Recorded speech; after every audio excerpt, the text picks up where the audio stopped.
Continued. The Great Commentary or Great Exegesis of the Qur'an by Imam Fakhr ad-Din al-Razi. The fourth interpretation, that it is derived from Laha, when he rose high. And the truth, glorified and exalted is he, is the one who is elevated above being similar to contingent things and suitable for originated things.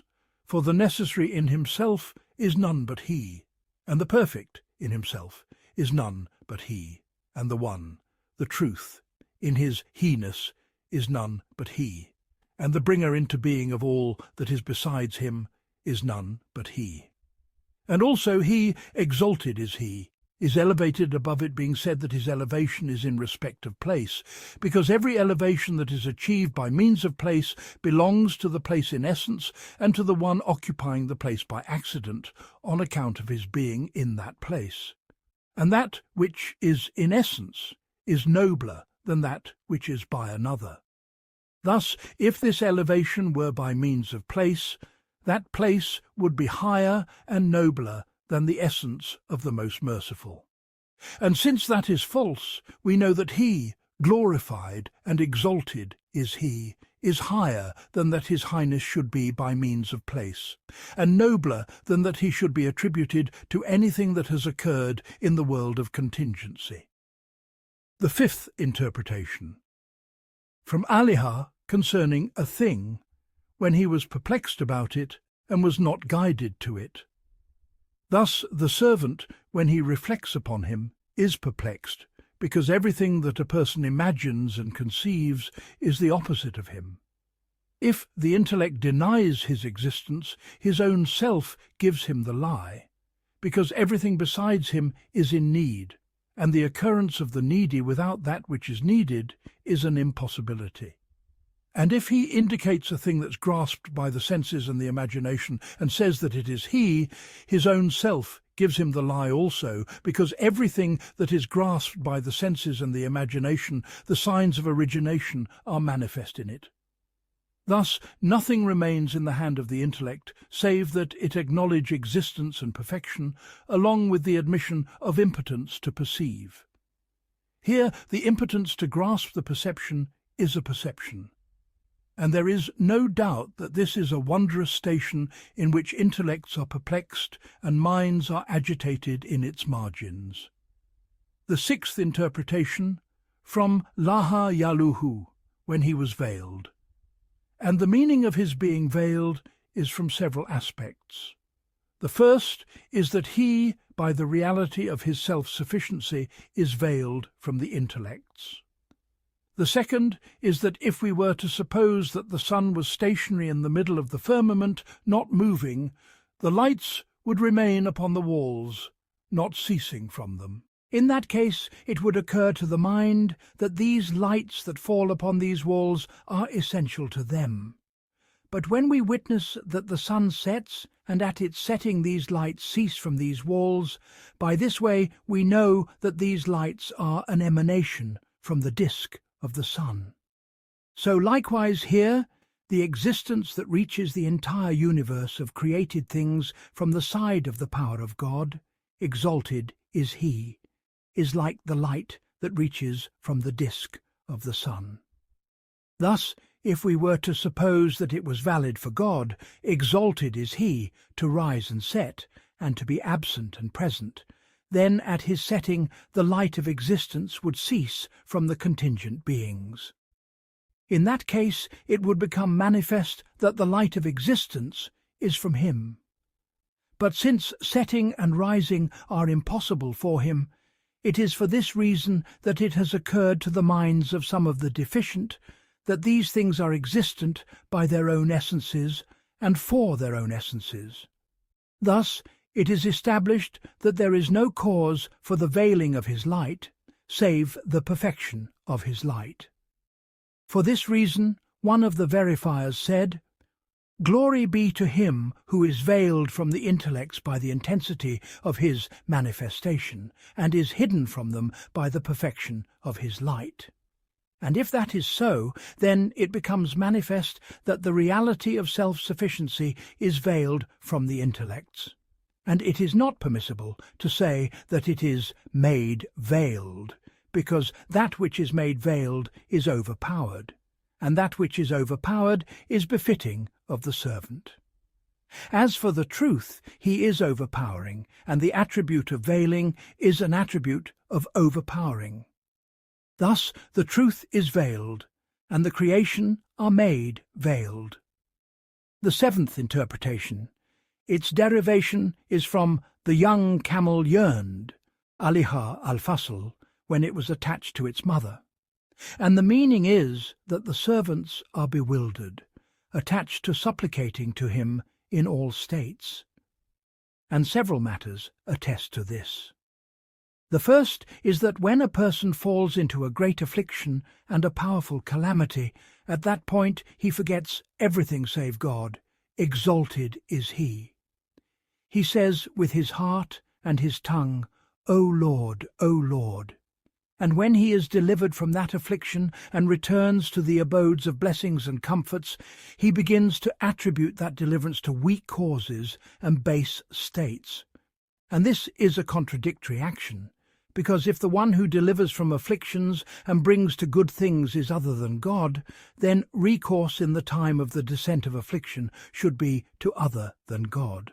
And if the one who sets aright important matters is God, exalted is he. In the time of affliction it must be that the state is likewise in all other times. But as for fleeing to him at times of necessity, and turning away from him at times of comfort, it is not befitting of the masters of guidance. The second is that good and comfort are sought from God. The third is that the benefactor in the manifest world is either God or another. If it is another, then that other does not do good, save when God creates in his heart the impulse for benevolence. Thus the truth, glorified and exalted is he, is the benefactor in reality. And the benefactor is the one to whom recourse is had at all times, and the creation are passionately attached to having recourse to him. One of the disciples complained of the abundance of whispers. The master said, I was a blacksmith for 10 years, and a fuller for another 10, and a gatekeeper for a third 10. They said, We did not see you do that. He said, I did, but you did not see. Do you not know that the heart is like iron? I was like a blacksmith, softening it with the fire of fear for 10 years. Then after that I began to wash it from impurities and filth for 10 years. Then, after these states, I sat at the gate of the chamber of the heart for another 10, unsheathing the sword of there is no God but God. I did not cease until the love of other than God departed from it, and I did not cease until the love of God, exalted is he, entered it. And when the arena of the heart was empty of other than God, exalted is he, and the love of God grew strong in it, a drop of light fell from the seas of the world of majesty, and the heart was drowned in that drop, and it was annihilated from the whole, and nothing remained in it save the pure secret of there is no God but God.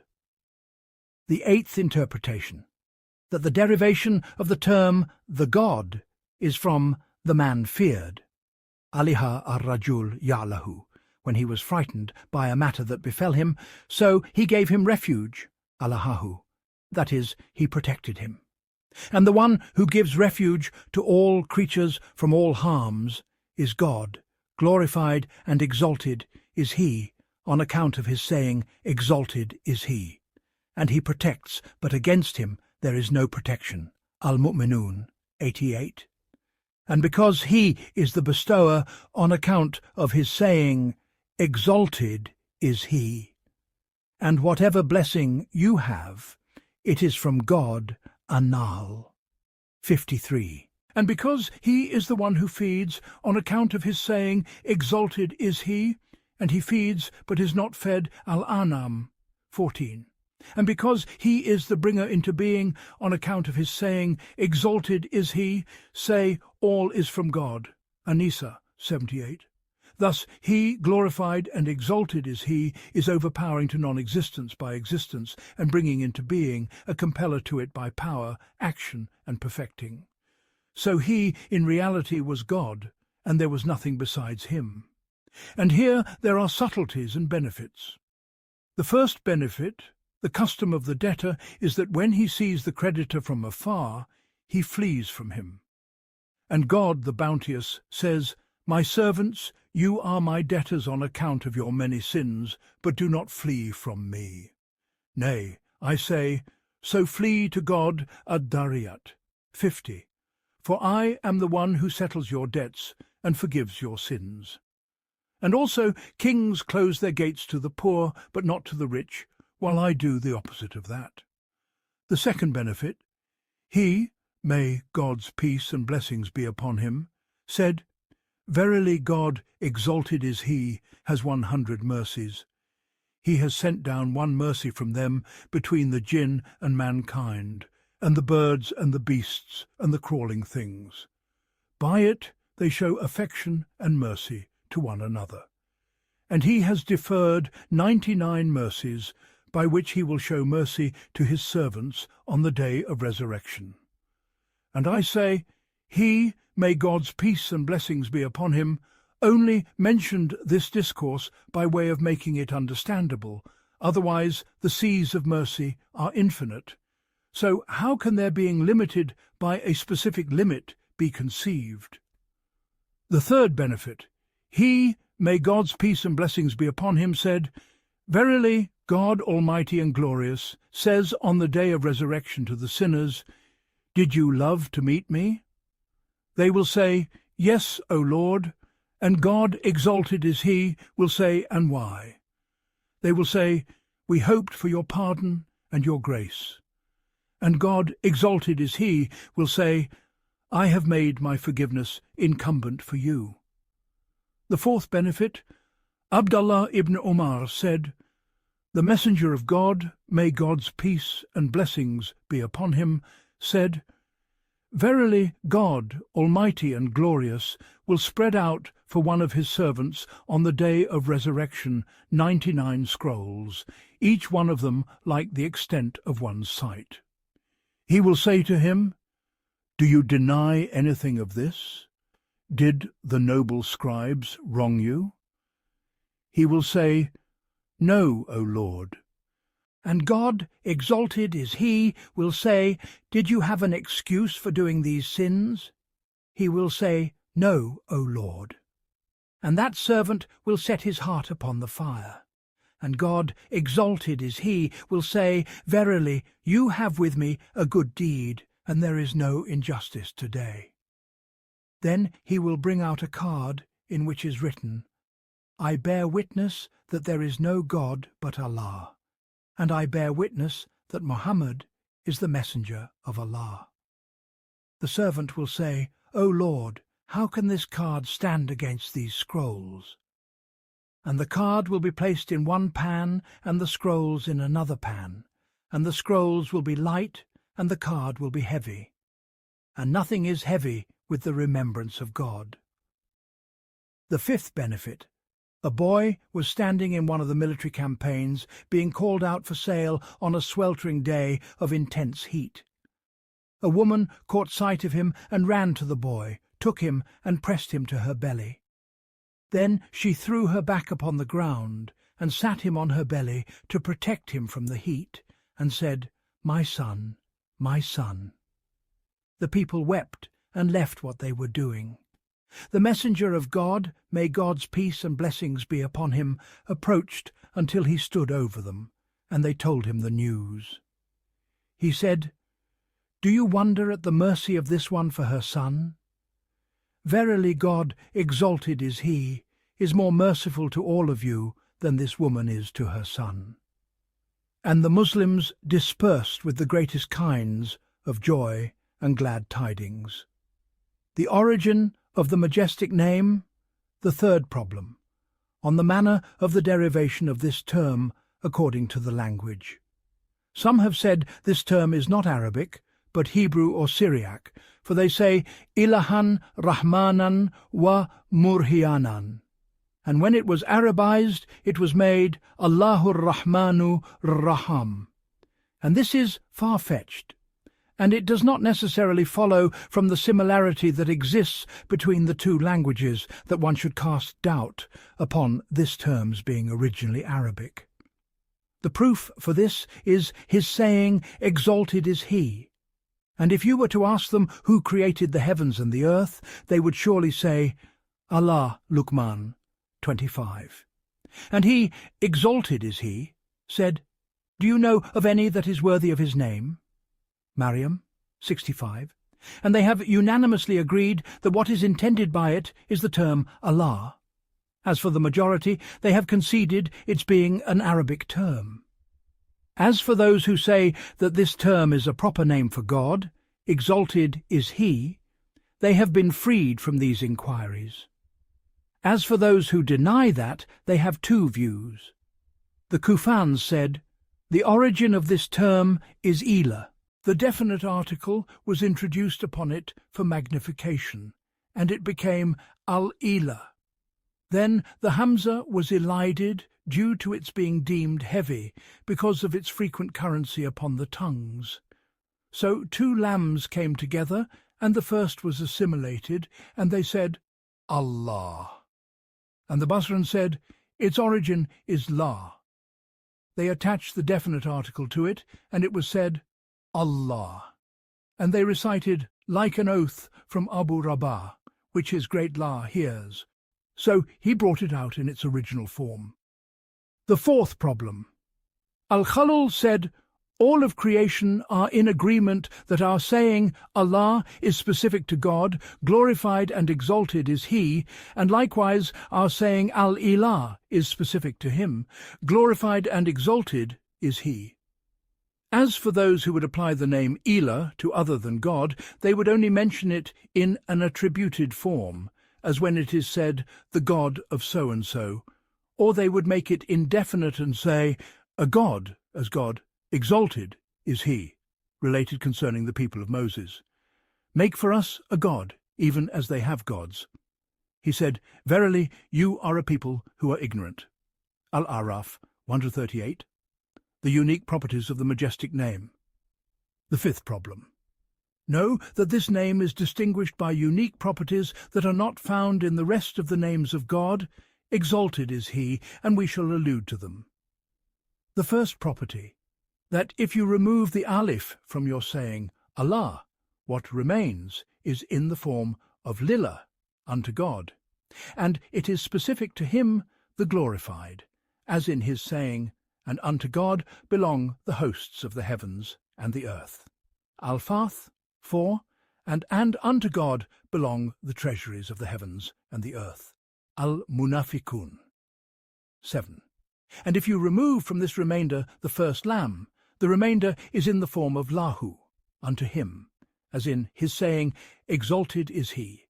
Unto him belong the keys of the heavens and the earth, as Zumar 63, and his saying, unto him belongs the dominion, and unto him belongs all praise at Taghabun.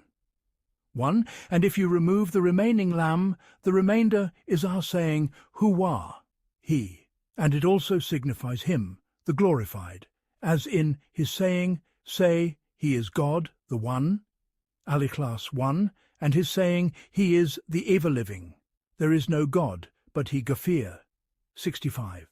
And the war is superfluous with the proof of its being dropped in the dual and the plural, for you say, huma, and you do not retain the war in them. This property, then, is present in the term Allah, but is not present in the rest of the names. And just as this property is realized in respect of the utterance, so too has it been realized in respect of the meaning. For if you call upon God as the most merciful, you have described him by mercy, but you have not described him by overwhelming power. And if you call upon him as the all-knowing, you have described him by knowledge, but you have not described him by power. But if you say, O Allah, you have described him by all the attributes, because the God is not a God unless he is described by all of these attributes. Thus it is established that our saying Allah has attained this property which has not been attained by the rest of the names. The second property, that the word of testimony, which is the word by which the disbeliever is transferred from disbelief to Islam, contains none other than this name. Thus, if a disbeliever were to say, "I bear witness that there is no God but the most merciful," or "but the merciful," or "but the King," or "but the most holy," he would not have departed from disbelief nor entered into Islam. But if he says, "I bear witness that there is no God but Allah," he departs from disbelief and enters into Islam. And that indicates the distinction of this name with this noble property, and God is the guide to what is right. The 10th chapter, on the inquiry pertaining to our saying, "The most merciful, the merciful." The most merciful, the merciful. Know that things are of four kinds: that which is beneficial and necessary together, that which is beneficial but not necessary, that which is necessary but not beneficial, and that which is neither beneficial nor necessary. As for the first kind, which is that which is beneficial and necessary together, it is either so in this world only, such as the breath, for were it to be cut off from you for a single moment, death would ensue, or it is so in the hereafter, which is the gnosis of God, exalted is he. For were it to cease from the heart for a single moment, the heart would die, and it would incur everlasting punishment. As for the second kind, which is that which is beneficial but not necessary, it is like wealth in this world, and like all other sciences and cognitions in the hereafter. As for the third kind, which is that which is necessary but not beneficial, it is like the harms which are unavoidable in this world, such as illnesses, death, poverty, and old age. And there is no analogue to this kind in the hereafter, for the benefits of the hereafter are not accompanied by any harms. As for the fourth kind, which is that which is neither beneficial nor necessary, it is like poverty in this world and punishment in the hereafter. When you have understood this, we say, we have mentioned that the breath in this world is beneficial and necessary, for were it to be cut off from a person for a moment, he would die instantly. Likewise, the gnosis of God, exalted is he, is a matter that is indispensable in the hereafter, for were it to cease from the heart for a moment, the heart would die without a doubt. But the first death is easier than the second, because in the first death one does not suffer pain save for a single hour, whereas in the second death its pain remains for ever and ever. And just as breathing has two effects, one of them the bringing of the gentle breeze to the heart and the preservation of its equilibrium and its soundness, and the second the expulsion of the foul hot burning air from the heart, so too does thought have two effects. One of them, the delivery of the breeze of proof and demonstration to the heart, and the preservation of the equilibrium of faith and gnosis upon it, and the second, the expulsion of the foul air, born of doubts from the heart. And that is none other than that it be known that these sensible things are finite in their measures, ending in the hereafter in annihilation after their existence. So whoever grasps these states remains secure from afflictions, attaining unto good things and delights. And the perfection of these two matters is unveiled to your intellect when you know that everything you have found and attained is but a drop from the seas of God's mercy, and an atom from the lights of his benevolence. At this there will be opened upon your heart the gnosis of God, exalted is he, being the most merciful, the merciful. And if you wish to know this meaning in detail, then know that you are a substance composed of a soul and a body, a spirit and a frame. As for your soul, there is no doubt that it was ignorant at the beginning of its creation. As he, exalted is he, said, And God brought you forth from the wombs of your mothers, not knowing anything. And he made for you hearing and sight and hearts, that you might be grateful. An-Naml 78. Then reflect upon the levels of the sensory, motive, perceptive, and rational faculties. And reflect upon the levels of the intelligibles and upon their aspects. And know that they have no end whatsoever.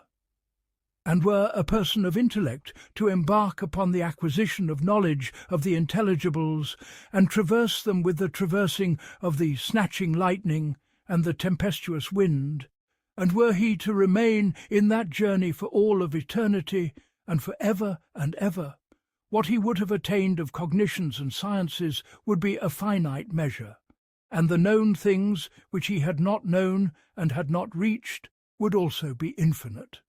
And the finite, next to the infinite, is a little in a great deal. At this it will become manifest to him that what God, exalted is he, said in his saying, and of knowledge you have been given but a little. Al-Isra 85 is truth and verity. And as for your body, know that it is a substance composed of the four humours. Reflect then on the manner of their composition and their anatomy, and learn of the lofty benefits and the noble effects that are in each one of the organs and the parts. And in that case, the truth of his saying, exalted is he, will become manifest to you. And if you should count the blessing of God, you could not enumerate it. Ibrahim 34. And in that case, there will be unveiled to you a trace from the traces of the perfection of his mercy in your creation and your guidance, and you will understand a little something of the meaning of his saying, the most merciful, the merciful. There is no merciful save God. If it be said, does any other than God have mercy or not? We would reply, the truth is that mercy belongs to none but God. Then, on the supposition that another than God has mercy, yet the mercy of God is more perfect than the mercy of any other. And here there are two stations. The first station, in exposition of the fact that there is no mercy save for God. We say several considerations attest to this. The first is that munificence is the giving of what is befitting for no recompense. Thus everyone other than God only gives in order to take a recompense. However, recompenses are of several kinds. Some of them are corporeal, such as giving a dinar to take a piece of cloth, and some are spiritual, and they are of several kinds. One of them, that he gives wealth for the sake of seeking service, and a second, that he gives wealth for the sake of seeking assistance, and a third, that he gives wealth for the sake of seeking fair praise, and a fourth, that he gives wealth for the sake of seeking abundant reward, and a fifth, that he gives wealth to remove the love of wealth from the heart, and a sixth, that he gives wealth to repel the tenderness of kinship from his heart. All of these kinds are spiritual recompenses. In some, everyone who gives only to attain, by means of that gift, a kind from the kinds of perfection. This, in reality, is a transaction, and it is not munificence, nor a gift, nor a present. As for the truth, glorified and exalted is he. He is perfect in his essence, so it is impossible that he should give in order to gain a perfection by it. Thus, the absolute munificent and the absolute merciful is God, exalted is he. The second argument, that everyone besides God is contingent in his essence, and that which is contingent in its essence does not exist save by the bringing into being of the one who is necessary in existence by his essence. Thus, every mercy that issues from other than God has only entered into existence by the bringing into being of God. Thus, the merciful in reality is God, exalted is he. The third argument, that a person is capable of action and forbearance. Thus, The preponderance of action over forbearance is impossible, save when a decisive impulse occurs in the heart. Thus, when that impulse does not occur, the issuance of that mercy from him is impossible. And when it occurs, the issuance of mercy from him is necessary. Thus, the merciful in reality is the one who created that impulse in that heart, and that is none other than God. Exalted is he. Thus, the merciful in reality is God. Exalted is he. The fourth argument: suppose that so-and-so gives wheat, but so long as a stomach that digests food does not exist, no benefit is gained from that wheat. And suppose that he gives a garden, but so long as the faculty of sight does not exist in the eye, no benefit is gained from that garden. Nay, the truth is that the creator of that wheat and that garden is God. Exalted is he, and the one who makes it possible to benefit from them is God, and the one who preserves it from kinds of afflictions and fears until benefit is gained from those things is God. Exalted is he. Thus it must be said, the bestower and the merciful in reality is God. Exalted is he. The second station. In exposition that, on the supposition that mercy does occur from other than God, yet the mercy of God is more perfect and greater. The exposition of this is from several aspects. The first is that bestowal necessitates the highness of the state of the bestower and the lowliness of the state of the one upon whom it is bestowed in relation to the bestower. Thus, if humility is realized in relation to the presence of God, that is better than the occurrence of this state in relation to some of the creation. The second, that when God, exalted is he, bestows a blessing upon you, he seeks from you in return an action by which you may arrive at deserving the blessings of the hereafter. It is as if he, exalted is he, commands you to acquire for yourself the felicity of eternity. But as for other than God, when he bestows a blessing upon you, he commands you to be occupied with his service and to turn to the attainment of his purpose. And there is no doubt that the first state is more excellent. The third, that the one upon whom a blessing is bestowed becomes like a servant to the bestower. And servitude to God is more fitting than servitude to other than God. The fourth, that when a sovereign bestows upon you, he is not aware of the details of your circumstances. He may bestow upon you at a time when you are in no need of his bestowal, and he may cut off his bestowal from you at a time when you are in need of his bestowal. Furthermore, he is not powerful to bestow upon you at all times and for all desires. As for the truth, exalted is he. He is knowing of all known things, powerful over all contingent things. So if a need appears in you, he knows it, and if you ask something of him, he is able to achieve it. Thus that is more excellent. The fifth, bestowal necessitates an obligation, and the acceptance of an obligation from the truth is more excellent than its acceptance from the creation. Thus it is established by what we have mentioned that the most merciful, the merciful, is God. Exalted is he.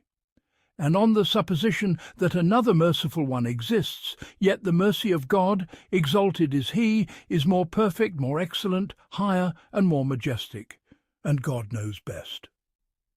The 11th chapter. On some subtle points. Extracted from our saying, in the name of God, the most merciful, the merciful. Indications of the Basmala. The first subtle point, Moses, upon him be peace, fell ill, and the pain in his stomach became severe. He complained to God, exalted is he, who guided him to an herb in the desert. He ate of it, and was cured by the permission of God. Exalted is he. Then that illness returned to him at another time, and he ate that herb, and his illness increased. He said, O Lord, I ate it the first time, and benefited from it, and I ate it the second time, and my illness increased. He said, because the first time you went from me to the pasture, and so healing was in it, and the second time you went from yourself to the pasture, and so the illness increased. Did you not know that the world in its entirety is a lethal poison, and its antidote is my name? The second, Rabia spent a night in vigils and prayer. When the dawn broke, she slept. A thief entered her house and took her clothes. He made for the door, but could not find his way to it. He put them down and found the door. He did this 3 times. Then a call was made from a corner of the house. Put down the cloth and leave, for though the beloved sleeps, the sovereign is awake. The third, one of the Gnostics was grazing sheep, and wolves came among his flock, but they did not harm his sheep. A man passed by him and called out to him, "When did the wolf and the sheep make peace?" The shepherd replied, "From the time the shepherd made peace with God, exalted is he." The fourth, his saying, "In the name of God," Bismillah, its meaning is, "I begin in the name of God." He has thus omitted from it his saying, "I begin," for the sake of brevity. So when you say, "In the name of God," it is as if you have said, "I begin in the name of God." And the purpose of it is to alert to the fact that the servant, from the very beginning of his embarking upon an action, the pivot of his affair is upon making things easy, light, and indulgent. It is as if he, exalted is he, in the very first word he mentioned to you, made it a proof of pardon and benevolence. The fifth, it is related that Pharaoh, before he claimed divinity, built a palace and commanded that "in the name of God" be written on its outer gate. When he claimed divinity and Moses, upon him be peace, was sent to him and called him, but he saw no sign of right guidance in him, he said, "My God, how long shall I call him and see no good in him?" He, exalted is he, said, "O Moses, perhaps you desire his destruction. You look upon his disbelief, but I look upon what he has written on his gate." The subtle point is that whoever writes this word on his outer gate becomes secure from destruction, even if he be a disbeliever. So what is the state of him who has written it on the core of his heart from the beginning of his life to its end? The sixth, he has named himself the Most Merciful. The Merciful. So how could he not be merciful? It is related that a beggar stood at a lofty gate and asked for something, and he was given a little. He came the next day with an axe and began to destroy the gate. It was said to him, "And why do you do this?" He said, "Either the gate should be made befitting of the gift, or the gift befitting of the gate." Our God, the seas of mercy in relation to your mercy are less than an atom in relation to the throne. Just as you have cast upon your servants at the beginning of your book the attribute of your mercy, do not make us deprived of your mercy and your grace. The seventh, Allah is an allusion to overwhelming power, omnipotence, and highness. Then he mentioned after it, the most merciful, the merciful, and this indicates that his mercy is greater and more perfect than his overwhelming power. The eighth, it often happens to some of the servants of a king that when they buy something of horses, mules, or donkeys, they place upon it the mark of the king, so the enemies may not covet it. It is as if he, exalted is he, is saying, "Your obedience has an enemy, which is Satan. So when you embark upon an action, place my mark upon it and say, 'In the name of God, the most merciful, the merciful,' so that the enemy may not covet it."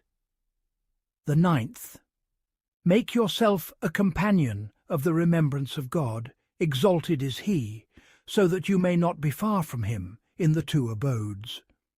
It is related from the Prophet, may God's peace and blessings be upon him, that he gave his ring to Abu Bakr as-Siddiq, may God be pleased with him, and said, "Write on it, there is no God but Allah."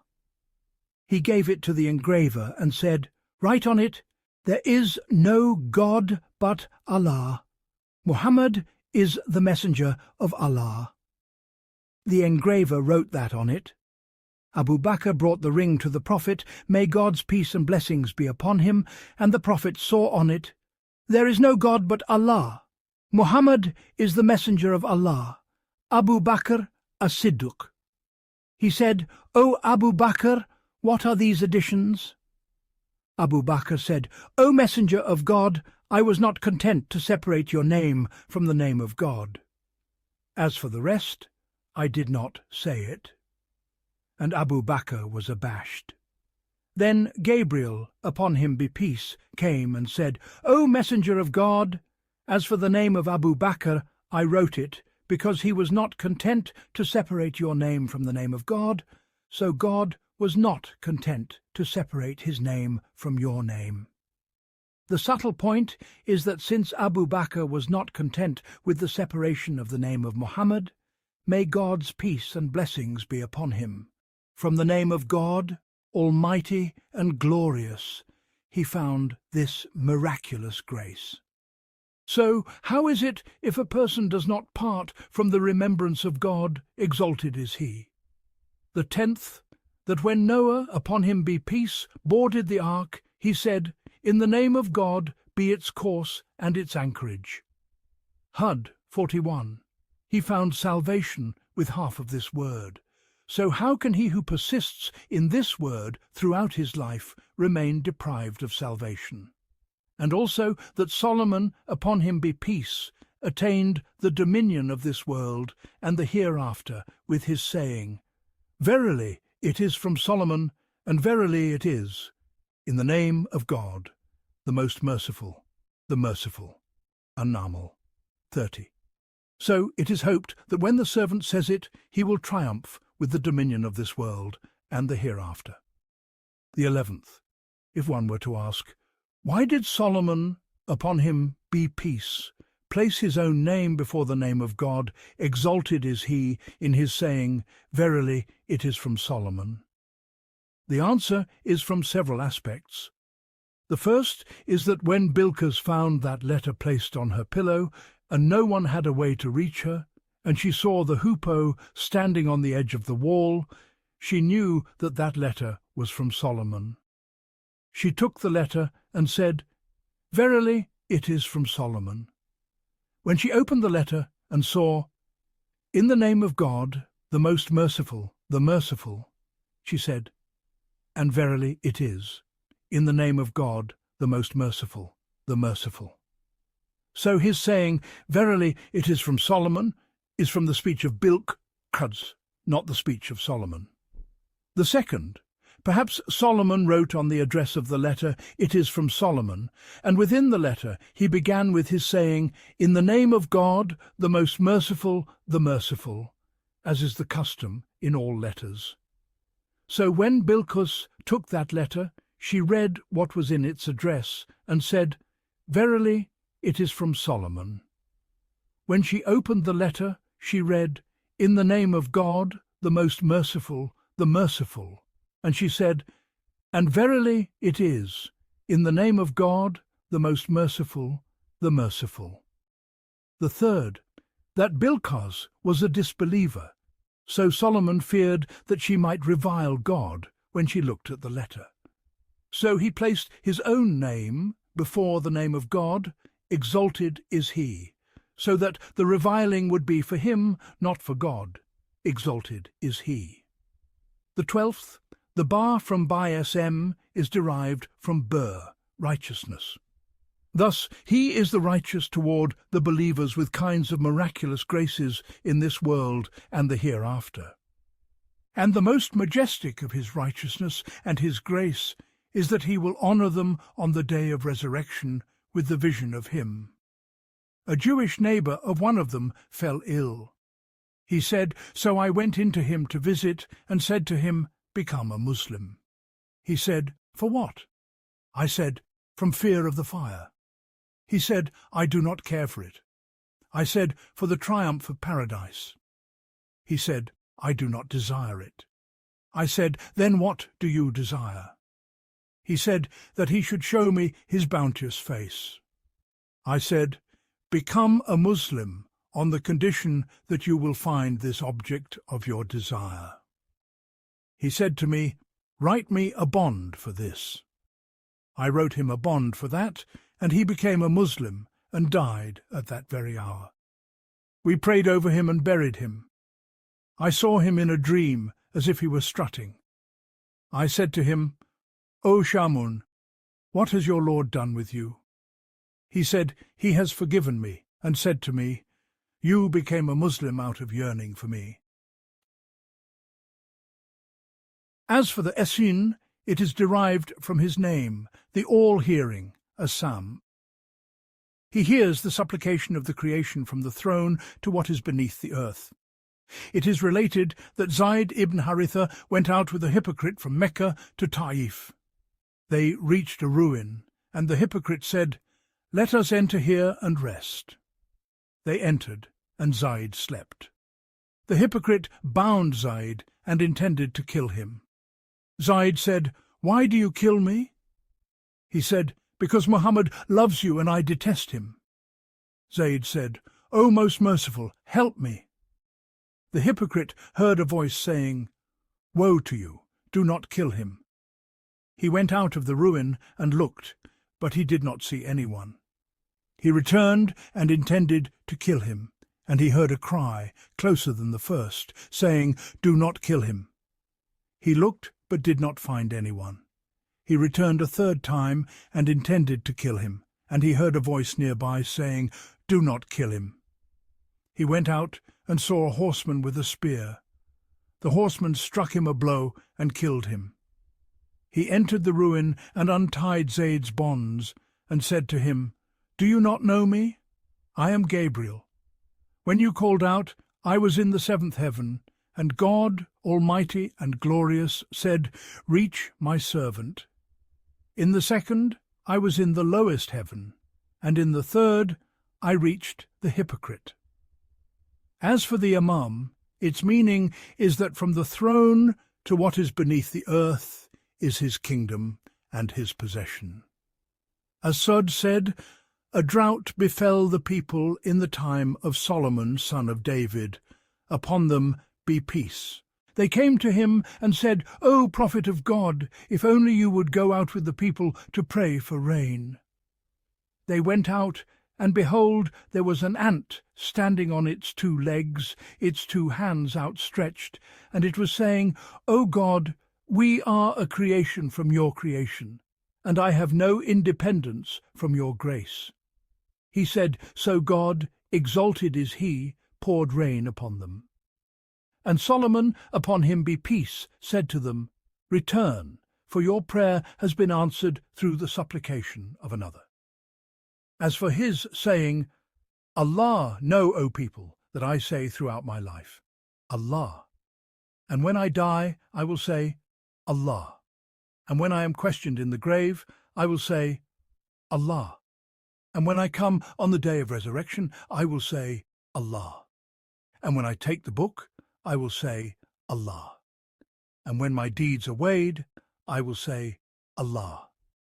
And when I cross the bridge, I will say, Allah. And when I enter paradise, I will say, Allah. And when I see God, I will say, Allah." The 13th subtle point. The wisdom in mentioning these 3 names is that those who are addressed in the Qur'an are of 3 kinds.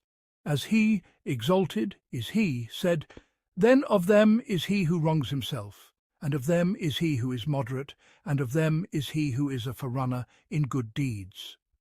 Al-Fatihah 32. He said, "I am Allah for the forerunners, the most merciful for the moderate, and the merciful for the wrongdoers."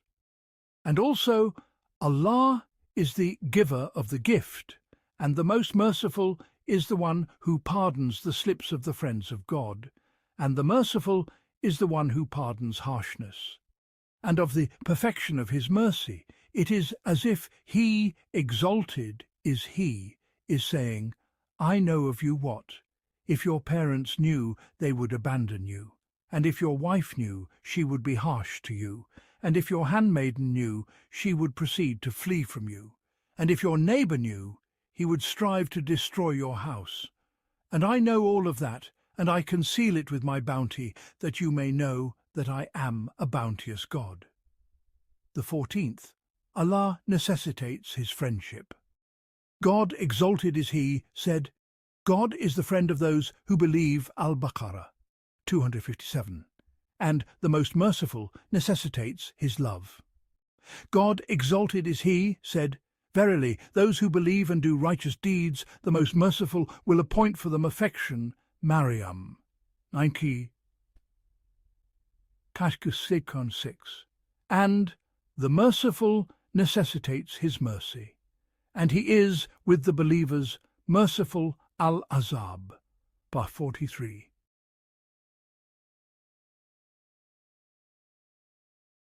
The 15th. He, upon him be peace and blessings, said, Whoever lifts a piece of paper from the ground in which is written, In the name of God, the most merciful, the merciful, out of reverence for him, exalted is he, is written with God among the truthful. And it is made light for his parents, even if they were polytheists. And the story of Bishr al-Hafa in this chapter is well known. And from Abu Hurairah, that he, upon him be peace and blessings, said, O Abu Hurairah, when you perform ablution, say, In the name of God, for your guardian angels will not cease to write for you good deeds until you finish. And when you approach your family, say, In the name of God, for your guardian angels will write for you good deeds until you depart from it. And from Anas ibn Malik, that the messenger of God, may God's peace and blessings be upon him, said, The veil between the eyes of the jinn and the private parts of the children of Adam, when they take off their clothes, is that they say, In the name of God, the most merciful, the merciful. And the illusion in it is that if this name becomes a veil between you and your enemies from the jinn in this world, will it not then become a veil between you and the Zabaniya in the hereafter? The 16th. Caesar wrote to Umar, May God be pleased with him, I have a headache that does not subside, so send me a remedy. Umar sent him a cap, and when he would place it on his headache would subside, and when he would lift it from his head, the headache would return. He marvelled at it and inspected the cap, and in it was a piece of paper in which was written, In the name of God, the most merciful, the merciful. The 17th. He, upon him be peace and blessings, said, Whoever performs ablution and does not mention the name of God, exalted is he, it is a purification for those limbs. And whoever performs ablution and mentions the name of God, exalted is he, it is a purification for his entire body. Thus, if the remembrance upon ablution is a purification for the entire body, then his remembrance from the core of the heart is more fitting to be a purification for the heart from disbelief and innovation. The 18th. Some people sought a sign from Khalid ibn al-Walid.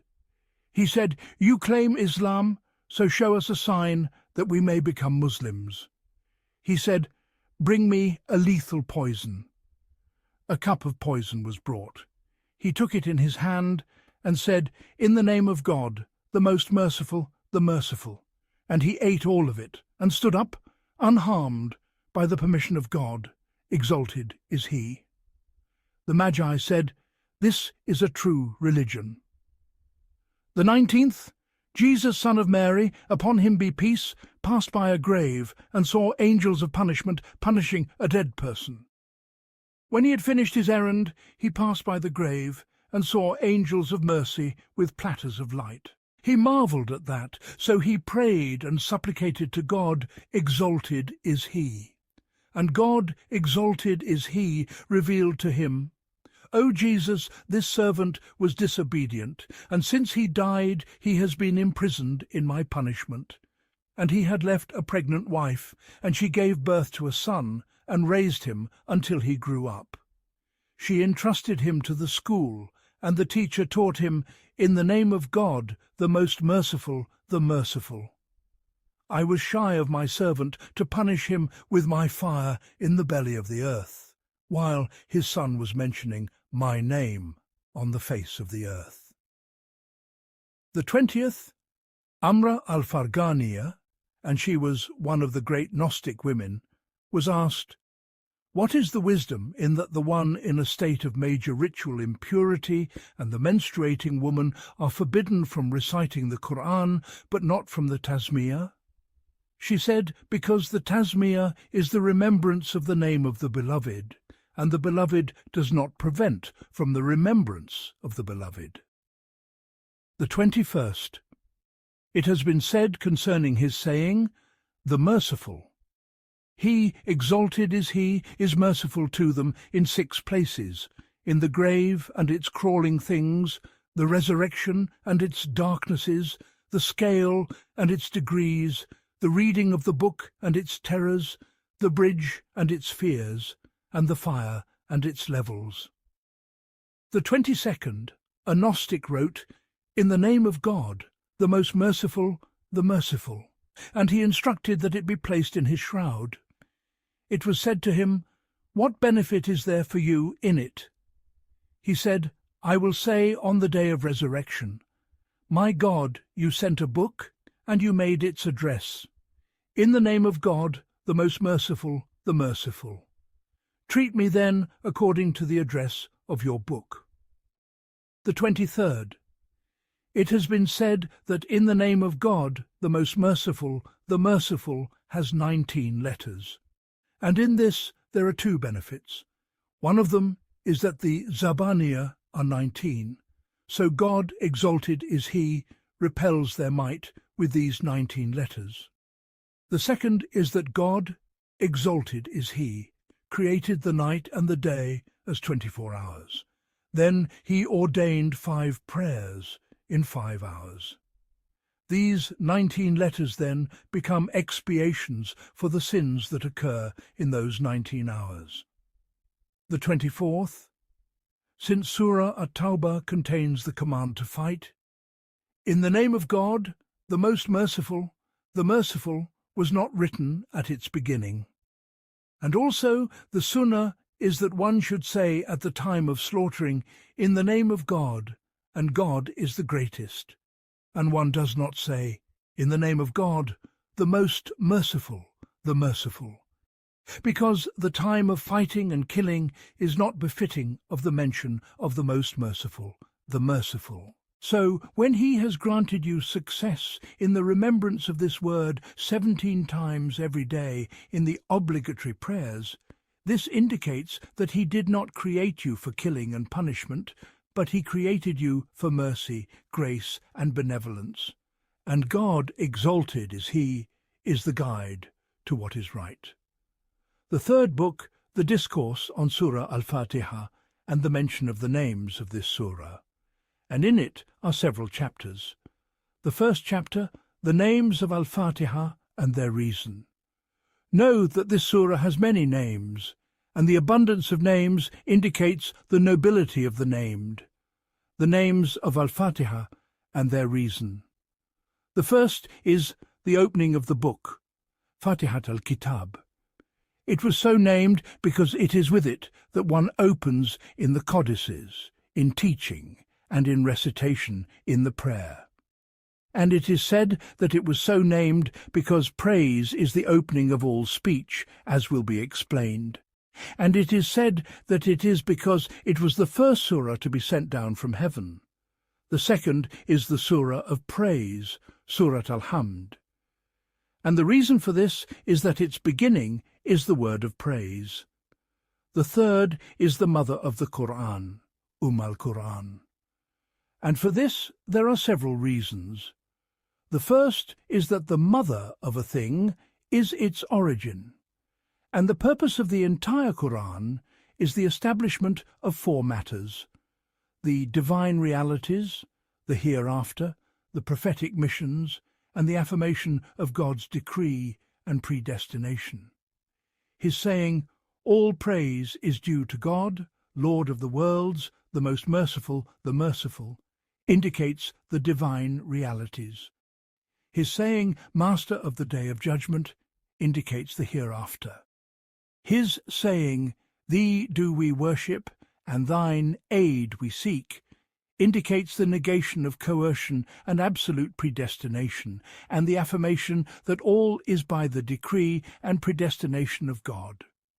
And his saying, "Guide us to the straight path," the path of those upon whom thou hast bestowed favour, not of those who have incurred wrath, nor of those who are astray, also indicates the affirmation of God's decree and predestination, and the prophetic missions.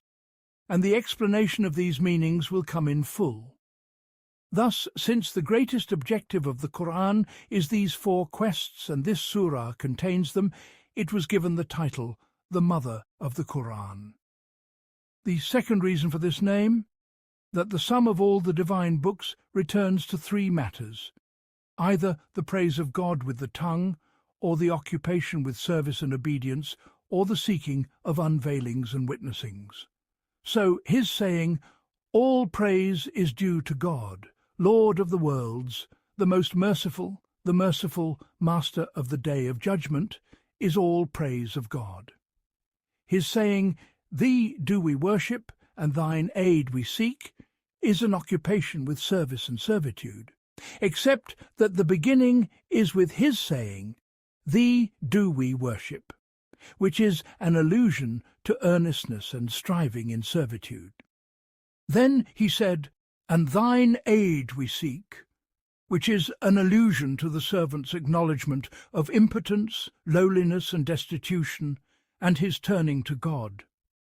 As for his saying, "Guide us to the straight path," it is a seeking of unveilings, witnessings, and kinds of guidance. The third reason for naming this surah the mother of the book, that the purpose of all sciences is either the knowledge of the might of lordship, or the knowledge of the lowliness of servitude. So his saying, "All praise is due to God, Lord of the worlds, the most merciful, Master of the day of judgment," indicates that he is the God who is master over all the states of this world and the hereafter. Then from his saying, "Thee do we worship, and thine aid we seek," to the end of the surah, it indicates the lowliness of servitude. For it indicates that the servant cannot perfect any of the outward actions, nor any of the inward unveilings, save with the help of God. Exalted is he and his guidance. The fourth reason, that the human sciences are either the science of the essence of God and his attributes and actions, which is the science of the fundamentals, or the science of the judgments of God. Exalted is he and his legal obligations, which is the science of the branches, or the science of the purification of the inward being, and the appearance of the spiritual lights and the divine unveilings. And the purpose of the Qur'an is the exposition of these three kinds, and this noble surah contains the establishment of these three quests in the most perfect of ways. So his saying, "All praise is due to God, Lord of the worlds, the most merciful, Master of the day of judgment," is an allusion to the science of the fundamentals, because what indicates his existence is the existence of his creatures. So his saying, "Lord of the worlds," runs in the course of an allusion to the fact that there is no way to the gnosis of his existence save by his being the Lord of the worlds. And his saying, "All praise is due to God," is an allusion to his being deserving of praise. And he is not deserving of praise unless he is powerful over all contingent things, knowing of all known things. Then he described him with the ultimate of mercy, which is his being the most merciful, the merciful. Then he described him with the perfection of power, which is his saying, Master of the Day of Judgment, where he does not neglect the affair of the oppressed, but rather he exacts their rights from the oppressors. And at this the discourse concerning the gnosis of the essence and the attributes is completed, which is the science of the fundamentals. Then he proceeded after it to the establishment of the science of the branches, which is the occupation with service and servitude, and it is the saying, Thee do we worship. Then he mixed it also with the science of the fundamentals once again, which is that the performance of the duties of servitude is not perfected save with the help of lordship. Then he proceeded after it to the exposition of the degrees of unveilings, and they, despite their abundance, are confined to three matters. The first of them is the attainment of the guidance of light in the heart, which is what is intended by his saying, Exalted is he, guide us to the straight path.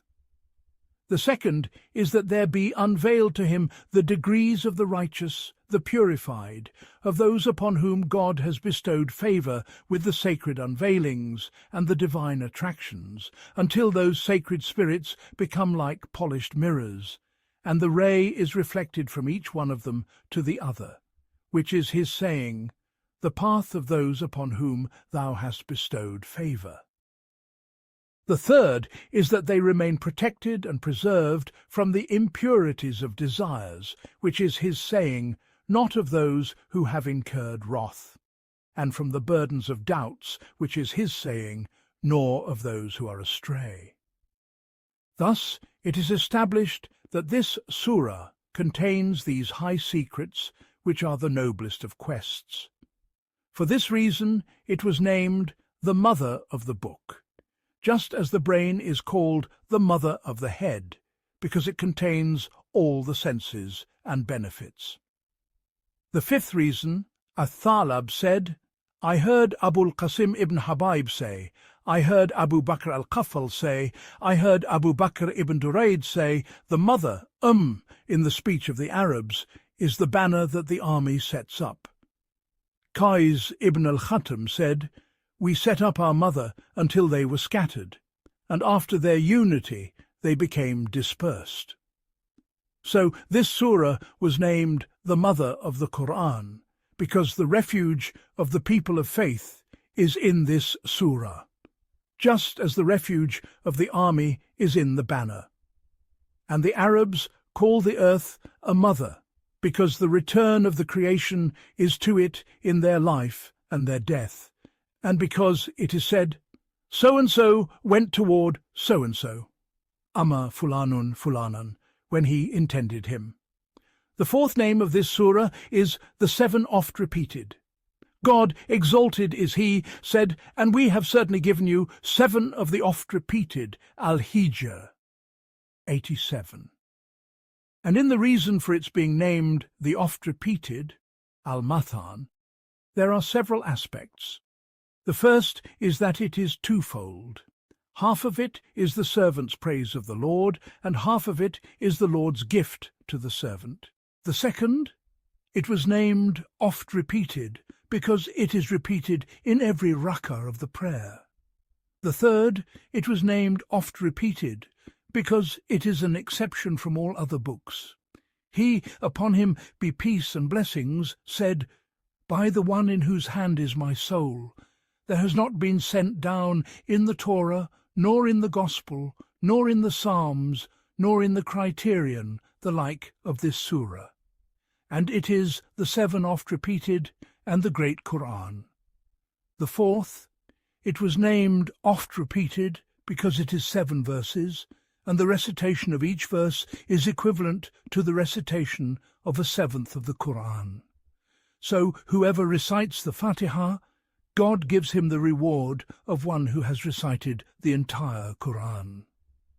The fifth, its verses are 7, and the gates of the fires are 7. So whoever opens his tongue with its recitation, the 7 gates are closed against him.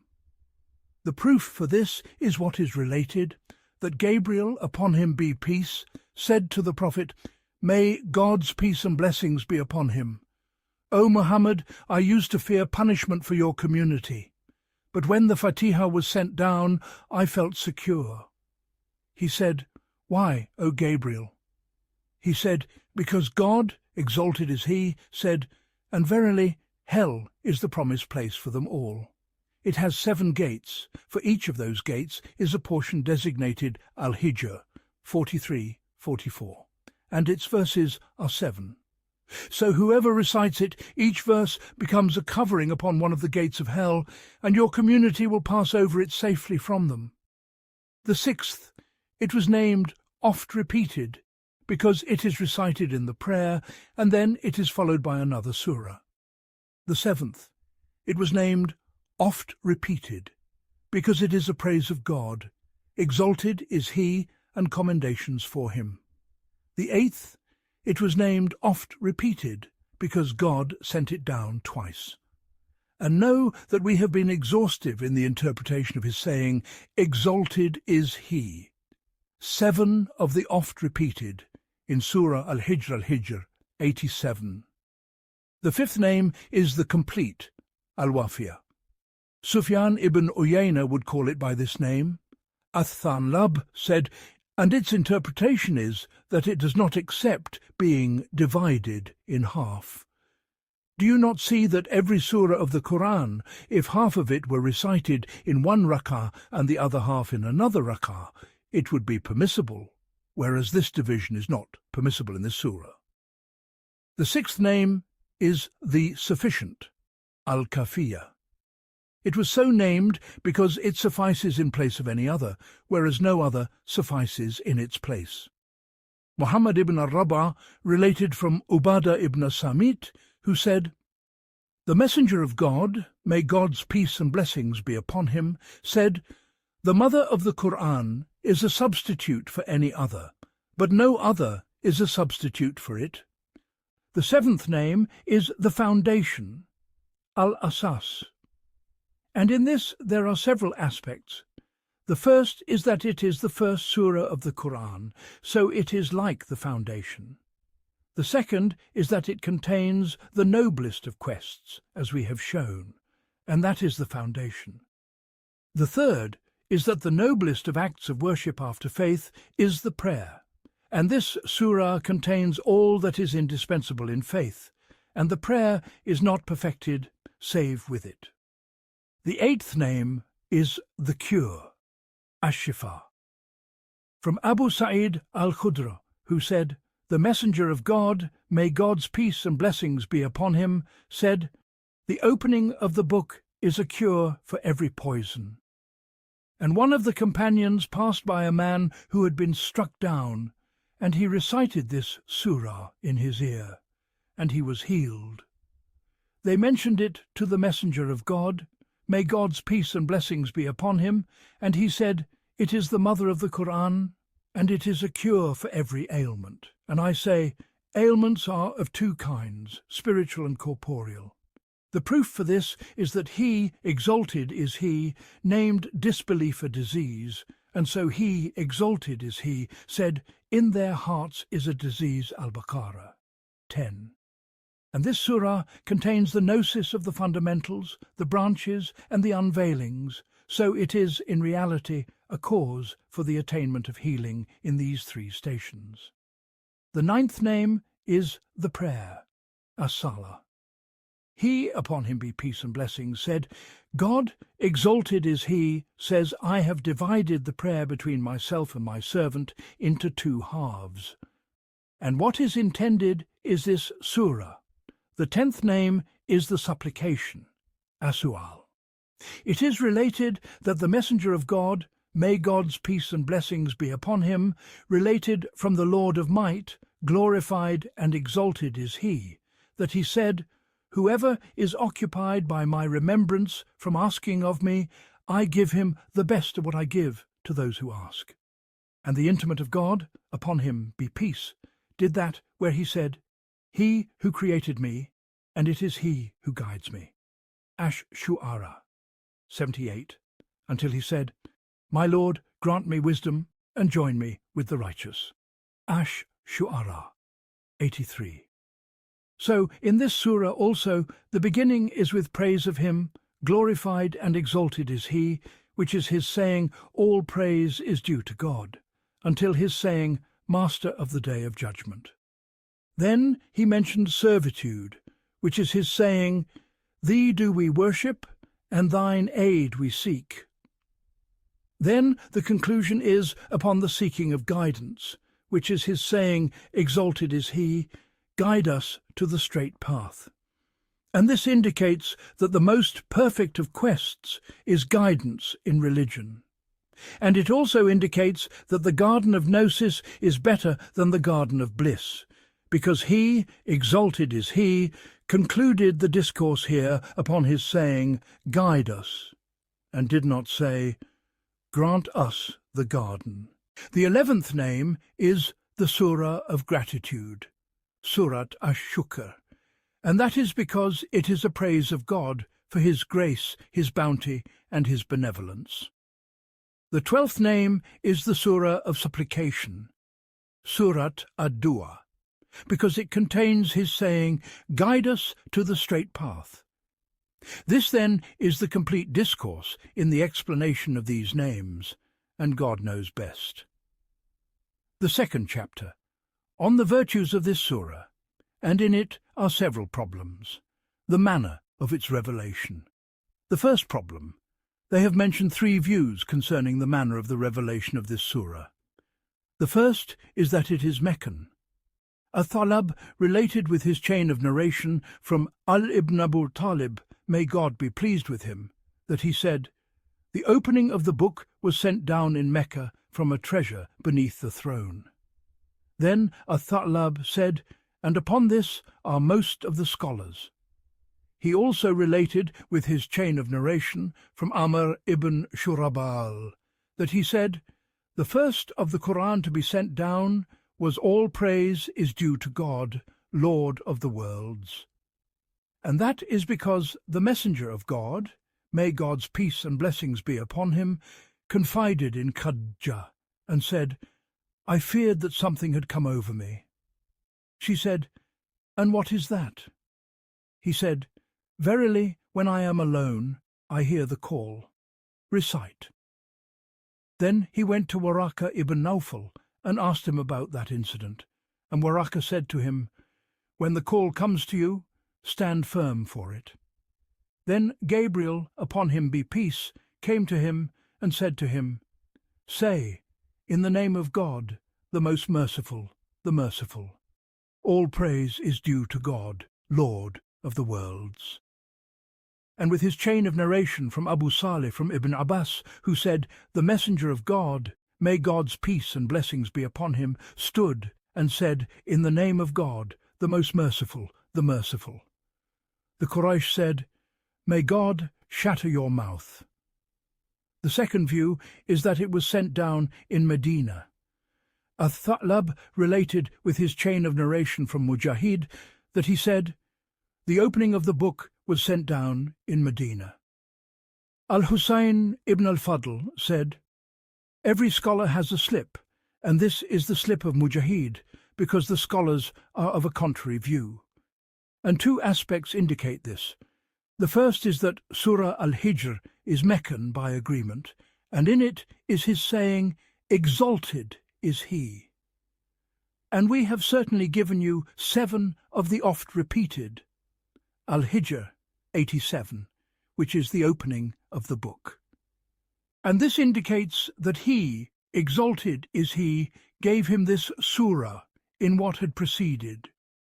The second is that it is far-fetched to say that he remained in Mecca for some 10 years without the opening of the book.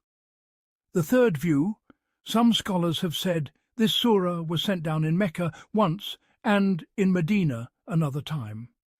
So it is both Meccan and Medinan, and for this reason God named it the oft-repeated, because he repeated its revelation, and it was so only as an intensification of its honouring. The second problem, in exposition of its virtue. From Abu Sa'd al-Khudra, from the Prophet, may God's peace and blessings be upon him, that he said, The opening of the book is a cure for poison. And from Hudhaifa ibn al-Yaman, who said, "The Messenger of God, may God's peace and blessings be upon him, said, Verily, God sends punishment upon the people, a decreed certainty, and a boy from among their children recites in the school, All praise is due to God, Lord of the worlds. God, exalted is he, hears him and lifts the punishment from them on account of it for 40 years. And from al-Husayn, who said, God, exalted is he, sent down 104 books from heaven. He entrusted the sciences of the 100 into the 4, which are the Torah, the Gospel, the Psalms, and the Criterion. Then he entrusted the sciences of these 4 into the Criterion. Then he entrusted the sciences of the Criterion into the Mufassal. Then he entrusted the sciences of the Mufassal into the Fatihah. So whoever knows the interpretation of the Fatihah is like one who knows the interpretation of all the revealed books of God. And whoever recites it, it is as if he has recited the Torah, the Gospel, the Psalms, and the Criterion. I say, and the reason for this is that the purpose of all the divine books is the science of the fundamentals, the branches, and the unveilings. And we have shown that this surah contains the complete discourse on these 3 sciences. So, since these lofty noble quests are present in it, it is for this reason that it is as if it contains all the divine quests. The third problem. They said, this surah does not contain 7 of the letters, which are Tha, Jam, Kha, Zai, Shun, Za, and Fa. And the reason for this is that these 7 letters suggest punishment, for that indicates woe and perdition. He, exalted is he, said, Do not call this day for one perdition, but call for many perditions. Al-Furqan 14. And Jam is the first letter of the name Jahannam. He, exalted is he, said, And verily hell is the promised place for them all. Al-Hijr 43. And he, exalted is he, said, And we have certainly created for hell many of the jinn and mankind. Al-Araf 179. And he omitted Ka, because it suggests disgrace. He, exalted is he, said, The day when God will not disgrace the Prophet and those who believed with him. At-Tahrim 8. And he, exalted is he, said, Verily, the disgrace today and the evil are upon the disbelievers. An-Nahl 27. And he omitted Zai and Shun, because they are the first letters of Zafar, exhaling, and Shahok, inhaling. He, exalted is he, said, For them therein is exhaling and inhaling. Hud 106. And also Zai indicates Zakum. He, exalted is he, said, Verily the tree of Zakum is the food of the sinner. Ad-Dukhan 43-44. And Shun indicates wretchedness, Shakawa. He, exalted is he, said, As for those who were wretched, they will be in the fire. Hud 106. And he omitted Za on account of his saying, Proceed to a shadow with 3 columns, no shade, nor availing against the flame. Al-Mursalat 30-31. And also it indicates Laza.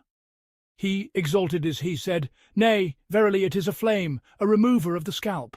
Al-Ma'arij 15-16. And he omitted Fe because it indicates separation, Firak. He, exalted is he, said, On that day they will be separated. Ar-Rum 14. And also he said, Do not invent a lie against God, lest he destroy you with a punishment. And he has failed who invents. Taha 61. If they should say, There is no letter, but it is mentioned in something that necessitates a kind of punishment, so what you have mentioned is of no benefit, we would say. The benefit in it is that he, exalted is he, said in describing hell, It has 7 gates. For each of those gates is a portion designated. Al-Hijr 44. And God, exalted is he, omitted 7 of the letters from this surah, and they are the beginnings of terms signifying punishment, as an alert that whoever recites this surah and believes in it and knows its realities becomes secure from the 7 levels of hell. And God knows best. The 3rd chapter, on the rational secrets extracted from this surah, and in it are several problems. The secrets of al-Fatihah. The first problem, the inquiry into the 2 questions which are, what is the proof for the existence of the divine being, and what is the proof that he is deserving of praise? Know that when he, exalted is he, said, all praise is due to God, it is as if a questioner were to say, praise of God is based on 2 matters. One of them, the existence of the divine being, and the second, his being deserving of praise. So, what is the proof for the existence of the divine being, and what is the proof that he is deserving of praise? And when these 2 questions were posed, it is for this reason that God, exalted is he, mentioned what runs in the course of an answer to these 2 questions. He answered the first question with his saying, Lord of the worlds, and he answered the second question with his saying, the most merciful, Master of the Day of Judgment. As for the exposition of the first answer, in it are several problems. The first problem, our knowledge of the existence of a thing is either self-evident or theoretical. It is not permissible to say that the knowledge of the existence of the divine being is self-evident, because we know by self-evident necessity that we do not know the existence of the divine being by self-evident necessity. Thus it remains that the knowledge is theoretical, and theoretical knowledge cannot be attained save by proof. And there is no proof for the existence of the divine being save that this sensible universe, with its heavens and earths, mountains and seas, minerals, plants and animals, is in need of a governor to govern it, an existent to bring it into being, a nurturer to nurture it, and a preserver to preserve it. Thus his saying, Lord of the worlds, is an allusion to the proof that indicates the existence of the powerful, wise, divine being. Then in it are subtleties. The first subtlety, that the worlds is an allusion to all that is besides God. So his saying, Lord of the worlds, is an allusion to the fact that all that is besides him is dependent upon him, in need in its existence of his bringing it into being, and in its abiding of his preserving it. This, then, is an allusion to the fact that every indivisible part, every individual atom, and every single one of the accidents is a dazzling proof and a decisive demonstration of the existence of the wise, powerful, unoriginated divine being, as he, exalted is he, said, and there is not a thing but that it glorifies him with his praise, but you do not understand their glorification. Al-Isra 44. The second subtlety, that he, exalted is he, did not say, all praise is due to God, creator of the worlds, but rather he said, all praise is due to God, Lord of the worlds. And the reason for this is that people are in agreement that originated things are in need of a bringer into being and an originator at the time of their origination. But they have differed as to whether, at the time of their abiding, they remain in need of a preserver or not. Some have said, a thing at the time of its abiding is independent of a cause, and the nurturer is the one who is established in preserving a thing and setting its state aright at the time of its abiding. So his saying, Lord of the worlds, is an alert to the fact that all the worlds are in need of him at the time of their abiding. And the purpose is that their need for a bringer into being at the time of their origination is a matter agreed upon, but their need for a preserver and a nurturer at the time of their abiding is that in which disagreement has occurred. So he, the glorified, singled it out for mention as an alert that all that is besides God is not independent of him, neither at the time of its origination nor at the time of its abiding. The third subtlety, that this surah is named the mother of the Qur'an. So it must be like the origin and the source, and that what is other than it be like the streams that branch from it. So his saying, Lord of the worlds, is an alert to the fact that every existent besides him is a proof of his divinity.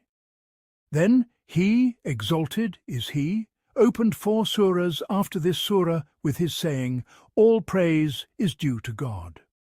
The first of them is Surah Al-An'am, which is his saying, all praise is due to God who created the heavens and the earth and made the darknesses and the light. Al-An'am 1. And know that what is mentioned here is a category from the categories of his saying, Lord of the worlds, because the term the world includes all that is besides God, and the heavens and the earth, the light and the darkness, are a category from the categories of what is besides God. So what is mentioned at the beginning of Surah Al-An'am is as if it were a category from the categories of what is mentioned at the beginning of Surah Al-Fatihah. And also what is mentioned at the beginning of Surah Al-An'am is that he created the heavens and the earth. And what is mentioned at the beginning of Surah Al-Fatihah is his being the Lord of the worlds. And we have shown that when it is established that the world is in need at the time of its abiding of the preservation of God, then the assertion of its need at the time of its origination for an originator is more fitting. But it does not necessarily follow from its need for an originator at the time of its origination that it is in need of a preserver at the time of its abiding. Thus, it is established by these 2 aspects that what is mentioned at the beginning of Surah Al-An'am runs in the course of a category from the categories of what is mentioned at the beginning of Surah Al-Fatihah. The second is Surah Al-Kahf, which is his saying, all praise is due to God, who has sent down upon his servant the book. Al-Kahf 1. And the purpose of it is the nurturing of the spirits with gnosis, for the book which he sent down upon his servant is a cause for the attainment of unveilings and witnessings. This, then, is an allusion to spiritual nurturing only. And his saying at the beginning of Surah Al-Fatihah, Lord of the worlds, is an allusion to the general nurturing in respect of all the worlds, and it includes the spiritual nurturing of the angels, mankind, jinn and satans, and the corporeal nurturing that occurs in the heavens and the earths. So what is mentioned at the beginning of Surah Al-Kahf is a kind from the kinds of what he mentioned at the beginning of the Fatihah. The third is Surah Saba, which is his saying, all praise is due to God, to whom belongs what is in the heavens and what is in the earth. Saba 1. He has thus shown at the beginning of Surah Al-An'am that the heavens and the earth belong to him, and he has shown at the beginning of Surah Saba that the things that are in the heavens and the earth belong to him.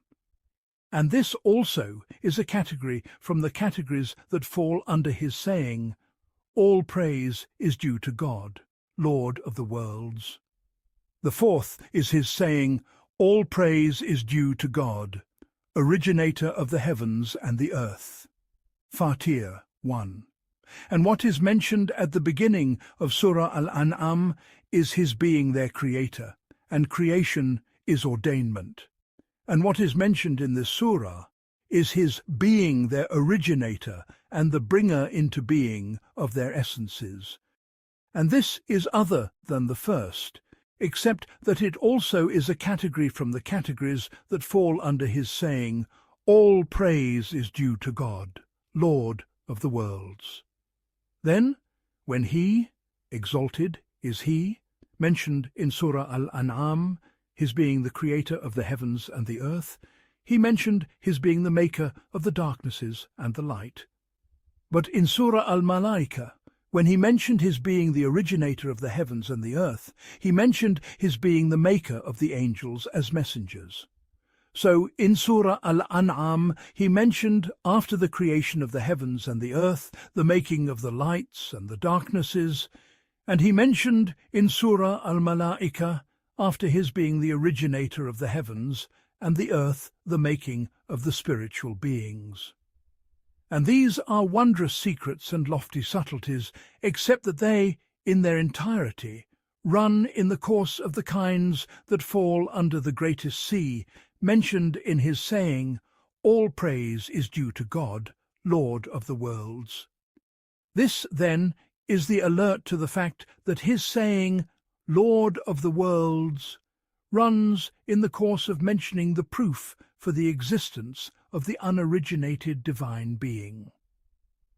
The second problem, that just as this word has indicated the existence of the divine being, so too does it contain the indication of his being transcendent in his essence above place, space, and direction. For we have shown that the term "the worlds" includes every existent besides God, and among what is besides God is place and time. Place is an expression of space, extension, and the extended void, and time is an expression of the duration by which priority and posteriority occur. So his saying, "Lord of the worlds," indicates his being the Lord of place and time, and their creator and their bringer into being. Then it is known that the creator must needs have his existence precede the existence of the created. And when the matter is so, his essence was existent before the occurrence of space, the void and extension, transcendent above direction and extension. Thus, if his essence were to occur after the occurrence of space in a part of the parts of space, the reality of his essence would be overturned, and that is an impossibility. So his saying, "Lord of the worlds," indicates the exaltation of his essence above place and direction in this consideration. The third problem. This term indicates that his essence is exalted above inhering in a locus, as the Christians and the Incarnationists say. For since he is the Lord of the worlds, he is the creator of all that is besides him, and the creator precedes the created. Thus his essence was existent before every locus, so his essence was independent of every locus. Thus, after the existence of a locus, his need for a locus is impossible. The fourth problem, this verse indicates that the God of the universe is not a cause by necessity of his essence, but he is an agent who chooses.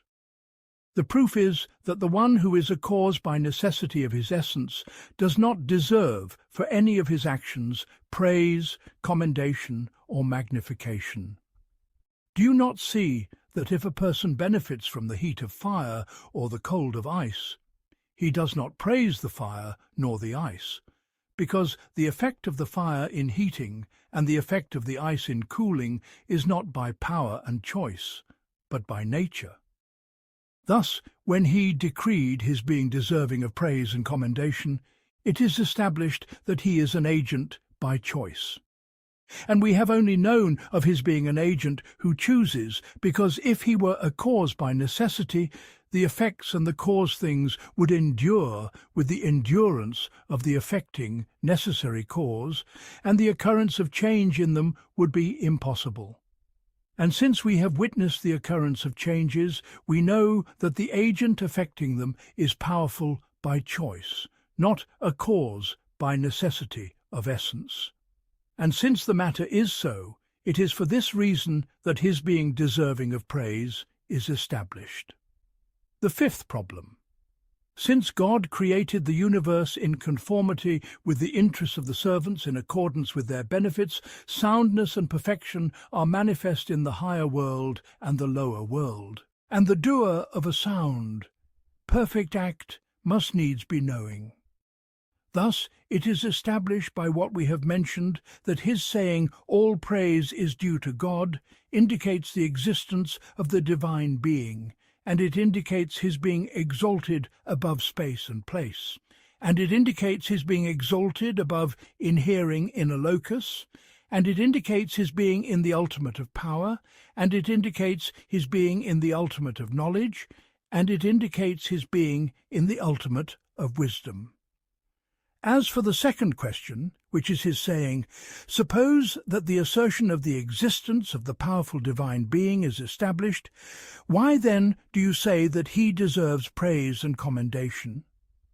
The answer is his saying, "The most merciful, the merciful, Master of the Day of Judgment."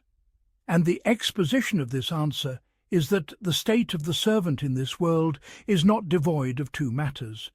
Either he is in soundness and felicity, or he is in pain, poverty, and tribulations. If he is in soundness and honour, then the causes of that soundness and that honour have not been realized save by the creation of God, his creating and his bringing into being. Thus he is the most merciful, the merciful. And if he is in tribulations and afflictions, then those tribulations and afflictions are either from the servants or from God. If they are from the servants, then God, glorified and exalted is he, has promised that he will exact justice for the oppressed from the oppressors on the day of judgment. And if they are from God, then God, exalted is he, has promised an abundant reward and a great grace for all that he has sent down upon his servants in this world of tribulations and fears. And if the matter be so, it is established that he must needs be deserving of praise that has no end, and commendation that has no limit. Thus it becomes manifest by the exposition which we have mentioned that his saying, "All praise is due to God, Lord of the worlds, the most merciful, the merciful, Master of the Day of Judgment," is arranged in an arrangement than which it is not possible in the intellect for there to exist a more perfect and excellent discourse. And know that when he, exalted is he, completed the discourse on the attributes considered in lordship, he followed it with the discourse considered in servitude. And know that man is composed of a body and a spirit, and the purpose of the body is that it be an instrument for the spirit in the acquisition of things that are beneficial for the spirit. It is for this reason that the most excellent of the states of the body is that it perform actions that assist the spirit in the acquisition of the abiding spiritual felicities. And those actions are that the body perform actions that indicate the magnification of the one who is worshipped and his service, and those actions are worship.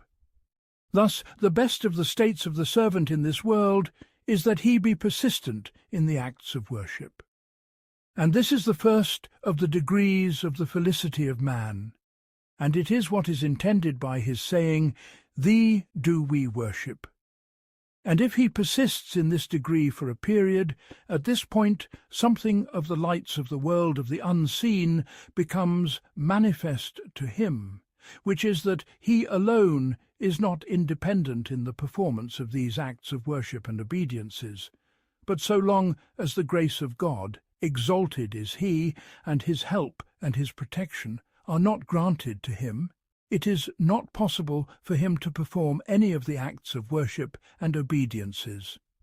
And this station is the middle degree in perfections, and it is what is intended by his saying, "And thine aid we seek." Then, if he passes beyond this station, it dawns upon him that guidance is not attained save from God, and the lights of unveilings and unveiling do not occur save by the guidance of God, which is what is intended by his saying, "Guide us to the straight path." And in it are subtleties. The first subtlety, that the true path in beliefs and in actions is the straight path. As for in beliefs, its exposition is from several aspects. The first is that whoever goes to an extreme in exaltation falls into negation of attributes and denial of attributes, and whoever goes to an extreme in affirmation falls into anthropomorphism and the affirmation of corporeality and place. These are two crooked extremes, and the straight path is the acknowledgement that is free from anthropomorphism and negation of attributes. The second is that whoever says that the action of the servant is entirely from him has fallen into predestinationism, and whoever says that the servant has no action has fallen into coercionism, and they are two crooked extremes. And the straight path is the affirmation of action for the servant, along with the acknowledgement that all is by the decree of God. As for inactions, we say, whoever exaggerates in lustful actions falls into immorality, and whoever exaggerates in leaving them falls into rigidity. And the straight path is the middle, which is chastity. And also, whoever exaggerates in wrathful actions falls into recklessness, and whoever exaggerates in leaving them falls into cowardice. And the straight path is the middle, which is courage.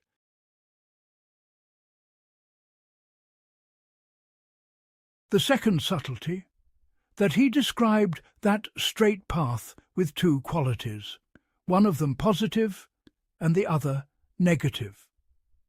As for the positive, it is that path is the path of those upon whom God has bestowed favour, of the prophets, the truthful, the martyrs, and the righteous.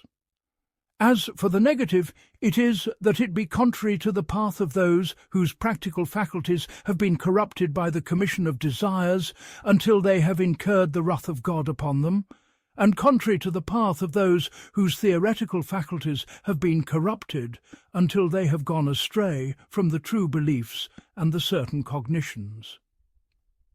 The third subtlety.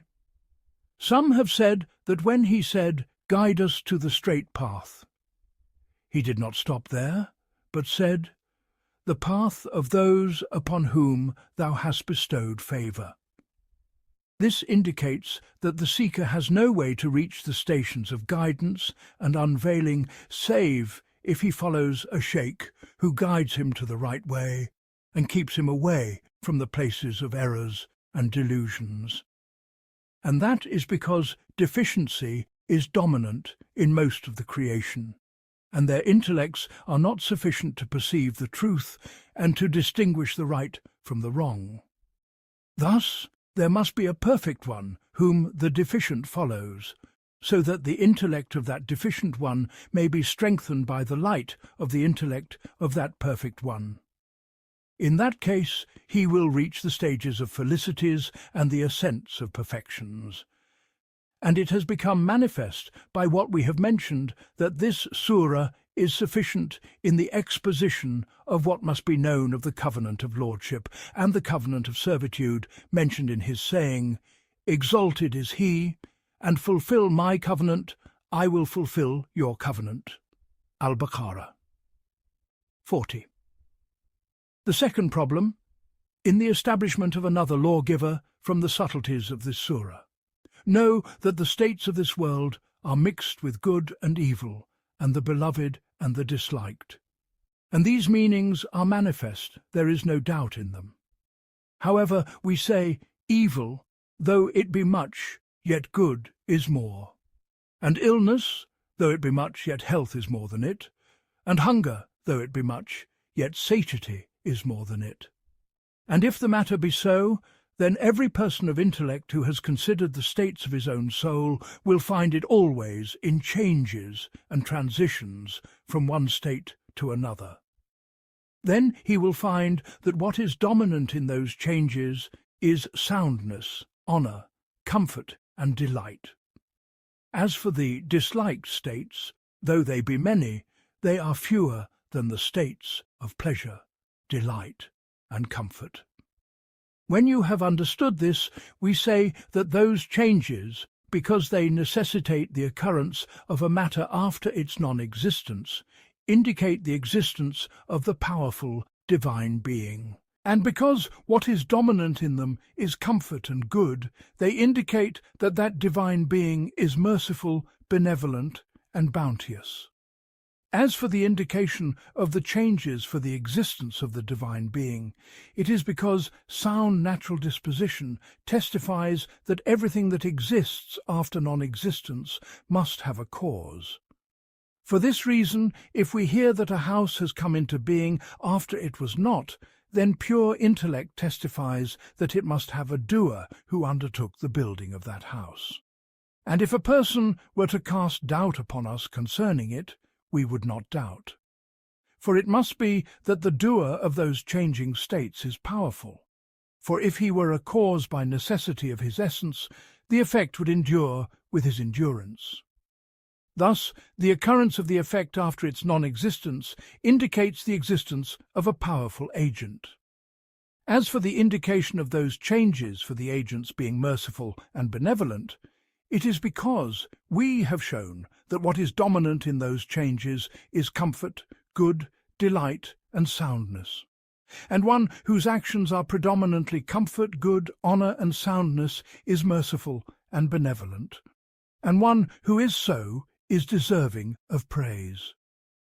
And since these states are known to everyone and present in the intellect of every person of intellect, the cause of the praise of God and his commendation is present in the intellect of everyone.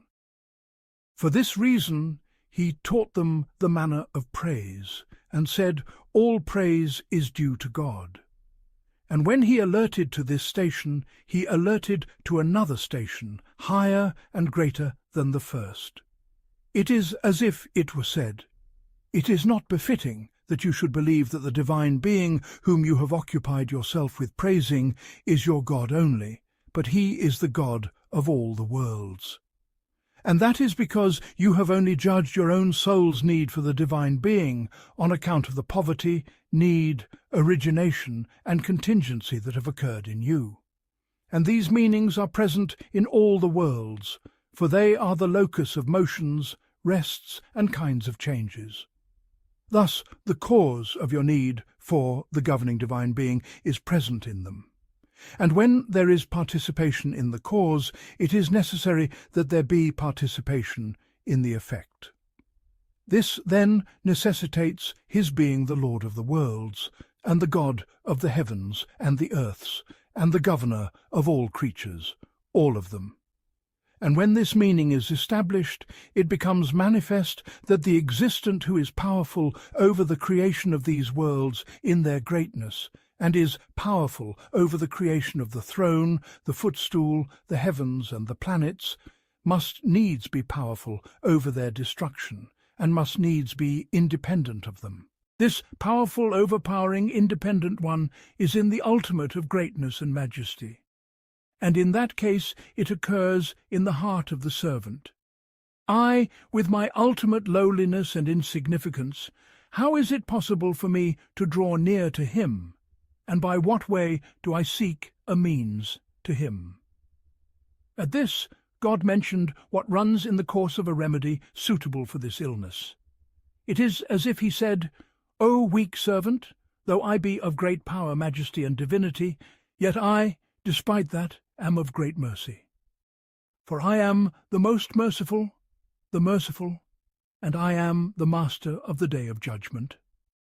So long as you are in this worldly life, I will not leave you devoid of my kinds of mercy and my kinds of blessings. And when you die, I am the master of the day of judgment. I will not let any of your deeds be lost. If you come to me with good, I will meet the single good with that which has no end of good things. And if you come to me with disobedience, I will meet it with pardon, benevolence, and forgiveness." Then, when he had established the matter of lordship in this way, he commanded him with 3 things. The first of them is the station of the law, which is that he be persistent in the outward actions, and it is his saying, "Thee do we worship." The second is the station of the path, which is that he should attempt the journey from the world of the seen to the world of the unseen. he will see the world of the seen as being subservient to the world of the unseen.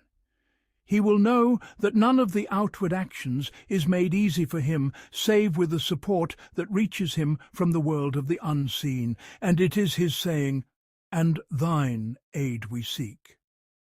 The third is that he should witness the world of the seen as being removed entirely, and the command be entirely for God. And in that case he will say, "Guide us to the straight path."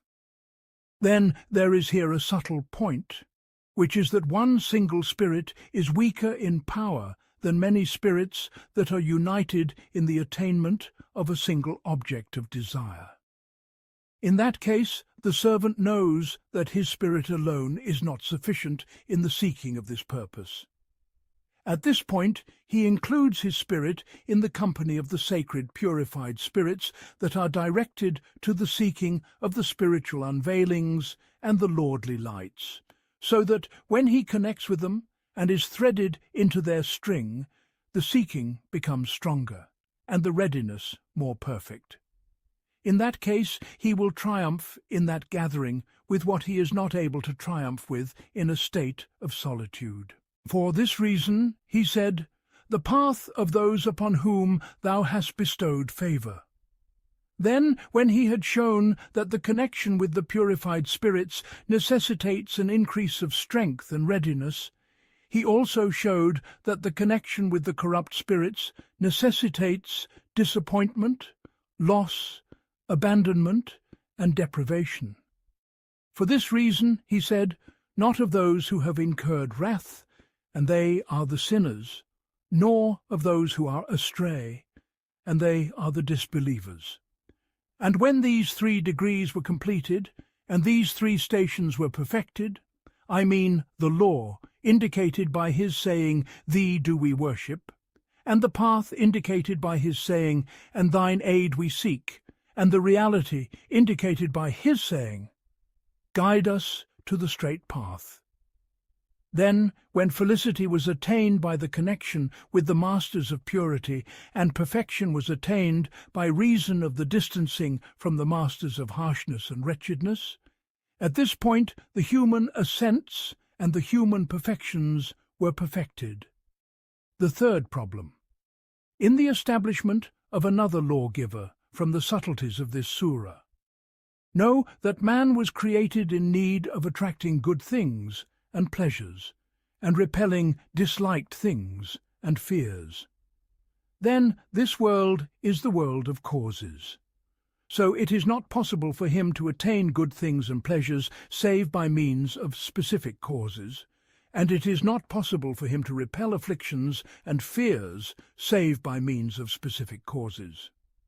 And since the bringing of benefit and the repelling of harm are beloved in themselves, and since an induction of the states of this world indicates that it is not possible to attain good nor to repel evil save by those specific causes, and then it was established in the intellects that by means of which it is not possible to reach the beloved save by it is itself beloved. This meaning became a cause for the occurrence of intense love for these manifest causes.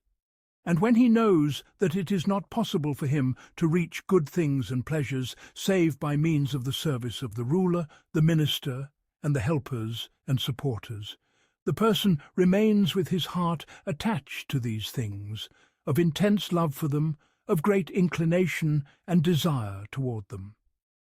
Then it has been established in the philosophical sciences that the abundance of actions is a cause for the occurrence of firmly rooted dispositions, and it has also been established that the love of emulation is dominant in the natures of the creation.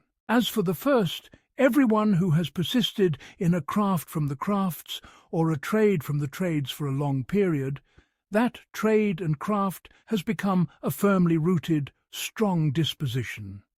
And whenever the persistence upon it is greater, the disposition is stronger and more firmly rooted. As for the second, it is that when a person sits with sinners, his disposition inclines to sin. And that is none other than because the spirits were created upon the love of imitation. And when you have understood this, we say, we have shown that the induction of the state of the world necessitates the attachment of the heart to these manifest causes, by which it is possible to seek the means to bring benefits and repel harms. And we have shown that whenever a person's persistence upon it is greater, the establishment of this inclination and seeking in his heart is stronger and more established. And also, most of the people of the world are described with this quality, persistent in this state. And we have shown that the souls are created upon the love of imitation, and that also necessitates the establishment of this state. Thus, it has become manifest by the proofs which we have mentioned that the causes that necessitate the love of the world and that encourage the attachment to its causes are many, strong, and very intense. Then we say, if it happens that a person is granted a divine guidance that guides him to the right way, it occurs in his heart that he should reflect upon these causes with a sufficient, complete reflection. He says, this ruler who is master over this world, did he become master over the world by his excessive power and his perfect wisdom or not?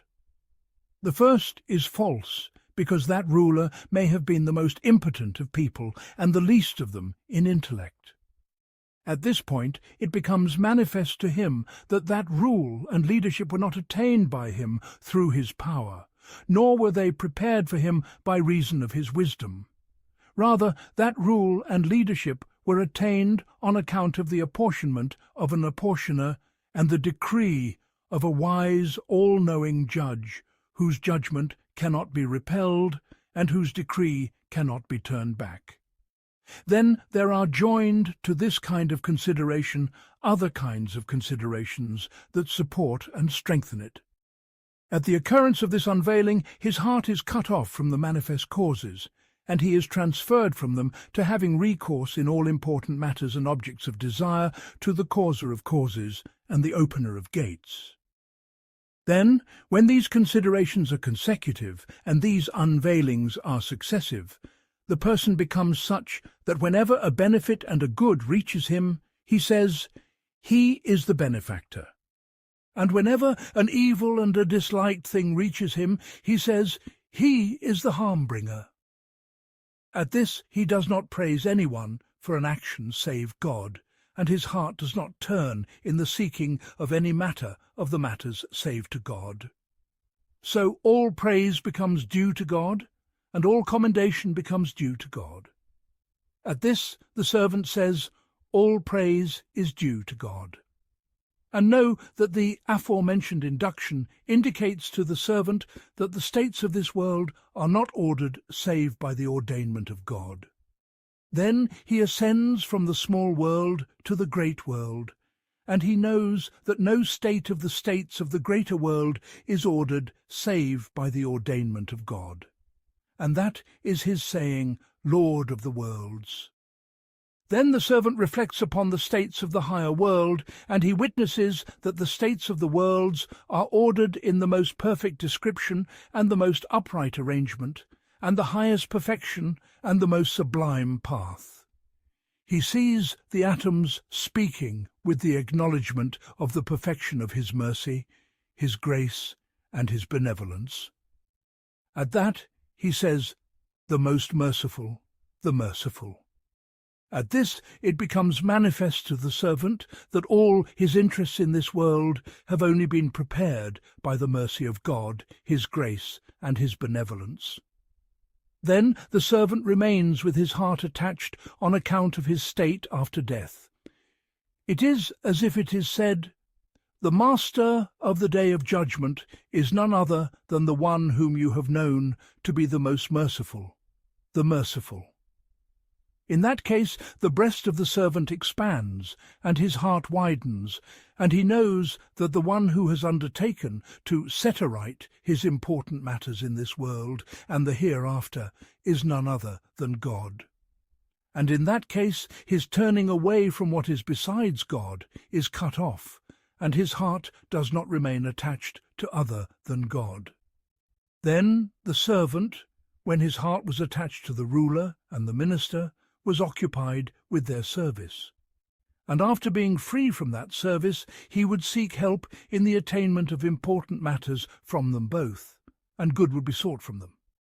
So, at the cessation of that attachment, it is known that since he was occupied with the service of the ruler and the minister, then for him to be occupied with the service of the one who is worshipped is more fitting. At this, he says, "Thee do we worship." And the meaning is, I used to, before this, worship other than you, but now I do not worship anyone besides you. And since he would seek help in the attainment of important matters from the ruler and the minister, then for him to seek help from the true one, who is worshipped in the attainment of his desires, is more fitting. He says, "And thine aid we seek." And the meaning is, I used to, before this, seek help from other than you, but now I do not seek help from anyone besides you. And since he would seek the wealth and the rank which are on the brink of extinction and passing away from the ruler and the minister, then for him to seek guidance and gnosis from the Lord of the heavens and the earth is more fitting. He says, "Guide us to the straight path." Then the people of the world are of two groups. One of them, those who do not worship anyone save God, and do not seek help save from God, and do not seek their purposes and objects save from God.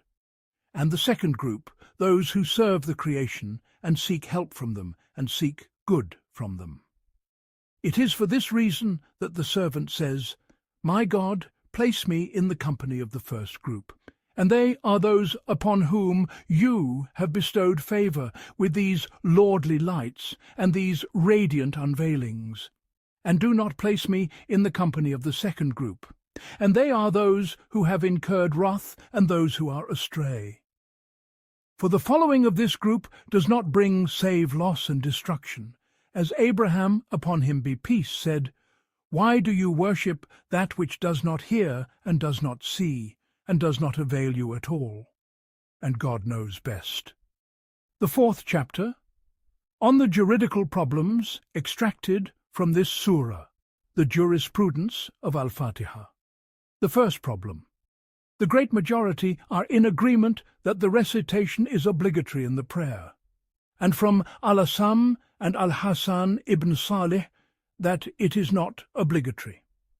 For us, every proof that we mention in the exposition that the recitation of the Fatihah is obligatory indicates that the origin of recitation is obligatory, and here there are additional aspects.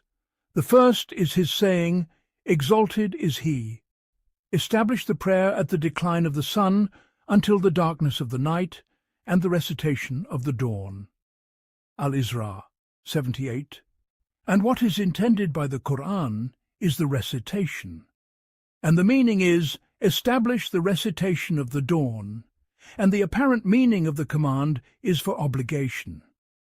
The second is from Abu ad-Darda, that a man asked the Prophet, may God's peace and blessings be upon him, and said, "Is there recitation in the prayer?" He said, "Yes." The questioner said, "It has become obligatory." And the Prophet, may God's peace and blessings be upon him, confirmed that man in his saying, "It has become obligatory."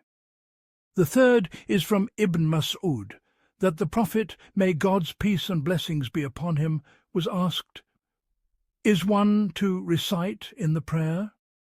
He, upon him be peace and blessings, said, "Can there be a prayer without recitation?" And these two reports I have transmitted from the commentary of Sheikh Abu Hamid al-Isfarai and the argument of al-Asam, his saying, "Upon him be peace and blessings, pray as you have seen me pray." He made the prayer one of the things that are seen, and recitation is not seen, so it must be outside of the prayer. The answer is that if the seeing is transitive to two objects, it is in the sense of knowing. The second problem, Ash-Shafi, may God have mercy upon him, said, "The recitation of the Fatihah is obligatory in the prayer.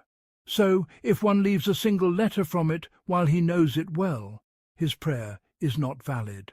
And upon this are the great majority. And Abu Hanifa said the recitation of the Fatihah is not obligatory.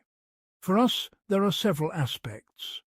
The first is that he, upon him be peace and blessings, persisted throughout his life in the recitation of the Fatihah, in the prayer.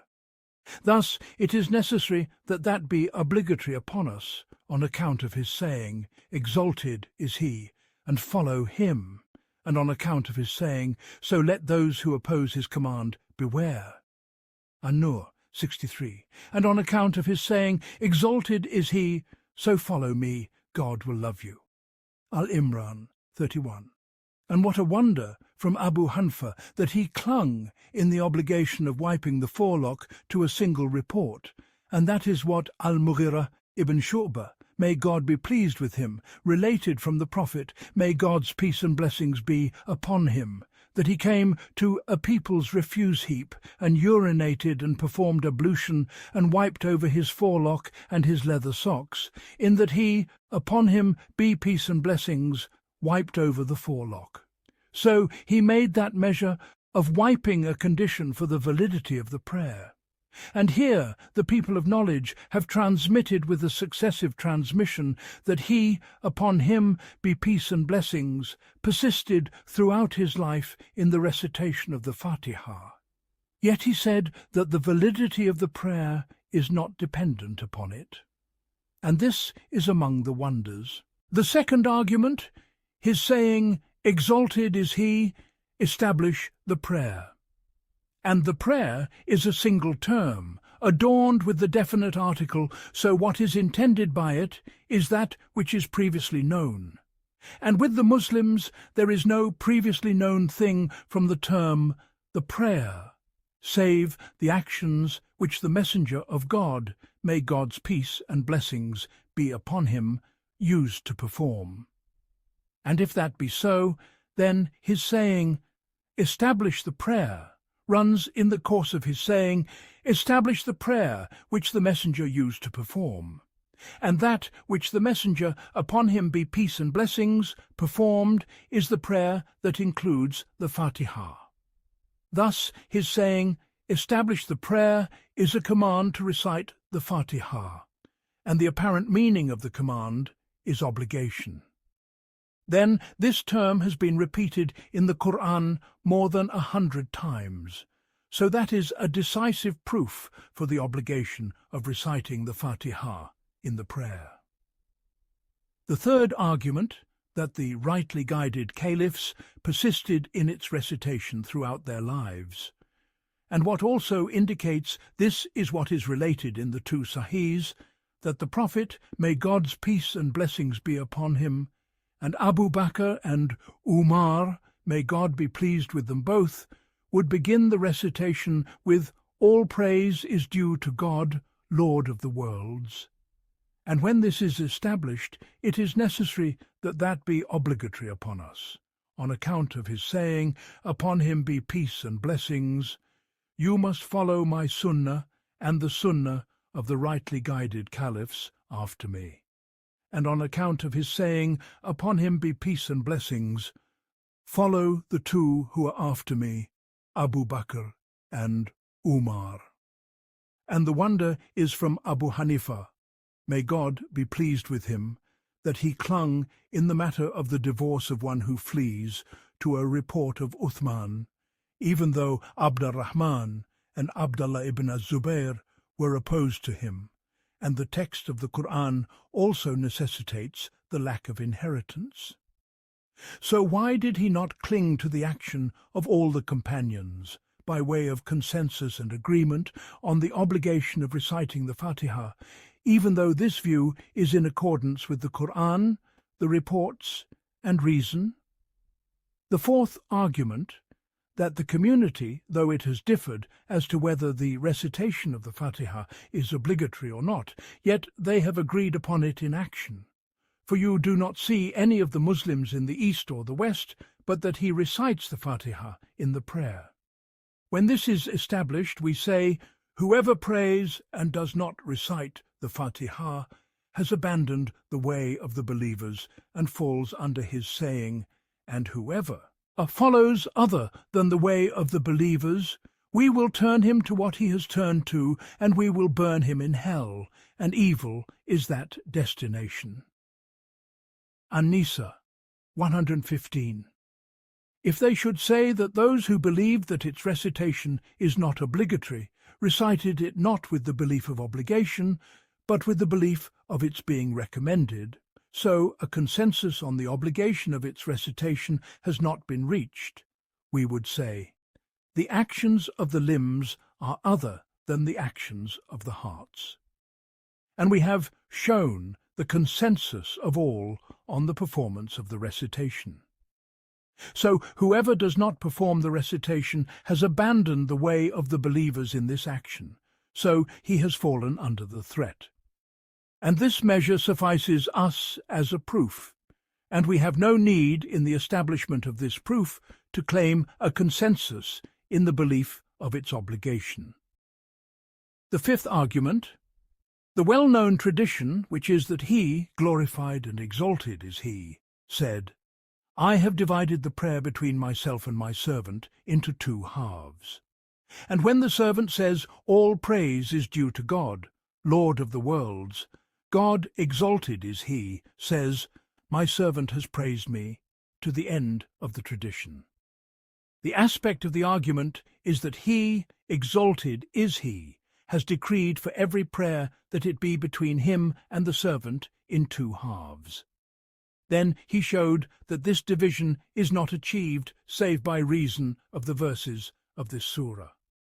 So we say, the prayer is not separate from this division, and this division is not achieved save by reason of this surah.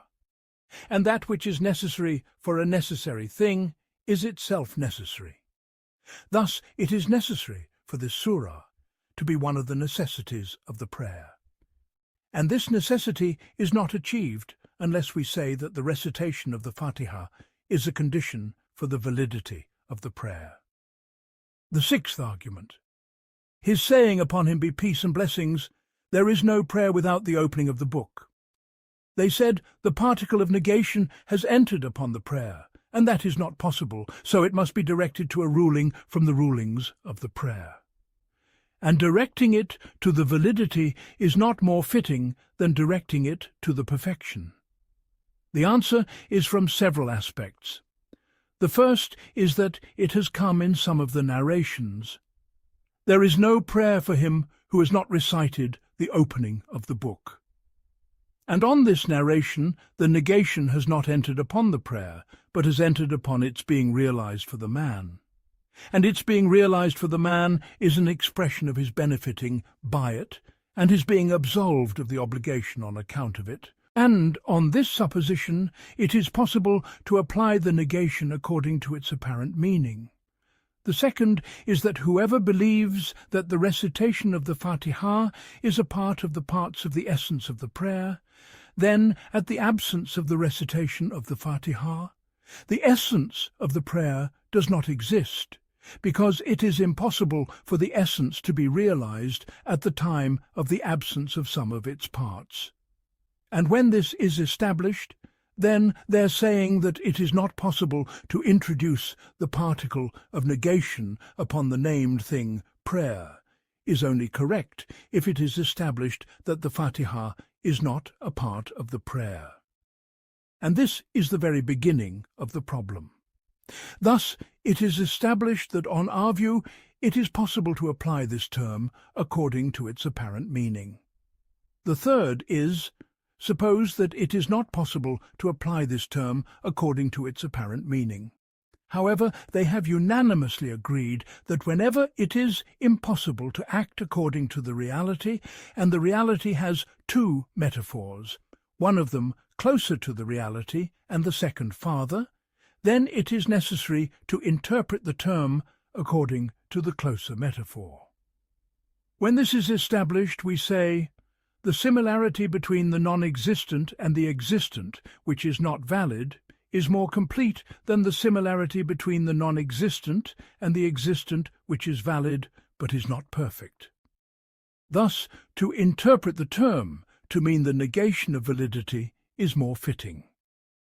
The fourth aspect is that the interpretation to mean the negation of validity is more fitting for several reasons. One of them is that the original principle is to maintain what was as it was. The second is that the aspect of prohibition is preponderant, and the third is that this is more cautious. The seventh argument, from Abu Hurairah, from the Prophet, may God's peace and blessings be upon him, that he said, "Every prayer in which the opening of the book has not been recited is deficient, not complete." They said, deficient is imperfection, and that does not indicate a lack of permissibility. We said, nay, this indicates a lack of permissibility, because the legal obligation to pray is established, and the original principle concerning what is established is its continuation. We have gone against this original principle when performing the prayer in a state of perfection. So, when performing it in a state of imperfection, it is necessary that we not be absolved of the obligation. And what strengthens this is that with Abu Hanifa, fasting on the day of Eid is valid. Yet if he were to fast on the day of Eid as a make-up for Ramadan, it would not be valid. He said, because what is obligatory upon him is the perfect fast, and fasting on this day is deficient. So it is necessary that this make-up fast not bring about an absolution of the obligation. And when this is established, we say, then why did he not say something similar in this matter? The eighth argument, Sheikh Abu Hamid transmitted in his commentary from Ibn al-Mundhir that he related with his chain of narration from Abu Hurairah, may God be pleased with him, that the Prophet, may God's peace and blessings be upon him, said, no prayer is sufficient in which the opening of the book has not been recited. The ninth argument, Rifa' ibn Malik related that a man entered the mosque and prayed. When he had finished his prayer, and he mentioned the report, until the man said, teach me the prayer, O Messenger of God. He, upon him be peace and blessings, said, when you face the Qibla, say the Takbir and recite the opening of the book. The aspect of the proof is that this is a command, and a command is for obligation. And also the man said, teach me the prayer. So everything that the messenger, may God's peace and blessings be upon him, mentioned must be part of the prayer. So when he mentioned the recitation of the Fatihah, it is necessary that the recitation of the Fatihah be a part of the parts of the prayer. The 10th argument, it is related that the Prophet, upon him be peace and blessings, said, shall I not inform you of a surah, the like of which is not in the Torah, nor in the Gospel, nor in the Psalms? They said, yes. He said, then what do you recite in your prayer? They said, all praise is due to God, Lord of the worlds. He said, it is it. The aspect of the proof is that he, upon him be peace and blessings, when he said, what do you recite in your prayer? They said, all praise is due to God. This indicates that it was well known among the companions that no one prays save with this surah. This, then, was a known consensus among them. The 11th argument, clinging to his saying, exalted is he, so recite what is easy of the Qur'an, al-Muzammil. 20. The aspect of the proof is that his saying, so recite, is a command, and a command is for obligation. This necessitates that the recitation of what is easy of the Qur'an is obligatory. We say, what is intended by what is easy of the Qur'an is either the Fatihah or other than the Fatihah, or what is intended is a choice between the Fatihah and what is other than it. The first necessitates that the Fatihah in its entirety be obligatory, which is the desired conclusion. The second necessitates that the recitation of other than the Fatihah be obligatory upon us, which is false by consensus. The third necessitates that the legally responsible person be given a choice between reciting the Fatihah and reciting what is other than it. And that is false by consensus, because the community is in agreement that the recitation of the Fatihah is more fitting than the recitation of what is other than it. And Abu Hanifa conceded that the prayer without the recitation of the Fatihah is deficient and imperfect, and a choice between the imperfect and the perfect is not permissible. And know that He, exalted is He, only named the recitation of the Fatihah, recitation of what is easy of the Qur'an, because this surah is memorized by all legally responsible Muslims, so it is easy for all. As for the rest of the surahs, they may be memorized and they may not be, and in that case they are not easy for all. The 12th argument, the command to pray was established, and the original principle concerning what is established is its continuation. We have gone against this original principle when performing the prayer that includes the recitation of the Fatihah, because the reports indicate that Surah al-Fatihah is more excellent than the rest of the surahs, and because the Muslims have unanimously agreed that the prayer with the recitation of this surah is more perfect than the prayer that is devoid of the recitation of this surah. So, at the absence of the recitation of this surah, it is necessary to remain upon the original principle. The 13th argument, the recitation of the Fatihah necessitates the absolution of the obligation with certainty, so it is more cautious. Thus, it is necessary to affirm its obligation for the text and for reason. As for the text, it is His saying, "Upon him be peace and blessings." Leave what causes you doubt for what does not cause you doubt. And as for reason, it is that it brings about the repelling of the harm of fear from the soul, and the repelling of harm from the soul is obligatory. If they should say, if we were to believe in its obligation, it is possible that we are mistaken in it, so the fear remains. I would say, the belief in its obligation gives rise to a possible fear, and the belief in its non-obligation also gives rise to it, so these two harms are in opposition.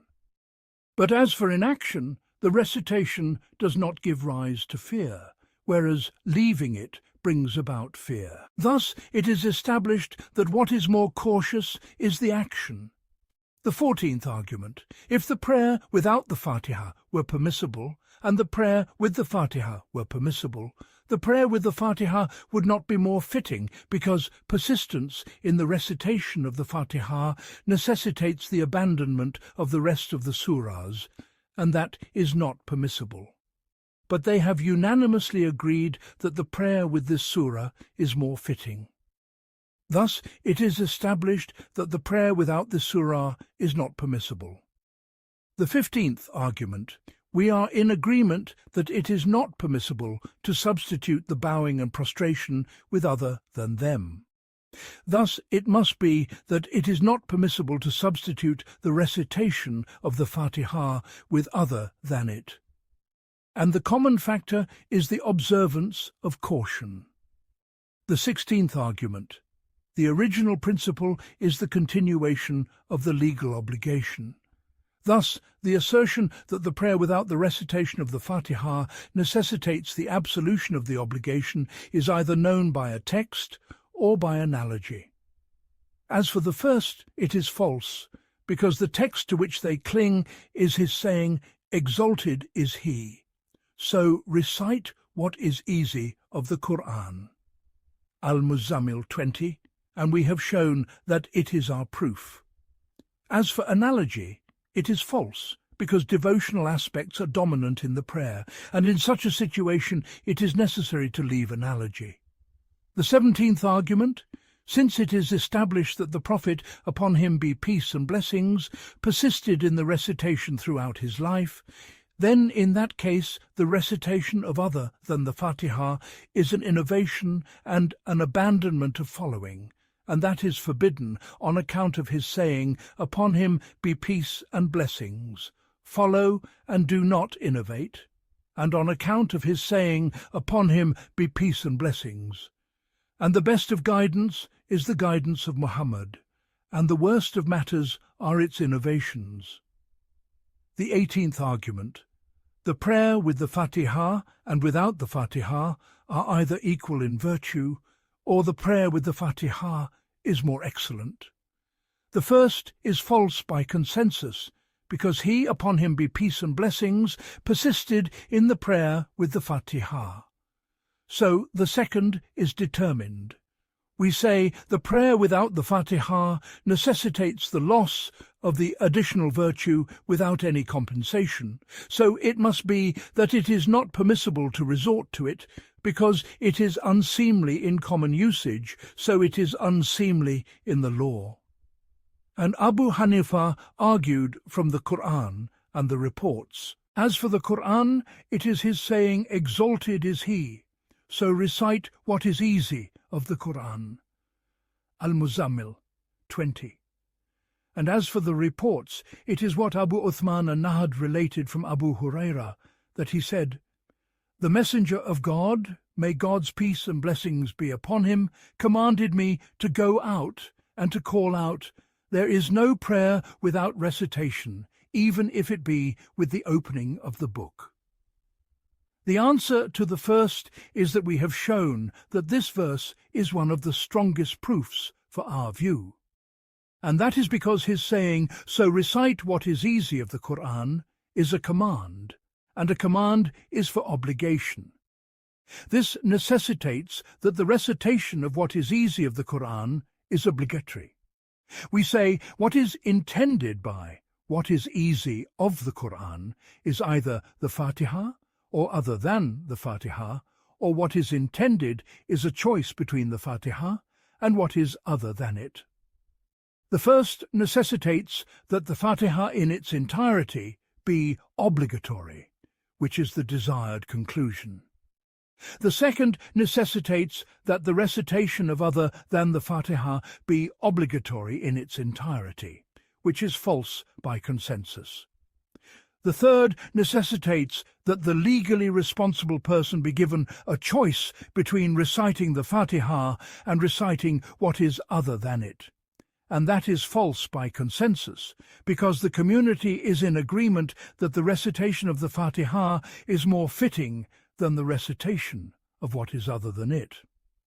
And Abu Hanifa conceded that the prayer without the recitation of the Fatihah is deficient and imperfect, and a choice between the imperfect and the perfect is not permissible.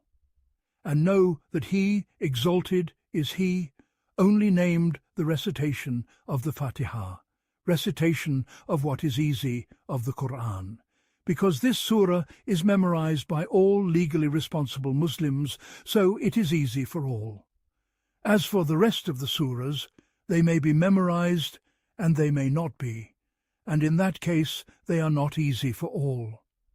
And as for the second, it is contradicted by what is transmitted from Abu Huraira, that he said, the Messenger of God, may God's peace and blessings be upon him, commanded me to go out and to call out, there is no prayer without the opening of the book.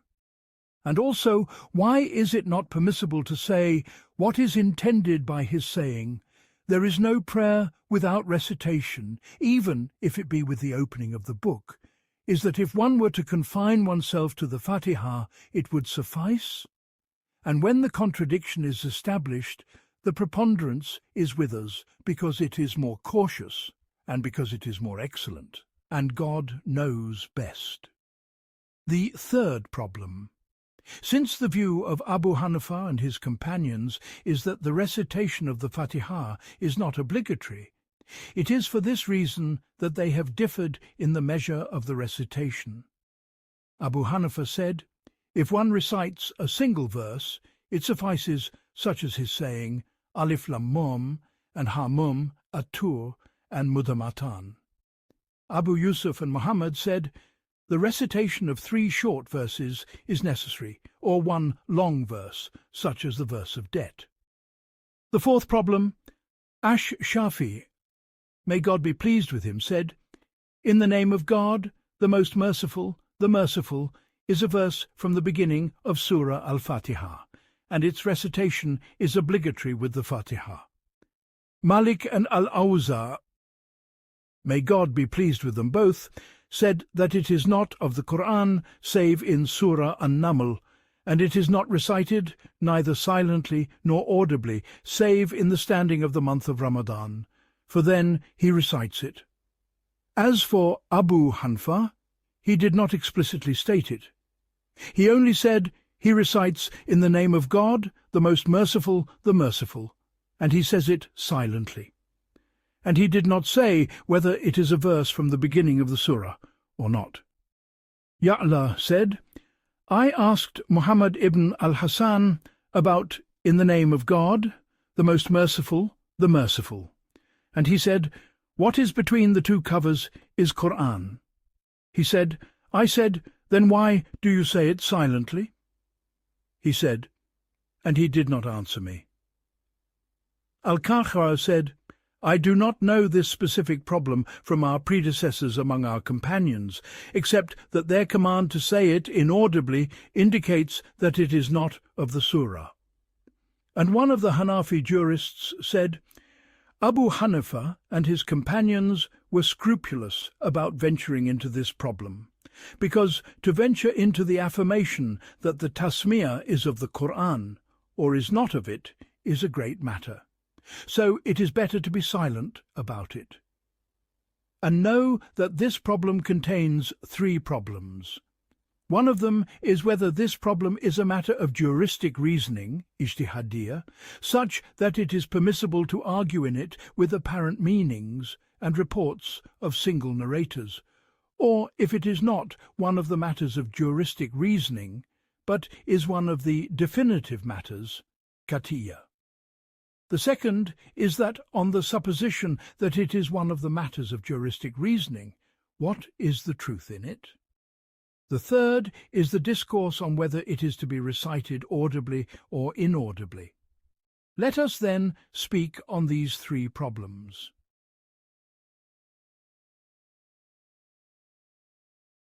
The 5th problem. In the establishment that this problem is not one of the definitive matters.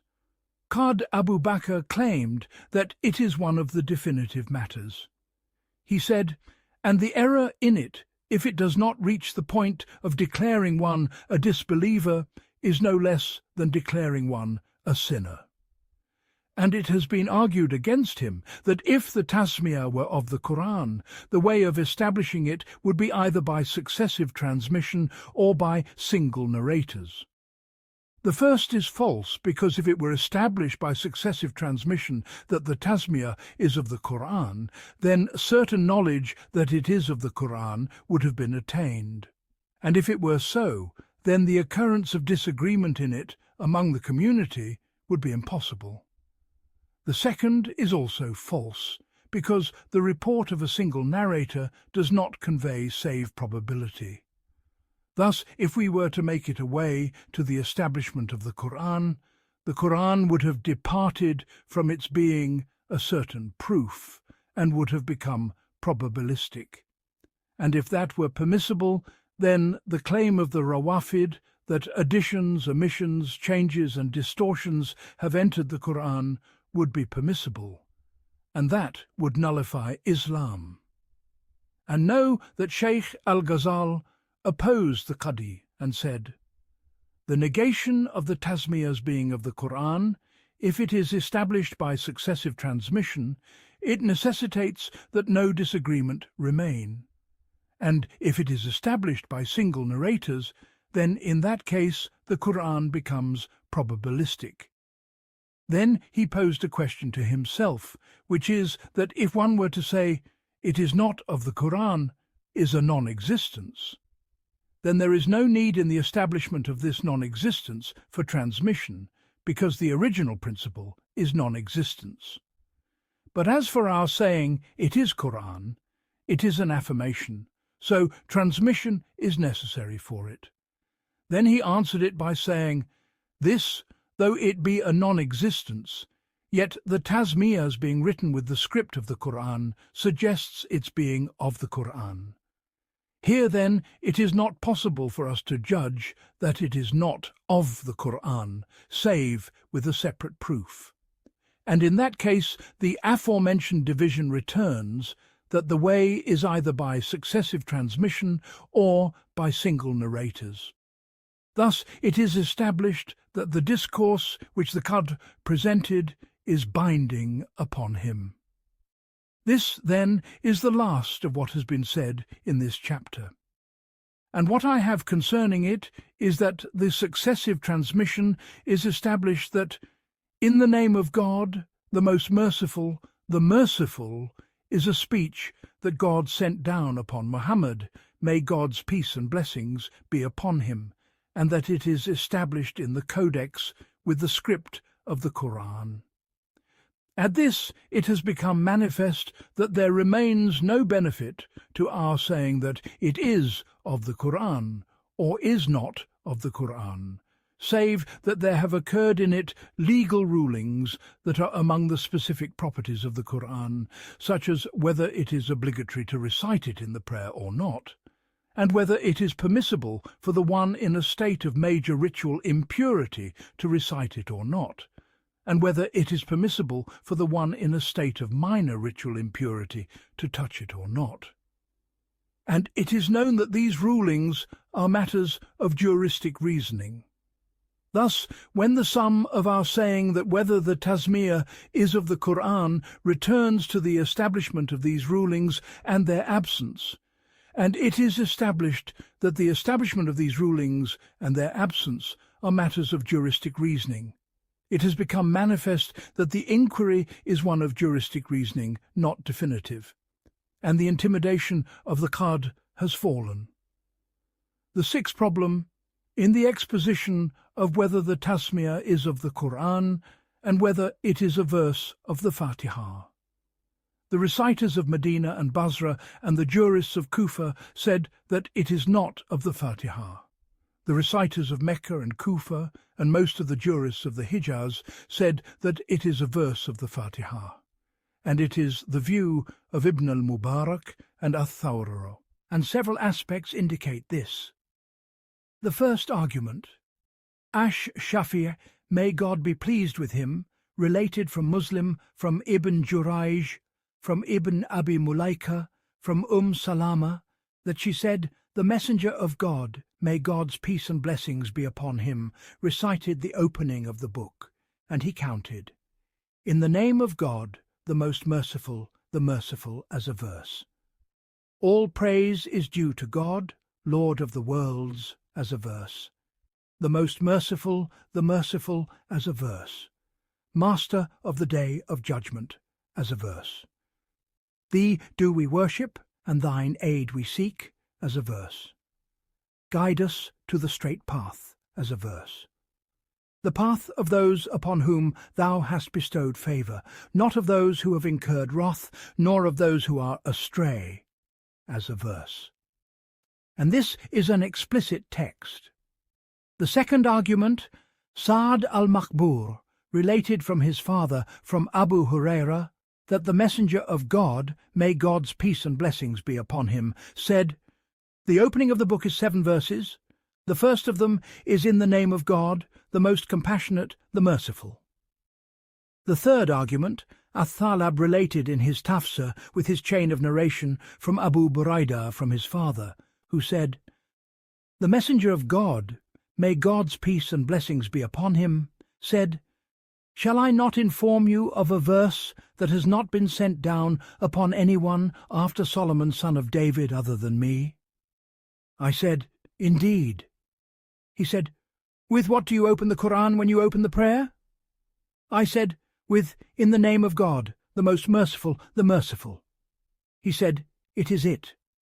This tradition indicates that the tasmiyah is of the Qur'an. The fourth argument. Athab Padi, Alab Wam. Related with his chain of narration from Ja'far ibn Muhammad, from his father, from Jabir ibn Abdullah, that the Prophet, may God's peace and blessings be upon him, said to him, "What do you say when you stand for the prayer?" He said, "I say all praise is due to God, Lord of the worlds."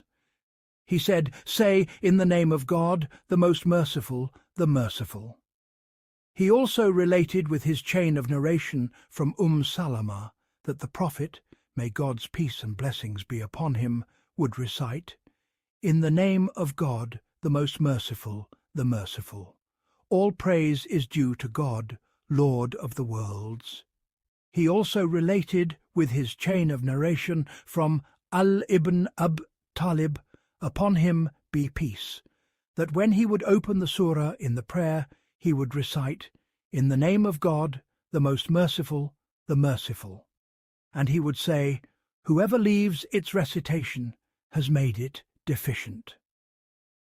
He also related with his chain of narration from Sa'd ibn Jubair, from Ibn Abbas, concerning his saying, "And we have certainly given you 7 of the oft-repeated Al-Hijr 87. He said, "The opening of the book."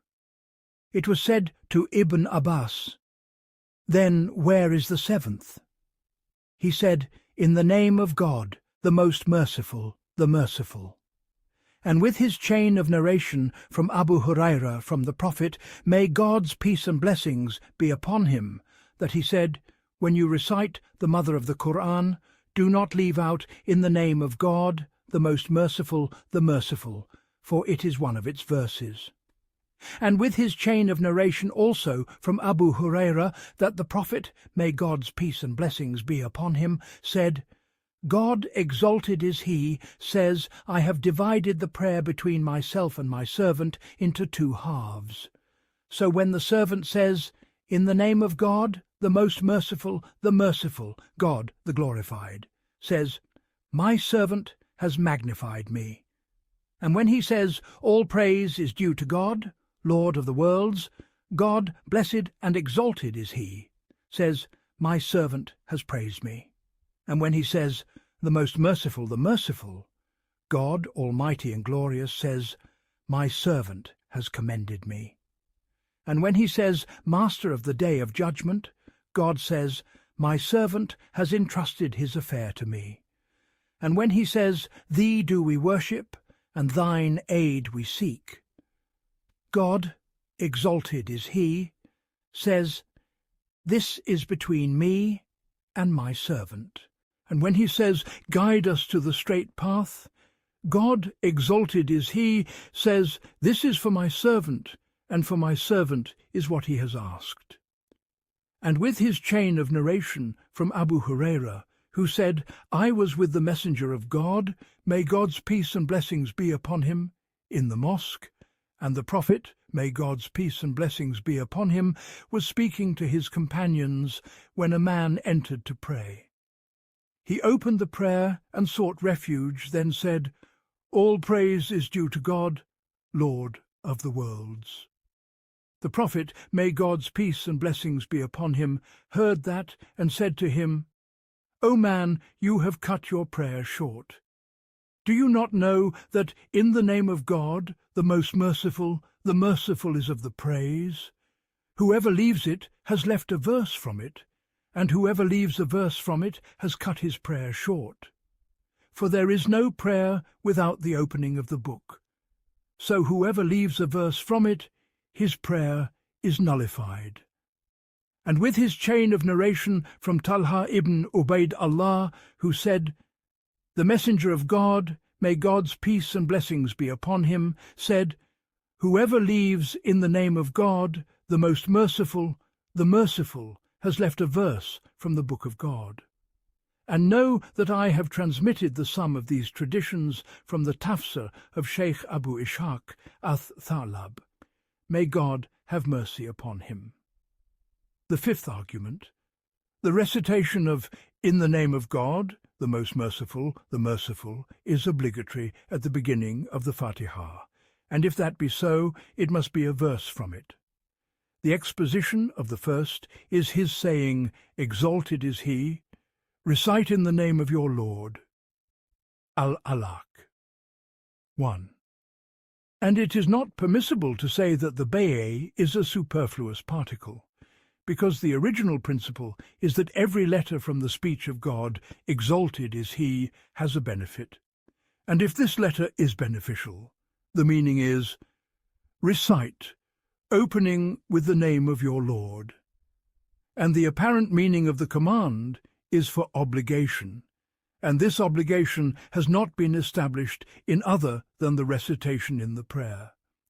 Thus it is necessary to establish it in the recitation in the prayer in order to preserve the text from being rendered inoperative. The sixth argument. The Tasmiyah is written with the script of the Qur'an, and everything that is not of the Qur'an is not written with the script of the Qur'an. Do you not see that they have forbidden the writing of the names of the surahs in the codex, and they have forbidden the marks for the tenths and the fifths? And the purpose of all of that is to prevent from being mixed with the Qur'an what is not of it.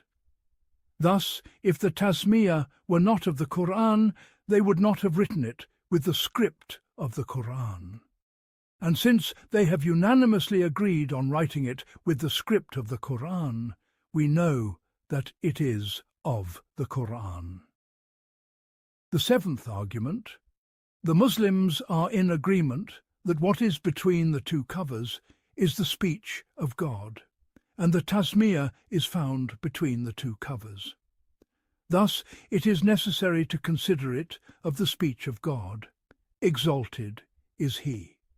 For this reason we related that when Ya'la presented this discourse to Muhammad ibn al-Hasan, he remained silent.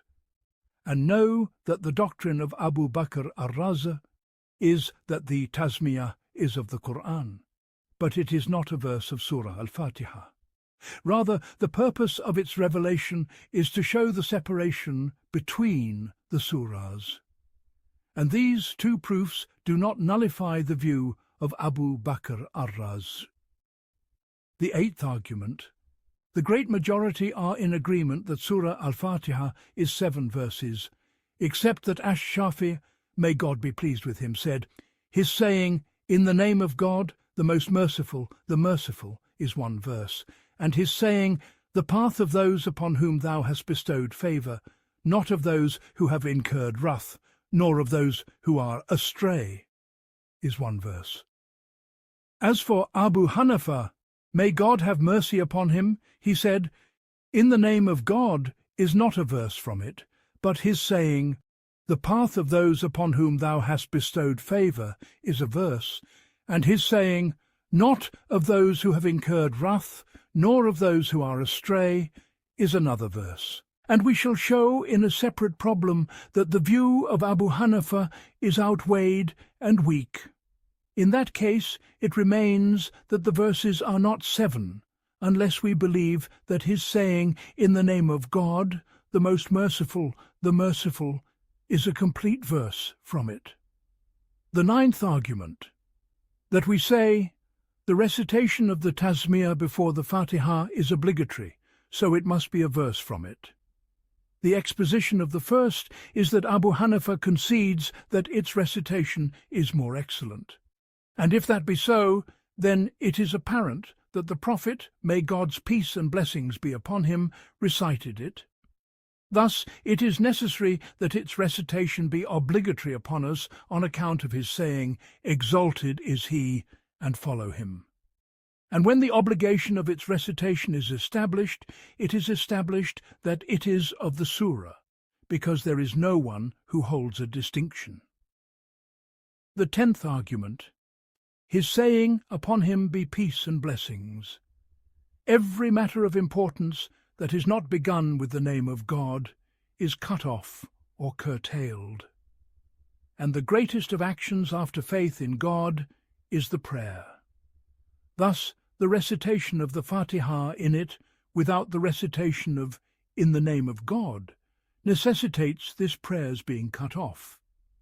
And the term cut off, abtar, indicates the ultimate of deficiency and defect, with the proof that He, exalted is He, mentioned it in the context of blaming the disbeliever who was an enemy of the messenger. Upon him be peace and blessings. And he said, Verily, he who insults you is the one who is cut off. Al-Kawthar. 3. It necessarily follows that it be said, the prayer that is devoid of the recitation of In the name of God, the most merciful, the merciful, is in the ultimate of deficiency and defect. And everyone who has acknowledged this defect and deficiency has affirmed the invalidity of this prayer. And that indicates that it is of the Fatihah, and that its recitation is obligatory. The 11th argument. What is related that the Prophet, may God's peace and blessings be upon him, said to Ubay ibn Ka'b, What is the greatest verse in the book of God? Exalted is he. He replied, In the name of God, the most merciful, the merciful. And the Prophet, upon him be peace, confirmed him in his saying. The aspect of the argument is that this discourse indicates that this measure is a verse. And it is known that it is not a complete verse in his saying, Verily it is from Solomon, and verily it is in the name of God, the most merciful, the merciful. An-Naml. 30. But this is a part of a verse. Thus it must be a complete verse in other than this place. And everyone who has affirmed that has said that it is a complete verse at the beginning of Surah al-Fatihah. The 12th argument, that Muawiyah came to Medina and led the people in a prayer in which he recited audibly. He recited the mother of the Qur'an and did not recite, In the name of God, the most merciful, the merciful. When he had finished his prayer, the emigrants and the helpers called out to him from every side, Have you forgotten? Where is, in the name of God, the most merciful, the merciful, when you open the Qur'an? Muawiyah repeated the prayer and recited, In the name of God, the most merciful, the merciful.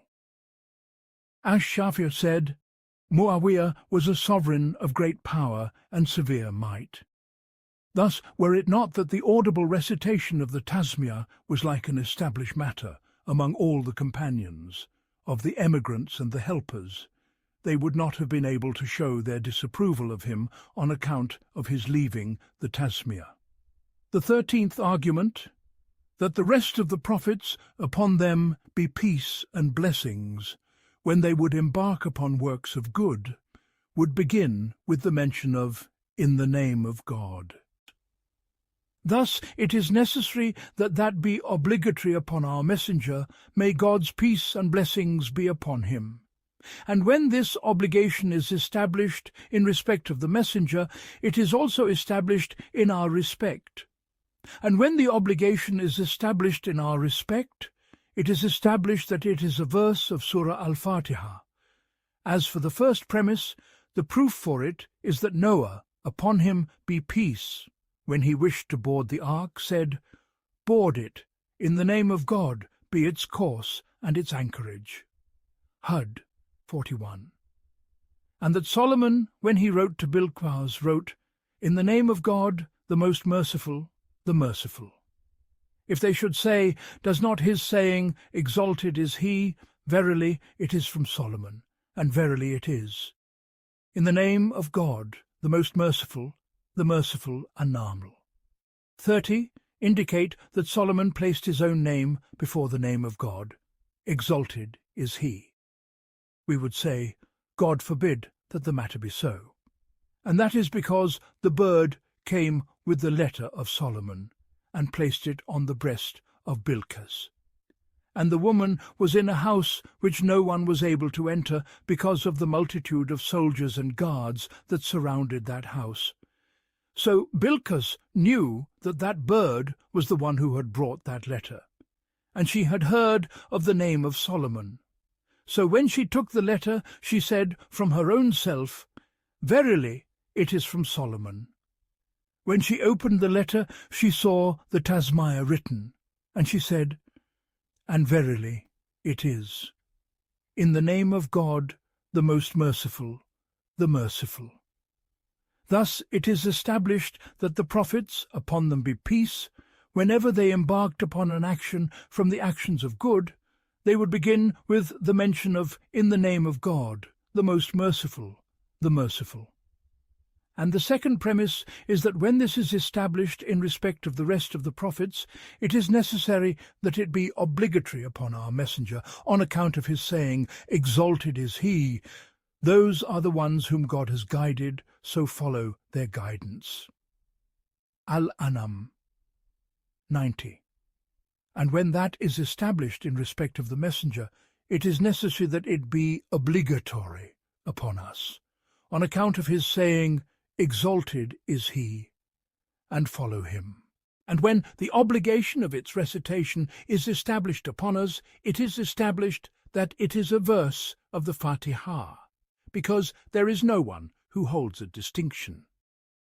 The 14th argument, that he, exalted is he, precedes in existence the existence of all other existence, because he, exalted is he, is unoriginated and a creator, and what is other than him is originated and created. And the unoriginated creator must needs precede the originated created thing.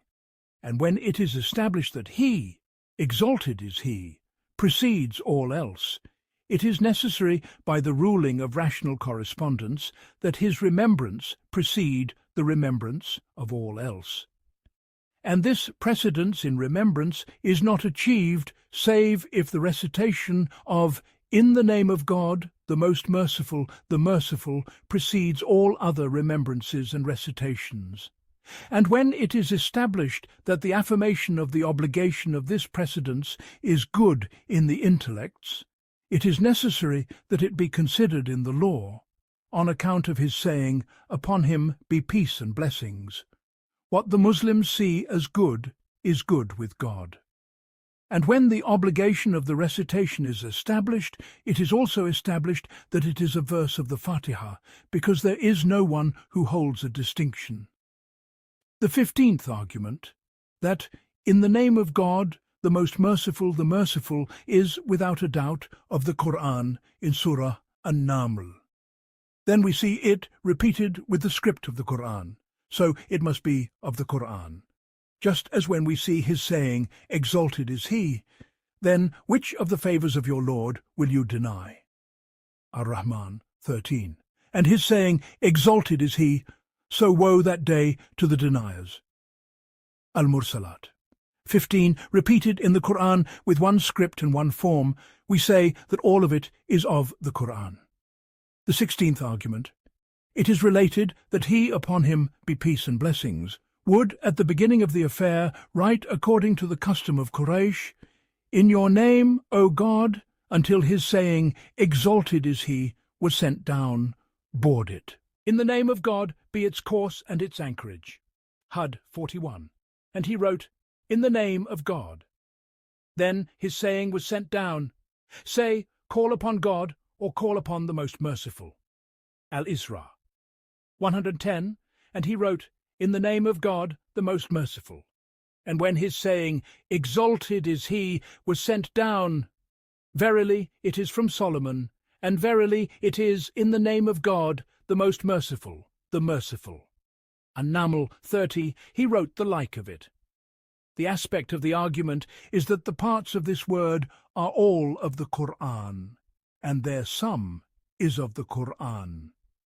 Then it has been established in the Qur'an, so it is necessary to be certain that it is of the Qur'an. For if it were permissible to remove it from the Qur'an, despite these many necessitating factors, and despite its fame, it would be permissible to remove the rest of the verses likewise, and that would necessitate casting doubt upon the Qur'an. The 17th argument, we have already shown that it has been established by successive transmission that God, exalted is he, would send down this word upon Muhammad, "Upon him be peace and blessings," and he would command its being written with the script of the Codex. And we have shown that the sum of the disagreement as to whether it is of the Qur'an has returned to specific rulings, such as whether it is obligatory to recite it, and whether it is permissible for the one in a state of major ritual impurity to recite it, and for the one in a state of minor ritual impurity to touch it.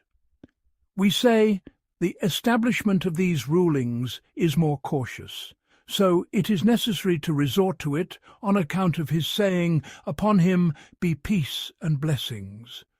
Leave what causes you doubt for what does not cause you doubt. And the opponent has argued with several things. The first is that they have clung to the report of Abu Huraira, which is that the Prophet, may God's peace and blessings be upon him, said, "God exalted is he, says, I have divided the prayer between myself and my servant into two halves.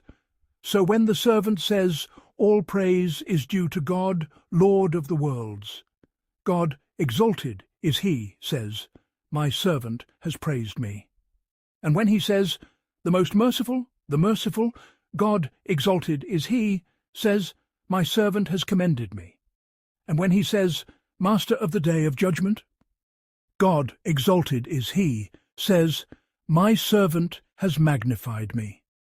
And when he says, Thee do we worship, and thine aid we seek, God exalted is he, says, This is between me and my servant.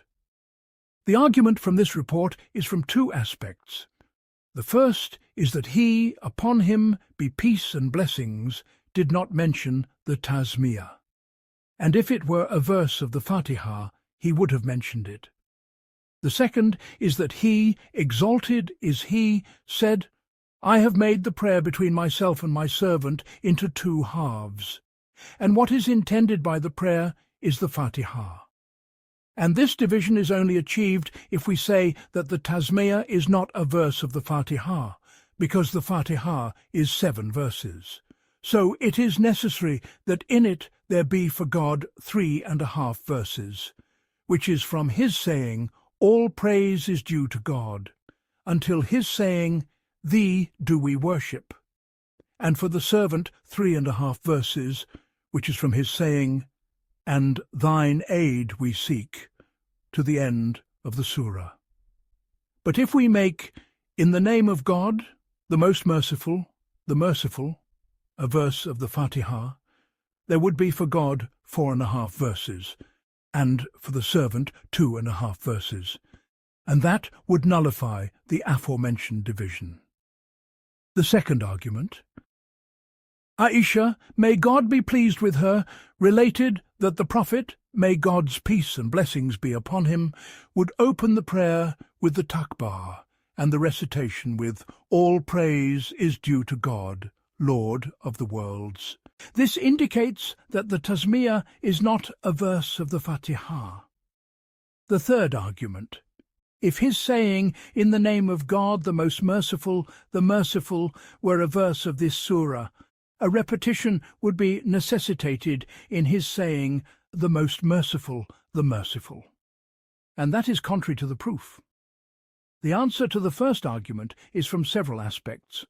The first is that we have transmitted that Shaykh Abu Ishaq al-Tha'lab related with his chain of narration that the Prophet, may God's peace and blessings be upon him, when he mentioned this tradition, counted, In the name of God, the most merciful, as a complete verse of Surah al-Fatihah. And when the two narrations contradict, the preponderance is with us, because the narration of affirmation is given precedence over the narration of negation. The second is that Abu Dawud as-Sikhtiyan related from an-Nakha, from Malik, from al-Ala ibn Abd al-Rahman, from his father, from Abu Huraira, that the Prophet, may God's peace and blessings be upon him, said, And when the servant says, Master of the day of judgment, God, exalted is he, says, My servant has magnified me, and this is between me and my servant. When you have understood this, we say, his saying concerning Master of the day of judgment, this is between me and my servant, means in the division. And it is only so if there are 3 before it and 3 after it. and there are only 3 before it if the tasmiyah is a verse of the Fatihah. So this report has become a proof for us from this aspect. The third is that the term half, just as it may mean half in the number of verses, so too may it mean half in the meaning. He, upon him be peace and blessings, said, "The laws of inheritance are half of knowledge."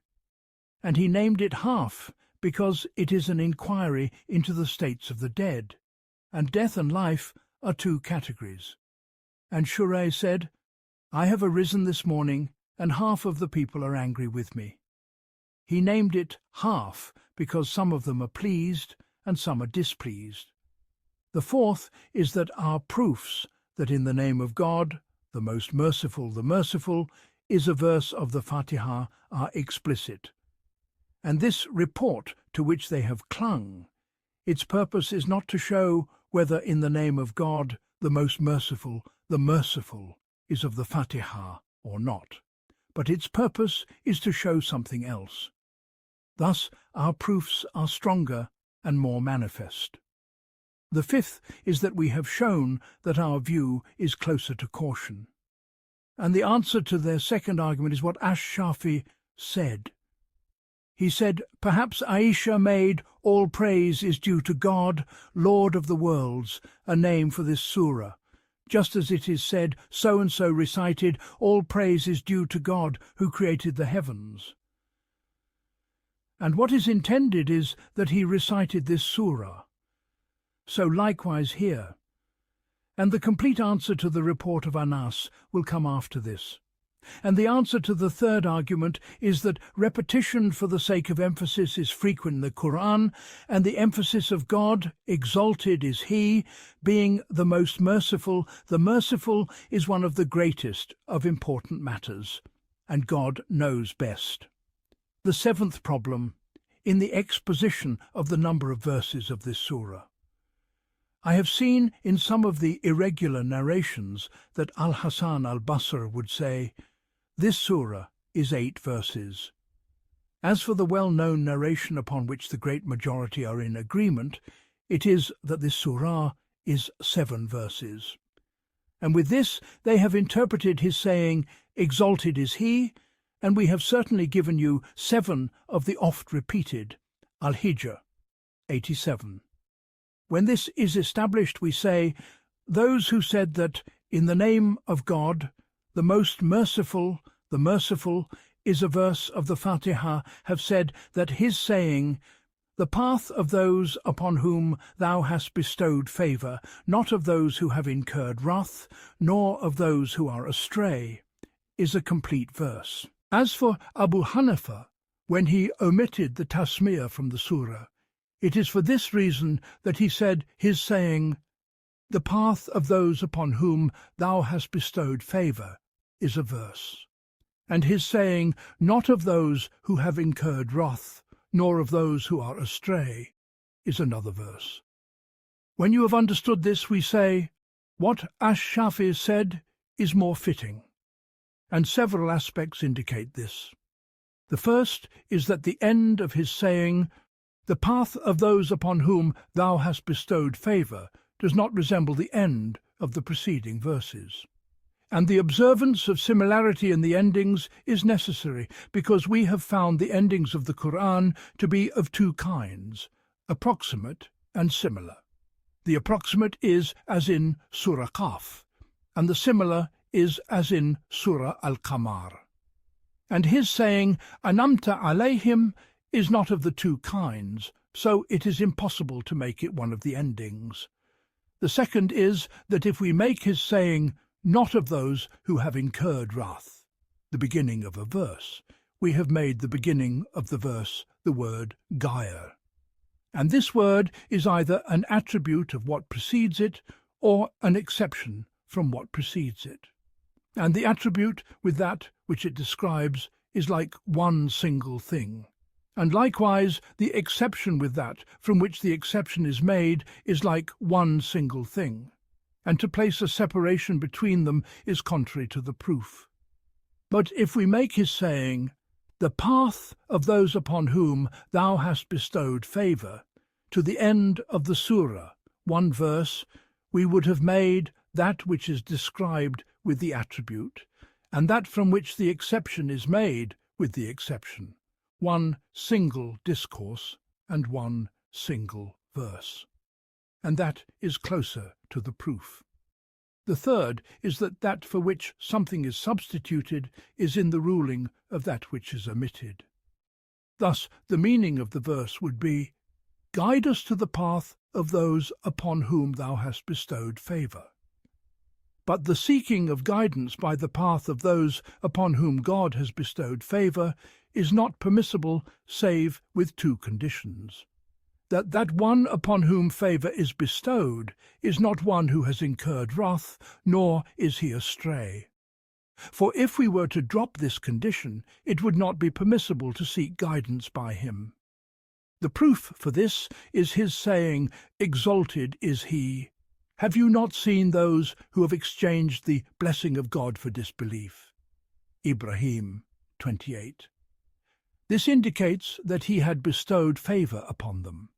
But when they became of the company of those who have incurred wrath, and of the company of those who are astray, it is for this reason that it is not permissible to seek guidance by them. Thus it is established that it is not permissible to separate his saying, the path of those upon whom thou hast bestowed favour, from his saying, not of those who have incurred wrath. Nay, this totality is one single discourse. Thus it is necessary to say that it is one single verse. If they should say, is not his saying, all praise is due to God, Lord of the worlds, one verse, and his saying, the most merciful, the merciful, a second verse, even though this verse is not independent in itself, but is connected to what precedes it. We would say, the difference is that his saying, all praise is due to God, Lord of the worlds, is a complete discourse without his saying, the most merciful, the merciful. It is for this reason that it is not impossible that the mere saying, all praise is due to God, Lord of the worlds, be a complete verse. But it is not so here, since we have shown that the mere saying, guide us to the straight path, the path of those upon whom thou hast bestowed favour, is not a complete discourse. Nay, so long as his saying, not of those who have incurred wrath, nor of those who are astray, is not joined to it, his saying, guide us to the straight path, the path of those upon whom thou hast bestowed favour, is not correct. Thus the difference is manifest. The eighth problem. Some of our companions have mentioned two views for Ash-Shafi concerning whether in the name of God, the most merciful, the merciful, is a verse from the beginnings of the rest of the surahs, or not. As for the verifiers among the companions, they have agreed that in the name of God is Qur'an from the rest of the surahs. And they have made the two views to be concerning whether it is a complete verse by itself at the beginning of every surah, or if it and what is after it are a verse. And some of the Hanafis have said that Ash-Shafi'ah has gone against the consensus in this problem, because no one before him has said that in the name of God is a verse from the beginnings of the rest of the surahs. Our proof is that in the name of God is written at the beginnings of the surahs with the script of the Qur'an, so it must be Qur'an. And the opponent has argued from what Abu Hurairah related, that the Prophet, may God's peace and blessings be upon him, said concerning Surah Al-Mulk, verily it is 30 verses, and concerning Surah Al-Kawthar, verily it is 3 verses. Then they have unanimously agreed that this number is attained without the tasmiyah. Thus it must be that the tasmiyah is not a verse of these surahs. The answer is that if we say that in the name of God, the most merciful, the merciful, with what is after it is one verse, this problem is removed. If they should say, "Since you have acknowledged that it is a complete verse from the beginning of the Fatihah, how can you say that it is a part of a verse from the rest of the surahs?" We would say, this is not far-fetched. Do you not see that his saying, "All praise is due to God, Lord of the worlds," is a complete verse? Yet the sum of his saying, "And the last of their call will be that all praise is due to God, Lord of the worlds." Yunus 10 has become one single verse. So likewise here. And also his saying that Surah Al-Kawthar is 3 verses means that what is a specific property of this surah is 3 verses. As for the tasmiyah, it is like a thing that is shared between all the surahs. So this question falls: audible recitation of the basmala in the prayer, the 9th problem. Audible recitation of the basmala in the prayer. It is related from Ahmad ibn Hanbal that he said, "The tasmiyah is a verse of the Fatihah, except that it is said silently in every rak'ah." As for Shafi'ah, he said that it is a verse from it, and it is recited audibly. And Abu Hanifa said, "It is not a verse of the Fatihah, except that it is said silently in every rak'ah, and it is not recited audibly either." We say to recite it audibly is a sunnah, and several considerations and arguments indicate this.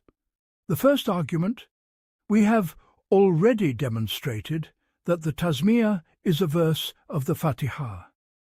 And when this is established, we say, induction has shown that a single surah is either entirely silent or entirely audible. But for a part of it to be silent and a part audible, this is not found in any of the surahs.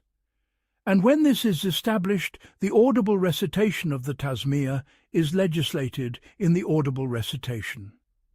The second argument, that his saying, "In the name of God, the most merciful, is, without a doubt, a praise of God and a remembrance of him with magnification. Thus it is necessary that its proclamation be legislated on account of his saying, "Exalted is he." So remember God as you remember your fathers, or with a more intense remembrance. Al-Baqarah 200. And it is known that if a person is proud of his father, not disdaining him, he proclaims his mention and is exhaustive in making it manifest. But if he hides his mention or says it silently, that indicates his disdaining him. Thus, if the one who is proud of his father is exhaustive in proclamation and manifestation, it is necessary that the proclamation of the remembrance of God be more fitting, acting upon his saying, "So remember God as you remember your fathers," or with a more intense remembrance. The third argument is that the audible remembrance of God indicates one's being proud of that remembrance, not caring for the disapproval of one who disapproves of it. And there is no doubt that this is deemed good in the intellect, so it is likewise in the law, on account of his saying, "Upon him be peace." What the Muslims see as good is good with God. And what also strengthens this discourse is that hiding and secrecy are not befitting, save for that in which there is a defect and a deficiency. So a man hides it and says it silently, so that that defect may not be revealed. But as for that which conveys the greatest kinds of pride, virtue, and merit, how is it befitting of a person of intellect to hide it? And it is known that there is no merit for the servant higher and more perfect than his being a rememberer of God with magnification. For this reason he, upon him be peace and blessings, said, "Blessed is he who has died, and his tongue is moist with the remembrance of God." And Ali ibn Abi Talib, upon him be peace, would say, "O you whose remembrance is an honour for those who remember." And the like of this, how is it befitting of a person of intellect that he should strive to hide it? For this reason it has been transmitted that may God be pleased with him, his doctrine was to recite, "In the name of God, the most merciful, the merciful, audibly in all the prayers. And I say that this argument is strong in my soul, firmly rooted in my intellect, and will not be removed whatsoever by the words of the opponents. The fourth argument, what Ash-Shafi related with his chain of narration, that Muawiyah came to Medina and led them in prayer, and he did not recite, "In the name of God, the most merciful, the merciful," nor did he say the takbir when bowing and prostrating. When he gave the salutation, the emigrants and the helpers called out to him, "O Muawiyah, you have stolen from us the prayer. Where is, in the name of God, the most merciful, the merciful? And where is the takbir when bowing and prostrating?" Then he repeated the prayer with the tasmiyah and the takbir. Ash-Shafi said, Muawiyah was a sovereign of great power and severe might. Thus, were it not that the audible recitation of the tasmiyah was like an established matter among all the companions, of the emigrants and the helpers, they would not have been able to show their disapproval of him on account of his leaving the tasmiyah. The fifth argument, al-Bayhaq related in his As-Sunan al-Kubra from Abu Hurairah, who said, "The Messenger of God, may God's peace and blessings be upon him, would recite, 'In the name of God, the most merciful, the merciful,' audibly in the prayer." Then Sheikh al-Bayhaq related the audible recitation from Umar ibn al-Khattab, Ibn Abbas, Ibn Umar, and Ibn Zubayr. As for the fact that Ali ibn Abi Talib, may God be pleased with him, would recite the tasmiyah audibly, it has been established by successive transmission, and whoever follows Ali ibn Abi Talib in his religion has been guided. The proof for this is his saying, "Upon him be peace and blessings. O God, turn the truth with Allah wherever he turns." The sixth argument, that his saying, "In the name of God, the most merciful, the merciful," is related to an action that must be implied. And the meaning is, with the help of the name of God, embark upon the acts of obedience, or what runs in the course of this implied meaning. And there is no doubt that the hearing of this word alerts the intellect that there is no turning from the disobedience of God save with the protection of God, and no power for the obedience of God save with the grace of God. And it alerts the intellect that none of the good things and blessings is perfected save when the beginning in it is with the remembrance of God. And it is known that the purpose of all acts of worship and obedience is the attainment of these meanings in the intellects. Thus, if the hearing of this word brings about these lofty good things and these high blessings, this speaker falls under his saying, "You are the best community ever brought forth for mankind. You enjoin what is right, and you forbid what is wrong." Al-Amrani 110. For this speaker, on account of his making this word manifest, has commanded what is the most excellent of the kinds of enjoining what is right, which is the turning to God in entirety and the seeking of help from God in all good things. And if the matter be so, how is it befitting of a person of intellect to say that it is an innovation? And the opponent has argued with several considerations and arguments. The first argument is that al-Bukhari related with his chain of narration from Anas that he said, "I prayed behind the Messenger of God, may God's peace and blessings be upon him, and behind Abu Bakr, Umar, and Uthman, and they would open the recitation with, 'All praise is due to God, Lord of the worlds.'" And Muslim related this report in his Sahih, and in it is that they would not mention "In the name of God, the most merciful, the merciful." And in another narration, "And I did not hear any of them say, 'In the name of God, the most merciful, the merciful.'" And in a fourth narration, "And not one of them recited, 'In the name of God, the most merciful, the merciful,' audibly." The second argument, what Abdullah ibn al-Mughaffal related, that he said, "My Father heard me while I was saying, 'In the name of God, the most merciful, the merciful.' He said, 'O my son, beware of innovation in Islam. For I have prayed behind the Messenger of God, may God's peace and blessings be upon him, and behind Abu Bakr, and behind Umar and Uthman.' And they would begin the recitation with, 'All praise is due to God, Lord of the worlds.' So when you pray, say, 'All praise is due to God, Lord of the worlds.' And I say, Anas and Ibn al-Mughaffal have specified the lack of mentioning 'in the name of God, the most merciful, to the three caliphs, and they did not mention al.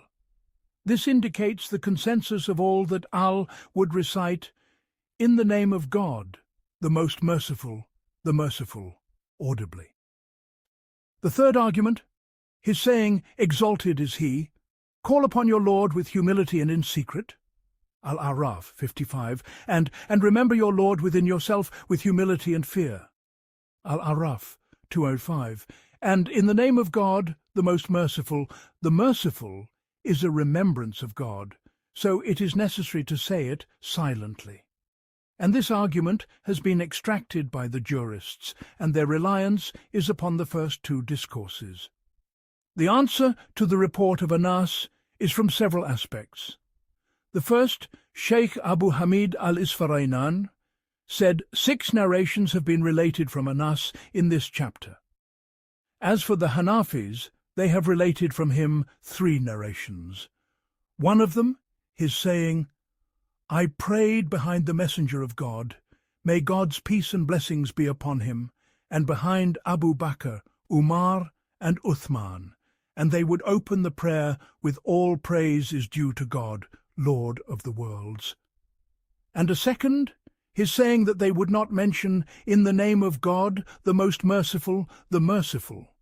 And a third, his saying, 'I did not hear any of them say, 'in the name of God, the most merciful, the merciful.'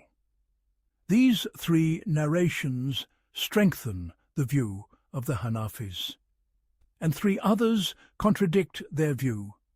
One of them, what we have mentioned, that Anas related that when Muawiyah left out 'in the name of God, the most merciful, the merciful,' in the prayer, the emigrants and the helpers disapproved of him. And we have shown that this indicates that the audible recitation of these words was like a successively transmitted matter among them. The second is that Abu Kilaba related from Anas that the Messenger of God, may God's peace and blessings be upon him, and Abu Bakr and Umar would recite, 'In the name of God, the most merciful, audibly. The third is that he was asked about reciting 'in the name of God, the most merciful, audibly and silently, and he said, 'I do not know this problem.' Thus it is established that the narration from Anas in this problem has become greatly confused and disturbed, so it has become contradictory. Thus it is necessary to have recourse to the rest of the proofs. And also in it there is another suspicion, which is that al, upon him be peace, would be exhaustive in the audible recitation of the Tasmiyah. So when the rule passed to the Umayyads, they were exhaustive in the prohibition of audible recitation, in an effort to nullify the traces of al, upon him be peace. So perhaps Anas feared them, and for this reason his statements concerning it were disturbed. And though we may doubt something, we do not doubt that whenever a contradiction occurs between the saying of Anas and Ibn al-Mughaffal and the saying of Ali ibn Abi Talib, upon him be peace, which he maintained throughout his life, then to take the saying of Ali is more fitting. This, then, is a decisive answer in the problem. Then we say, suppose that a contradiction has occurred between your proofs and our proofs. However, the preponderance is with us. The exposition of this is from several aspects. The first is that the narrator of your reports is Anas and Ibn al-Mughaffal, and the narrator of our view is ibn Abi Talib, upon him be peace, and Ibn Abbas, Ibn Omar, and Abu Hurairah. And these were of greater knowledge and nearness to the Messenger of God, may God's peace and blessings be upon him, than Anas and Ibn al-Mughaffal. The second is that the doctrine of Abu Hanfa is that when a single report comes in contradiction to analogy, it is not accepted. For this reason, he did not accept the report of the unmilked ewe, even though it is the very word of the Messenger of God. May God's peace and blessings be upon him. He said, because analogy contradicts it. When this is established, we say we have already shown that pure intellect speaks to the fact that making this word manifest is more fitting than hiding it. For what reason, then, is the saying of Anas and the saying of Ibn al-Mughaffal given precedence over this clear, self-evident exposition? The third is that it is known by necessity that the Prophet, upon him be peace, would give precedence to the great over the small, and the scholars over the non-scholars, and the noble over the Bedouins.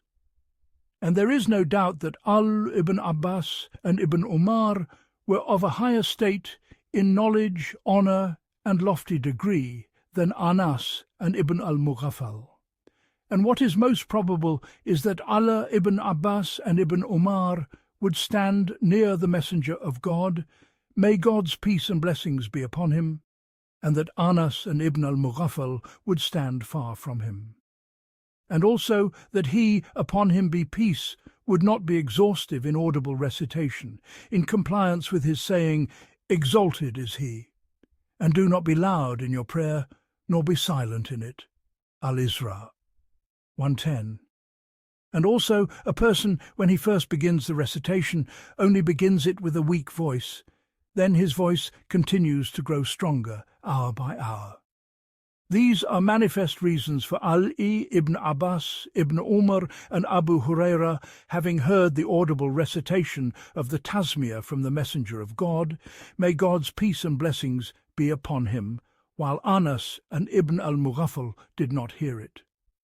The fourth is that a Shafi'i said, perhaps what is intended by the saying of Anas, the Messenger of God, may God's peace and blessings be upon him, would open the prayer with, all praise is due to God, Lord of the worlds. Is Eshidurhawu.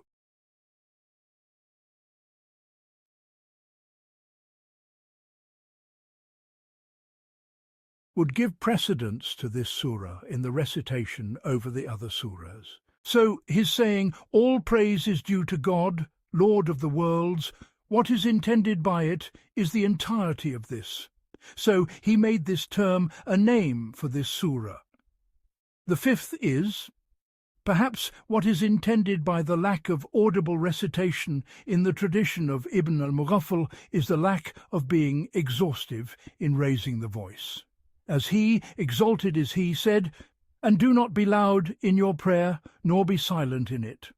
Al-Isra 110. The sixth is audibility is an affirmative quality, and inaudibility is a privative quality, and the affirming narration is more fitting than the negating one. The seventh is that the rational proofs are in agreement with us, and the action of ibn Abi Talib, upon him be peace, is with us. And whoever takes as an imam for his religion has held fast to the most trustworthy handhold in his religion and his soul. And as for clinging to his saying, exalted is he, and remember your Lord within yourself with humility and fear. Al-A'raf 205. The answer is that we interpret that to mean the mere remembrance. As for his saying, in the name of God, the most merciful, the merciful, what is intended by it is the recitation of the speech of God, exalted is he, by way of worship and submission. So to recite it audibly is more fitting. The 10th problem, on the branches of the Tasmiyah, and in it are several branches of the rulings of the Tasmiyah. The first branch, the Shia have said, the Sunnah is to recite the Tasmiyah audibly, whether it be in the audible prayer or the silent prayer, and the majority of the jurists oppose them in this. The second branch, those who said that the Tasmiyah is not a verse from the beginnings of the surahs, have differed in the reason for its establishment in the codex at the beginning of every surah. And in this there are two views. The first is that the Tasmiyah is not of the Qur'an, and these are of two groups. Among them are those who said that it was written for the separation between the surahs, and this separation has now become known, so there is no need to establish the Tasmiyah. On this basis, if it were not written, it would be permissible. And among them are those who said that it is necessary to establish it in the codices, and it is not permissible to leave it out ever. The second view is that it is of the Qur'an, and God, exalted is He, has sent it down, but it is an independent verse by itself, and it is not a verse of the surah. And these also are of two groups. Among them are those who said that God, exalted is He, would send it down at the beginning of every surah separately. And among them are those who said, no, but He sent it down one single time, and commanded its establishment at the beginning of every surah. And what indicates that God, exalted is He, sent it down, and that it is of the Qur'an, is what is related from Salama, that the Prophet, may God's peace and blessings be upon him, would count in the name of God, the most merciful, as a separating verse. And from Ibrahim ibn Yazid, who said, I said to Amr ibn Dinar, Al-Fadl al-Raqash claims that in the name of God, the merciful is not of the Qur'an. He said, Glory be to God! How bold is this man! I heard Sa'd ibn Jubayr say, I heard Ibn Abbas say, when in the name of God, the merciful was sent down to the Prophet, may God's peace and blessings be upon him, he knew that surah had been concluded and another had been opened. And from Abdullah ibn al-Mubarak, that he said, whoever leaves in the name of God, the merciful, has left 113 verses. And the like of this has been related from Ibn Umar and Abu Hurairah. The third branch, those who say that the Tasmiyah is a verse of the Fatihah, and that the Fatihah must be recited in the prayer, there is no doubt that they obligate the recitation of the Tasmiyah. As for those who do not affirm it, they have differed.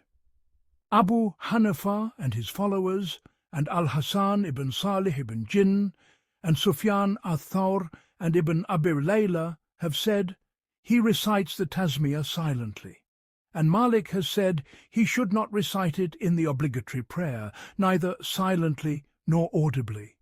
But as for the supererogatory prayer, if he wishes, he may recite it, and if he wishes, he may leave it.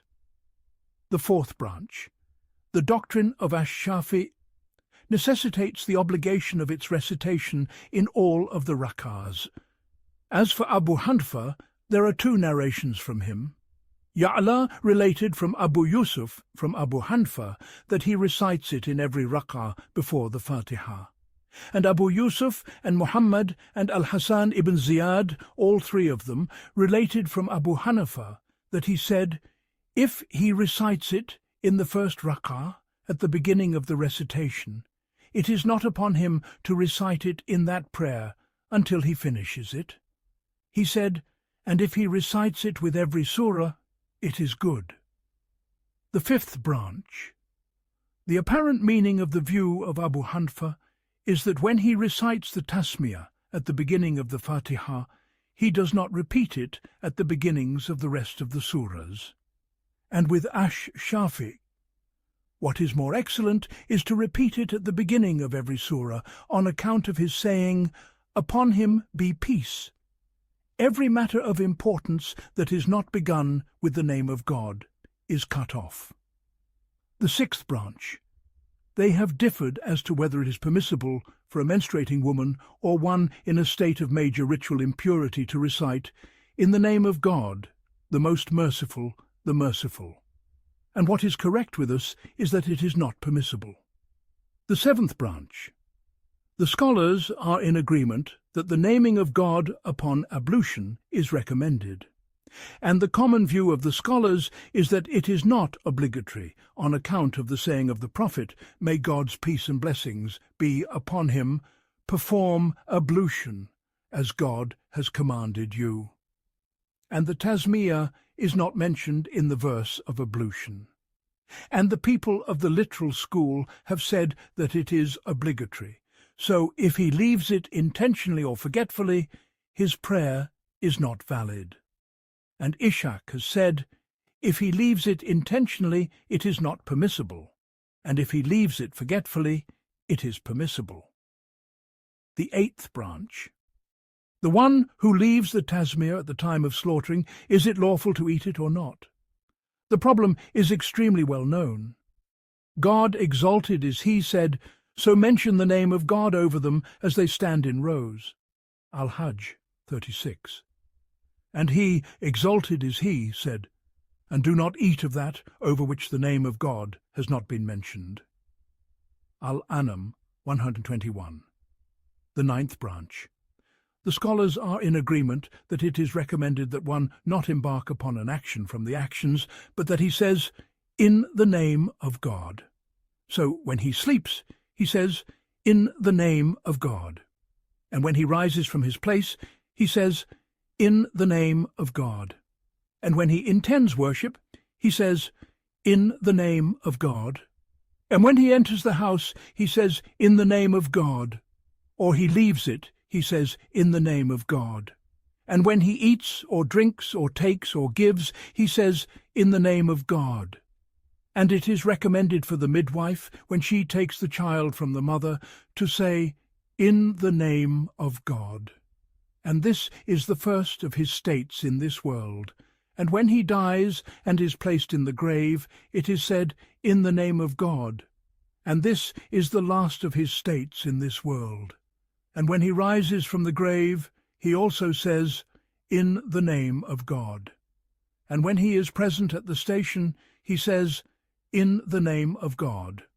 And the fire will be kept far from him by the blessing of his saying, in the name of God. The translation of the Qur'an.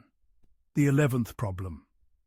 Ash-Shafiyah said, the translation of the Qur'an is not sufficient for the validity of the prayer, neither in respect of one who recites well, nor in respect of one who does not. And Abu Hanifa said that it is sufficient in respect of the able and the unable.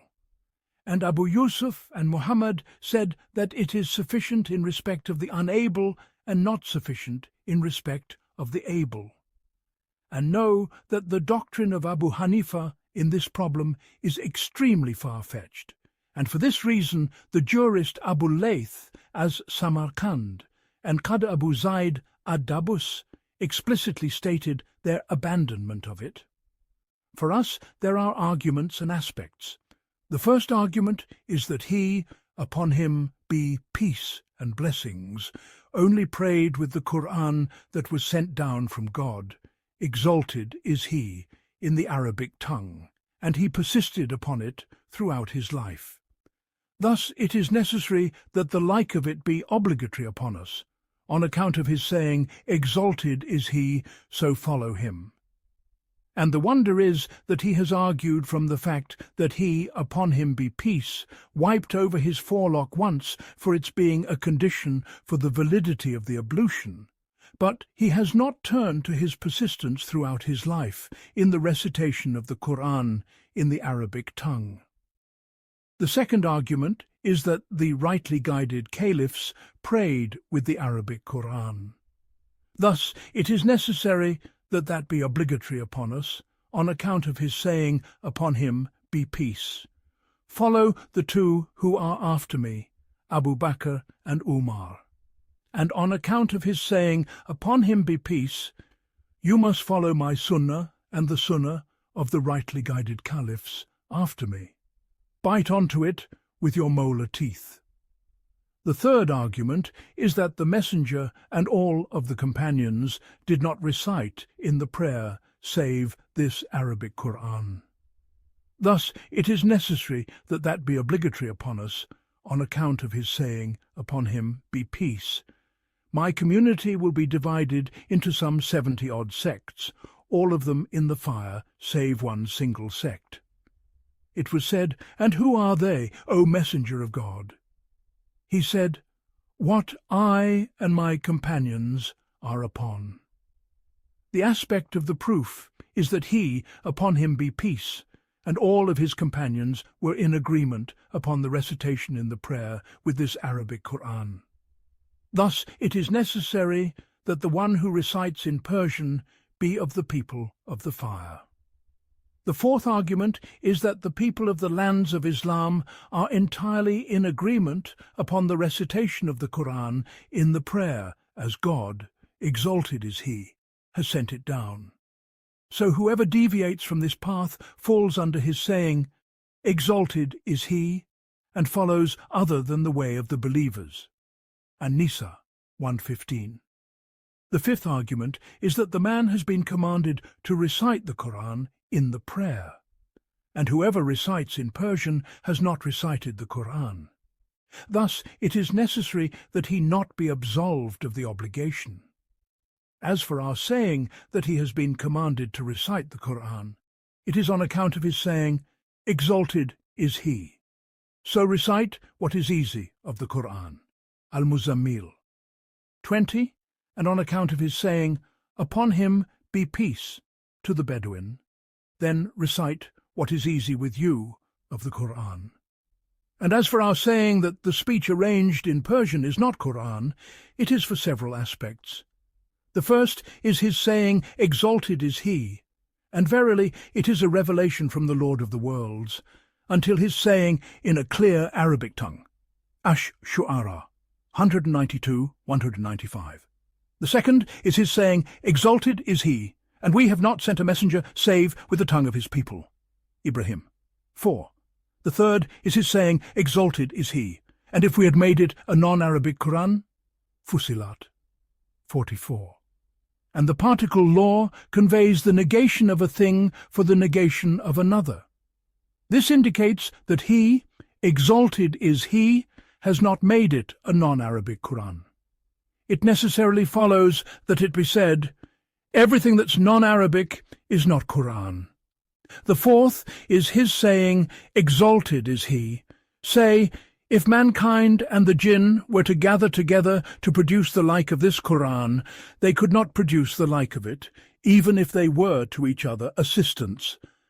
Al-Isra 88.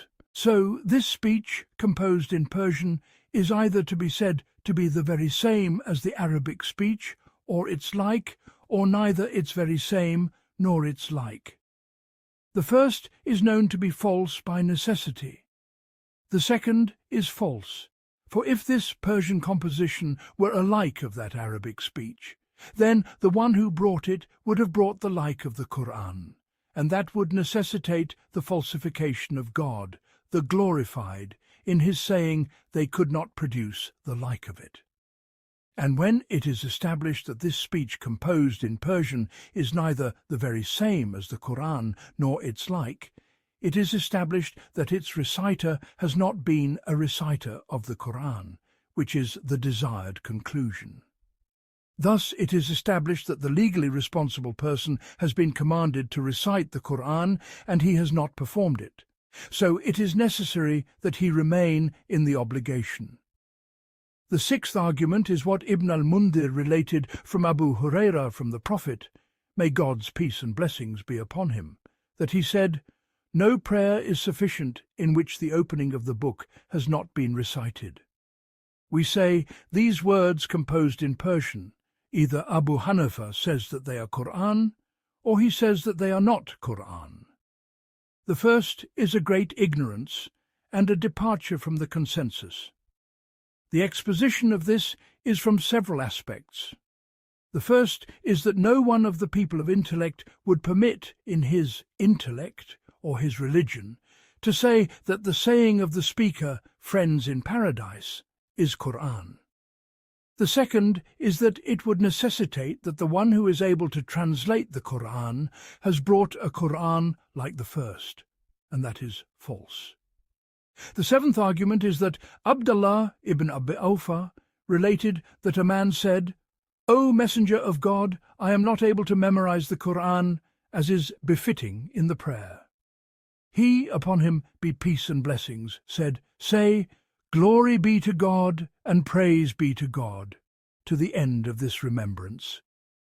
The aspect of the proof is that when the man asked him what would suffice him in the prayer when he is unable to recite the Arabic Qur'an, the messenger, upon him be peace and blessings, commanded him with the glorification. And that nullifies the view of one who says that it suffices him to say, "friends in paradise." The eighth argument is that it is said that the beginning of the Gospel is his saying, "In the name of the God, the merciful, the compassionate." And this is the very same as the translation of "In the name of God, the most merciful, the merciful." Thus, if the translation of the Qur'an were the Qur'an itself, the Christians would have said that you have only taken this Qur'an from the very same Gospel. And since no one has said this, we know that the translation of the Qur'an cannot be Qur'an. The ninth argument is that if we translate his saying, "Exalted is he," so send one of you with this silver of yours to the city, and let him see which of them is the purest food, and let him bring you a provision from it. Al-Kahf. To 19, its translation would be, "Send one of you with the silver to the city, then let him see which food is better, and let him bring a portion of it." And it is known that this speech is of the genus of the speech of people, in wording and meaning. Thus it is necessary that the prayer with it not be permissible on account of his saying, "Upon him be peace and blessings." Verily, our prayer, this nothing of the speech of people, is suitable in it. And if the prayer is not valid with the translation of this verse, then so it is with the translation of the rest of the verses, because there is no one who holds a distinction. And also this argument runs in the translation of his saying, "Exalted is he, a slanderer, going about with calumnies, until his saying, cruel after all that, an impostor." Al-Kalam 11-13. For its translation would be a reviling of the genus of the speech of people in wording and meaning. And likewise his saying, "Exalted is he, so call upon your Lord for us to bring forth for us of what the earth grows of its herbs and its cucumbers." Al-Baqarah 61. For the translation of this verse would be of the genus of the speech of people in wording and meaning. And this is contrary to what if we were to recite these very same verses with these very same words, because they, by their miraculous composition and their wondrous arrangement, are distinguished from the speech of people. And the wonder is from the opponents that they said that if he were to mention at the end of the tashahhud a supplication that is of the genus of the speech of people, his prayer would be invalidated. Then they said that the prayer is valid with the translation of these verses, even though their translation is the very same as the speech of people in wording and meaning. The 10th argument is his saying, "Upon him be peace and blessings." The Qur'an was sent down in 7 modes, all of them healing and sufficient. And if the translation of the Qur'an, according to every language, were Qur'an, then the Qur'an would have been sent down in more than 7 modes, because on their doctrine a separate Qur'an has been realized according to every language, and in that case the restriction of the modes of the Qur'an to 7 is not correct. The 11th argument is that with Abu Hanifa, the prayer is valid with all of the verses. And there is no doubt that there have been in the Torah many verses corresponding to what is in the Qur'an of praise of God and of magnifying the affair of the hereafter and making the world seem despicable. So, on the view of the opponent, the prayer would be valid with the recitation of the Gospel and the Torah, and with the recitation of Zaid and a human. And if he were to enter the world and live for 100 years, and not recite a single letter of the Qur'an, but was persistent in the recitation of Zaid and a human, he would meet God. Exalted is he, as an obedient one. And it is known by necessity that this discourse is not befitting of the religion of the Muslims. The 12th argument is that there is no translation for the Fatihah save that we say, "Praise be to God, Lord of the worlds, merciful to the needy and powerful over the day of judgment. You are the one who is worshipped, and you are the one whose aid is sought. Guide us to the path of the people of Gnosis, not to the path of the people of abandonment." And when it is established that the translation of the Fatihah is none other than this measure or what is close to it, then it is known that there is no sermon, but that this measure has been realized in it. Thus, it is necessary that it be said that the prayer is valid with the recitation of all of the sermons. And since that is false, we know the invalidity of this view. The 13th argument is that if this were permissible, the messenger of God, may God's peace and blessings be upon him, would have permitted Salman al-Faris to recite the Qur'an in Persian and to pray with it, and he would have permitted Suhaib to recite in Roman and Bilal to recite in Abyssinian. And if this matter were legislated, its permissibility would have become famous among the creation, for it would be magnified in the ears of the masters of the languages in this way, because that would remove from them the tiring of the soul in learning the Arabic language. And every people would have a great pride in that they would have a Qur'an in their own language. And it is known that to permit this would lead to the effacement of the Qur'an entirely, and no Muslim would say that. The 14th argument is that if the prayer were permissible with the recitation in Persian, it would not be permissible with the recitation in Arabic. And this is permissible, and that is not permissible. And the exposition of the necessary connection is that the Persian who does not understand anything of Arabic has not understood anything of the Qur'an whatsoever. But if he were to recite the Qur'an in Persian, he would understand the meaning, and would encompass the purpose, and would know what is in it of praise of God, and of encouragement for the hereafter, and of causing aversion to the world.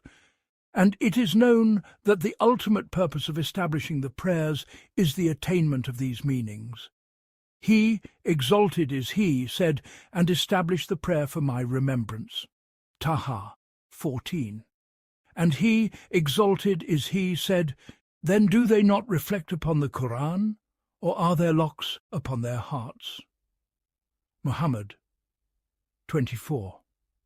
Thus it is established that the recitation of the translation brings about these great benefits, and the recitation of the Qur'an in the Arabic tongue prevents the attainment of these benefits. Thus, if the recitation in Persian were to stand in the place of the recitation in Arabic, invalidity, and then the recitation in Persian were to bring about these great benefits, while the recitation in Arabic is a preventer of them, it would be necessary that the recitation in Arabic be forbidden. And since the matter is not so, we know that the recitation in Persian is not permissible. The 15th argument is that what necessitates the continuation of the command to pray is established, and the distinguishing factor is manifest. As for what necessitates, it is because the legal obligation was established, and the original principle concerning what is established is its continuation.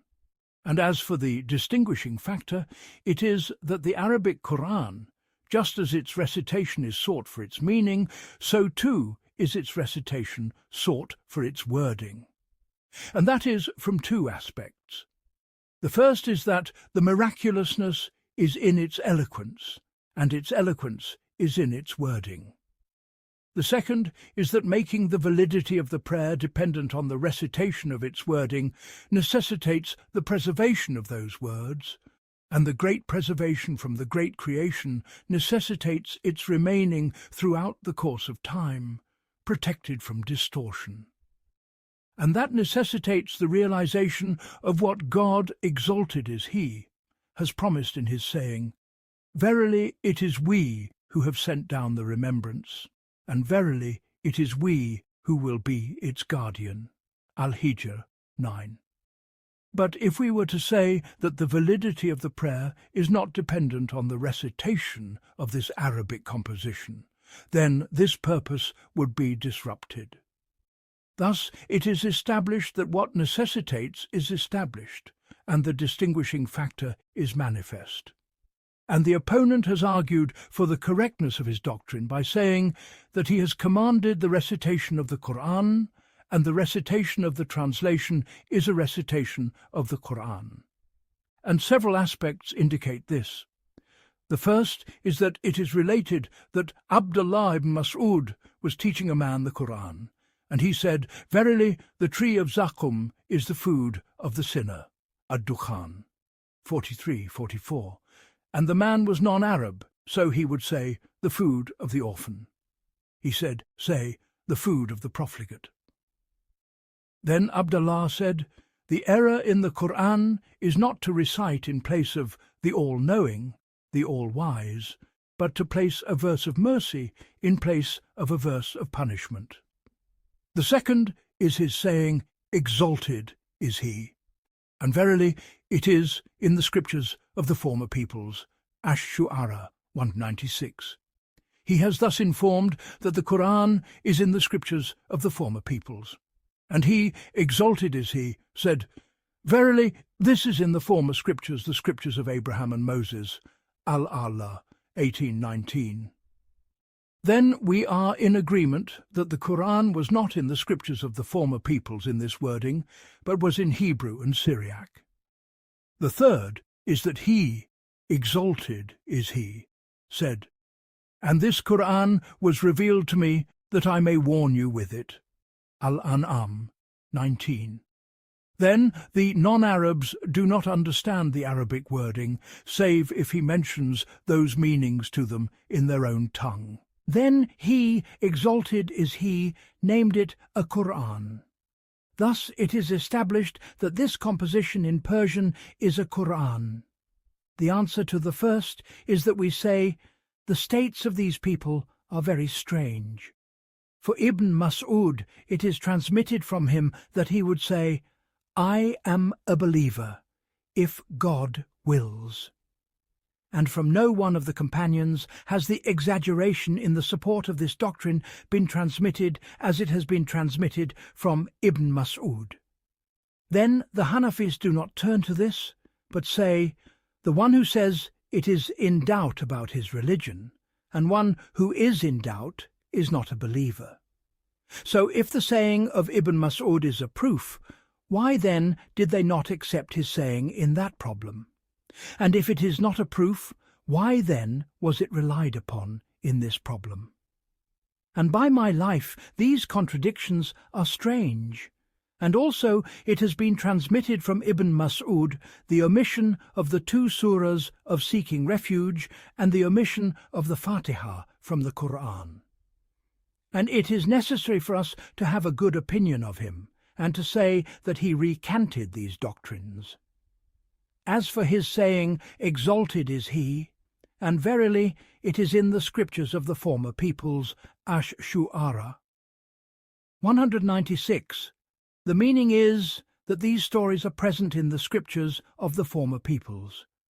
And his saying, "Exalted is He, that I may warn you," the meaning is that I may warn you of its meaning. And this small measure of metaphor is permissible to be borne for the sake of the overpowering decisive proofs which we have mentioned. The 12th problem. Ash-Shafi said, in the New View, the recitation is obligatory upon the one who is led in prayer, whether the Imam recites silently or audibly. And he said, in the Old View, the recitation is obligatory when the Imam recites silently, and it is not obligatory when he recites audibly. And it is the view of Malik and Ibn al-Mubarak. And Abu Hanfa said, the recitation behind the Imam is disliked in every case. For us, there are several aspects. The first argument is his saying, exalted is he, so recite what is easy of the Qur'an, Al-Muzammil 20. And this command includes the one who prays alone and the one who is led. The second argument is that he, upon him be peace and blessings, would recite in the prayer, so it is necessary for us to do likewise on account of his saying, exalted is he, so follow him, unless it be said that his being one who is led prevents from it, but that is a contradiction. The third argument is that we have shown that his saying, exalted is he, and establish the prayer, is a command for the totality of the actions which the Messenger of God, may God's peace and blessings be upon him, would perform. And among those actions is the recitation of the Fatihah. Thus his saying, establish the prayer, includes the command to recite the Fatihah. The fourth argument is his saying, upon him be peace and blessings, there is no prayer without the opening of the book, and the exposition of the aspect of the proof has been established. If they should say, this report is specific to the state of praying alone, because Jabir related that the Prophet, may God's peace and blessings be upon him, said, whoever prays a prayer in which he has not recited the mother of the Qur'an, he has not prayed unless he be behind the Imam. We would say they have cast doubt upon this tradition. The fifth argument is his saying, upon him be peace and blessings, to the Bedouin whom he taught the actions of the prayer. Then recite what is easy with you of the Qur'an. And this includes the one who prays alone and the one who is led. The sixth argument is that Abu Sa at-Tirmidhi related in his Jami, with his chain of narration from Mahmud ibn al-Rabamayz, from Ubadah ibn Samit, who said, the Prophet, upon him be peace and blessings, recited in the morning prayer, and the recitation became difficult for him. When he finished, he said, why do I see you reciting behind your Imam? We said, indeed, by God. He said, do not do so save with the mother of the Qur'an, for there is no prayer for him who has not recited it. Abu Sa at-Tirmidhi said, this is a good tradition. The seventh argument is that Malik related in his Muwatta from Al-Ala ibn Abdurrahman that he heard Abu Asaib, the freedman of Hisham, say, I heard Abu Huraira say, the Messenger of God, may God's peace and blessings be upon him, said, whoever prays a prayer in which he has not recited the mother of the Qur'an, it is deficient, not complete. He said, I said, O Abu Huraira, I am sometimes behind the Imam. He said, recite it, O Persian, to yourself. The argument from this report is from two aspects. The first is that the prayer of the one who is led, without the recitation, is free from deficiency according to the opponent, and this is contrary to the text. The second is that the questioner presented the prayer behind the Imam to Abu Huraira, with the obligation of the recitation upon him in this state, and that supports the desired conclusion. The eighth argument is that Abu Huraira related that the Prophet, may God's peace and blessings be upon him, said, God, exalted is he, says, I have divided the prayer between myself and my servant into two halves. He has shown that the division is only achieved by reason of the recitation. Thus, it is necessary that the recitation of the Fatihah be one of the necessities of the prayer, and this division is established in the prayer of the one who prays alone and in the prayer of the one who is led.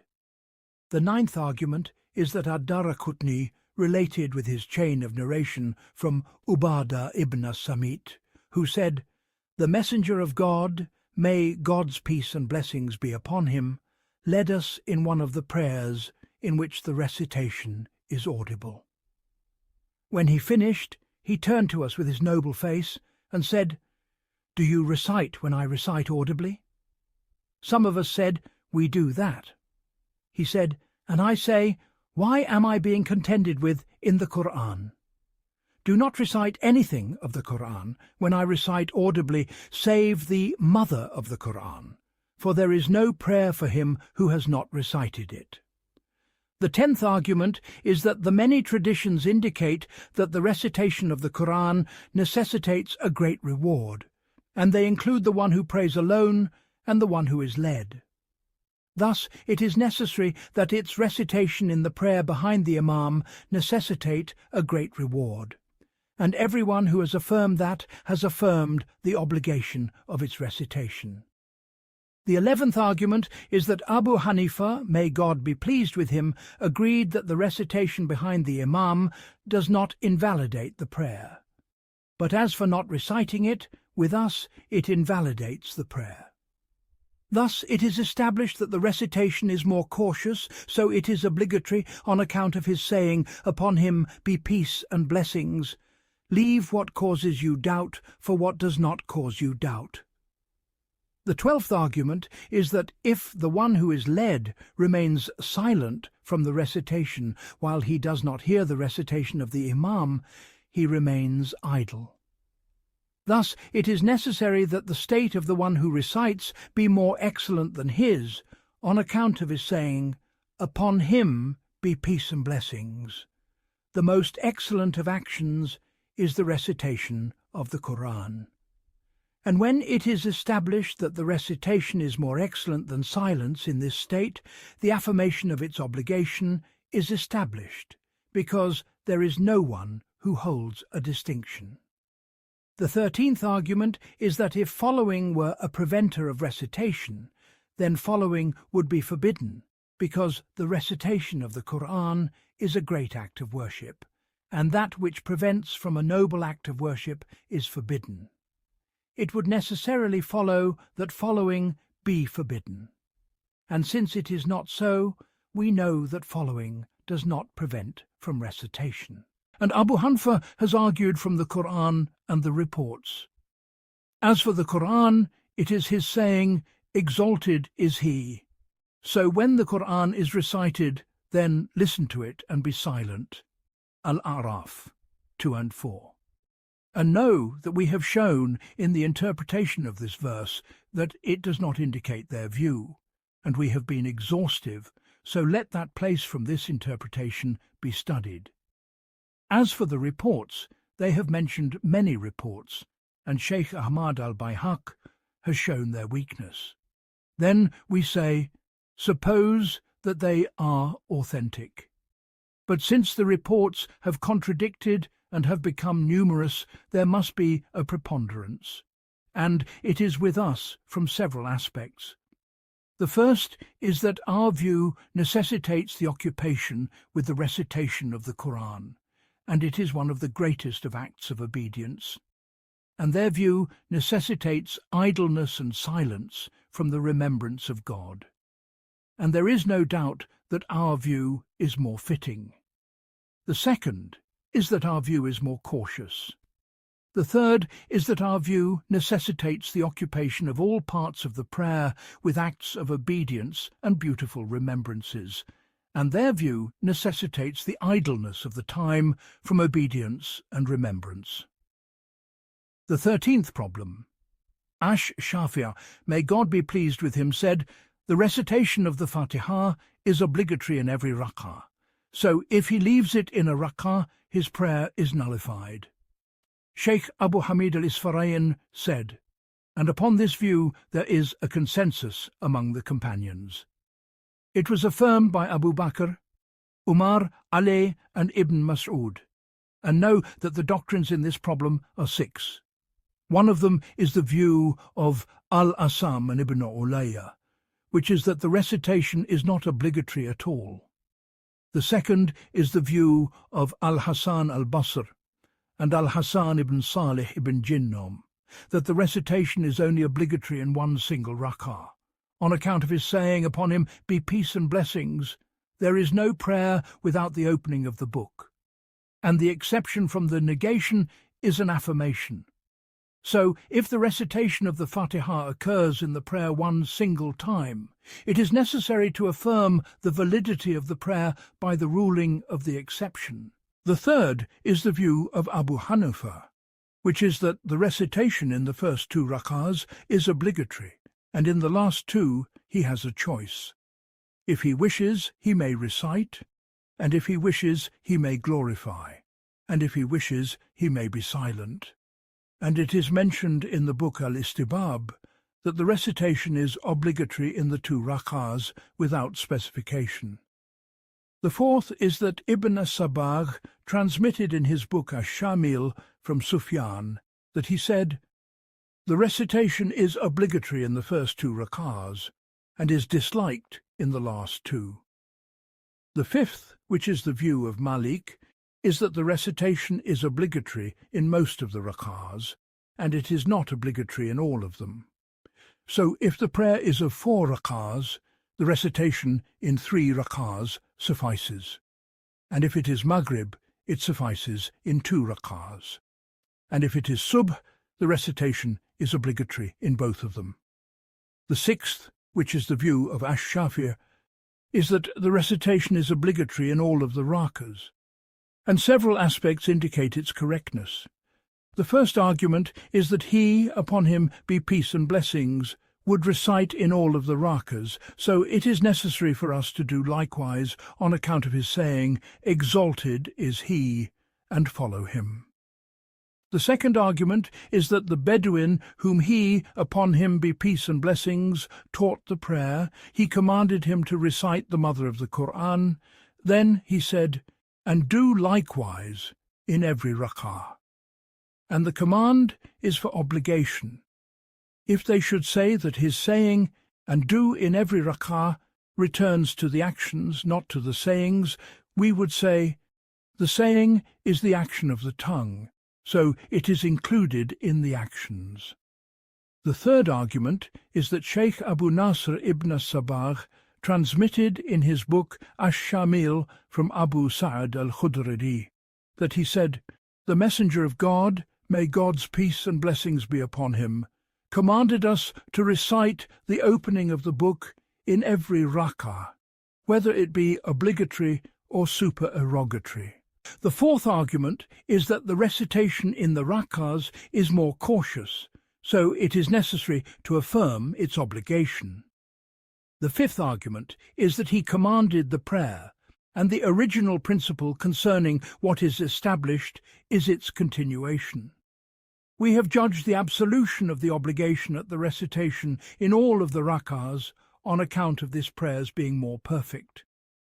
So, at the absence of the recitation in all, it is necessary that he remain in the obligation. And the opponent has argued from what has been related from Aisha, that she said the prayer was originally ordained as 2 rak'ahs, and it was confirmed in travel and increased in residence. And when this is established, we say, the first 2 rak'ahs are the origin, and the last 2 are the consequence.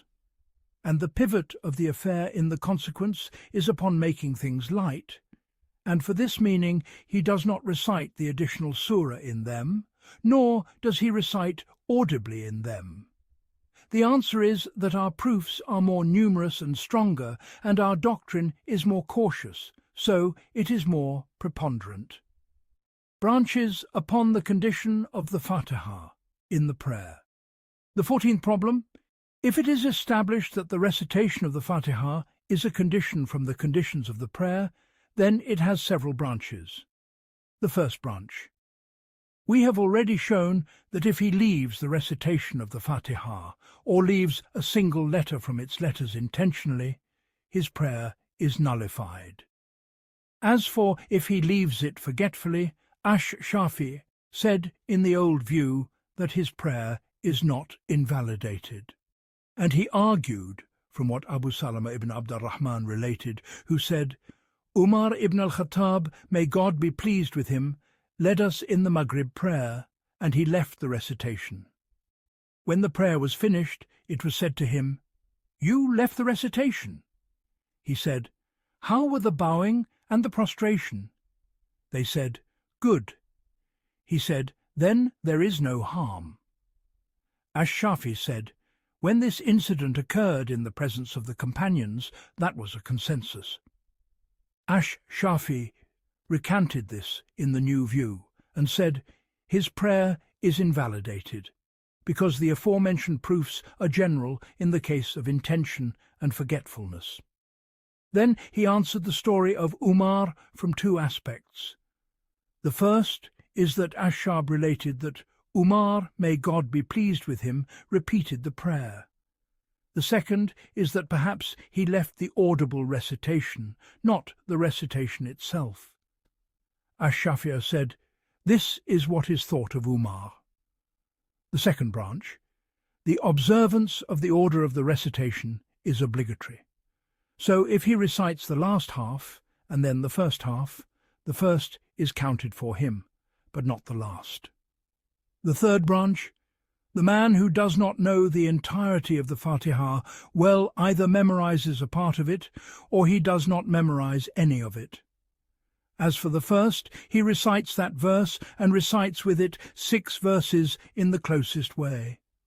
As for the second, which is that he does not memorize any of the Fatihah, here, if he has memorized something of the Qur'an, it is incumbent upon him to recite that which he has memorized on account of his saying, Exalted is he, so recite what is easy of the Qur'an. Al-Muzammil 20. And if he does not memorize anything of the Qur'an, here it is incumbent upon him to perform the remembrance, which is the takbir and the tahmad. And Abu Hanifa said, Nothing is incumbent upon him. The argument of Ash-Shafi'i is what Rifa'ah ibn Malik related, that the Messenger of God, may God's peace and blessings be upon him, said, When one of you stands for the prayer, let him perform ablution as God has commanded him. Then let him say the takbir. If he has something of the Qur'an with him, let him recite. And if he does not have anything of the Qur'an with him, let him praise God and say the takbir. There remains here one category, which is that he does not memorize the Fatihah and does not memorize anything of the Qur'an, and also does not memorize any of the Arabic remembrances. And in my view, he is commanded to remember God.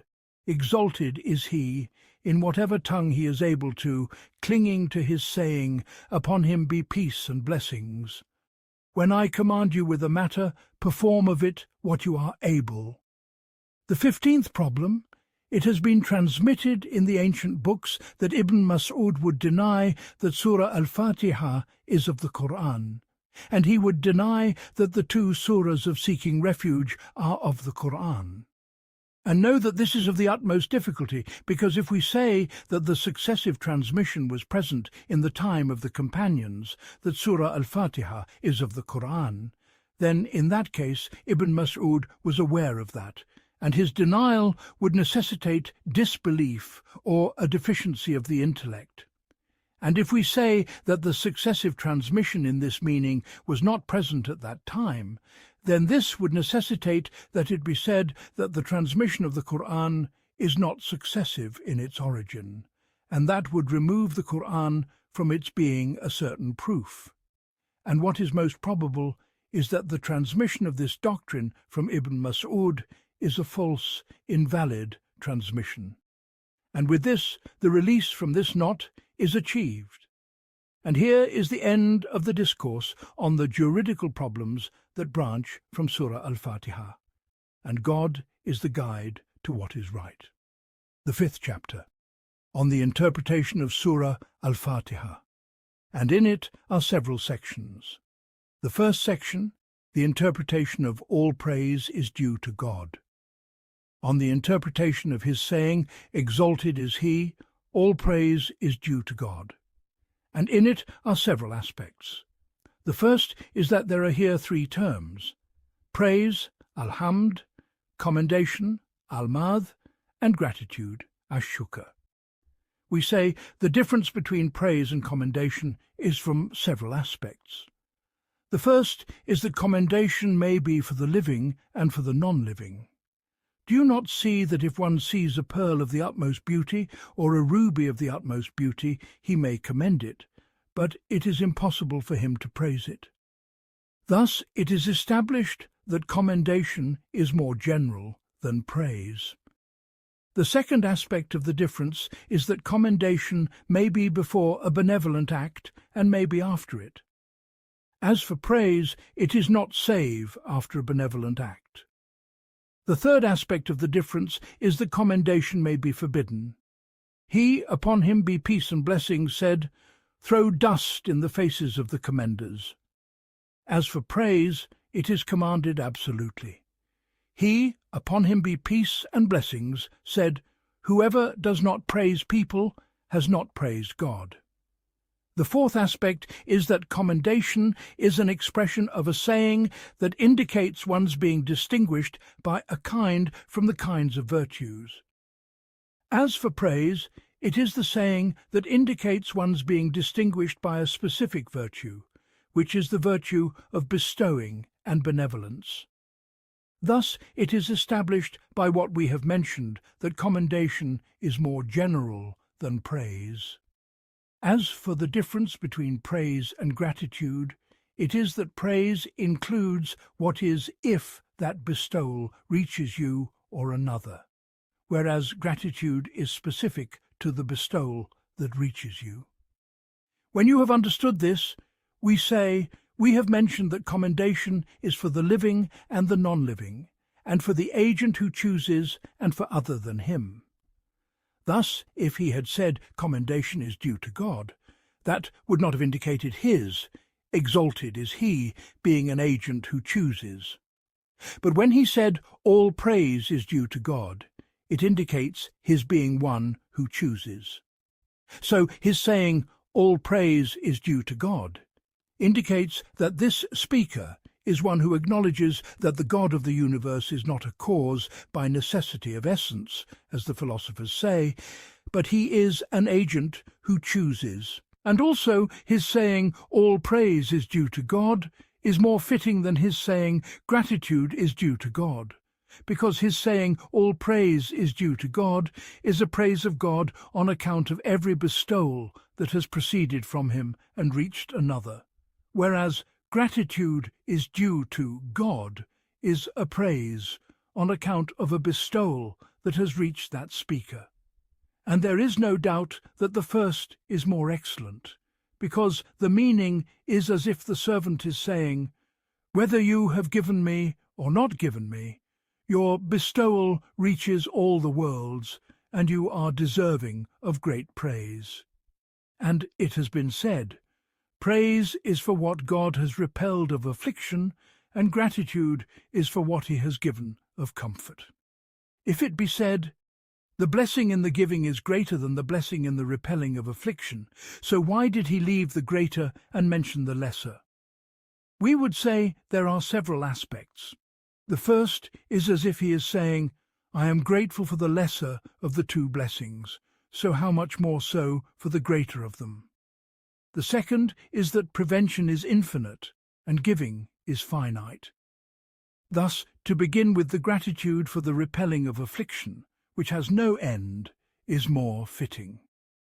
The third is that the repelling of harm is more important than the bringing of benefit, so for this reason he gave it precedence. All praise is due to God is more eloquent than I praise God.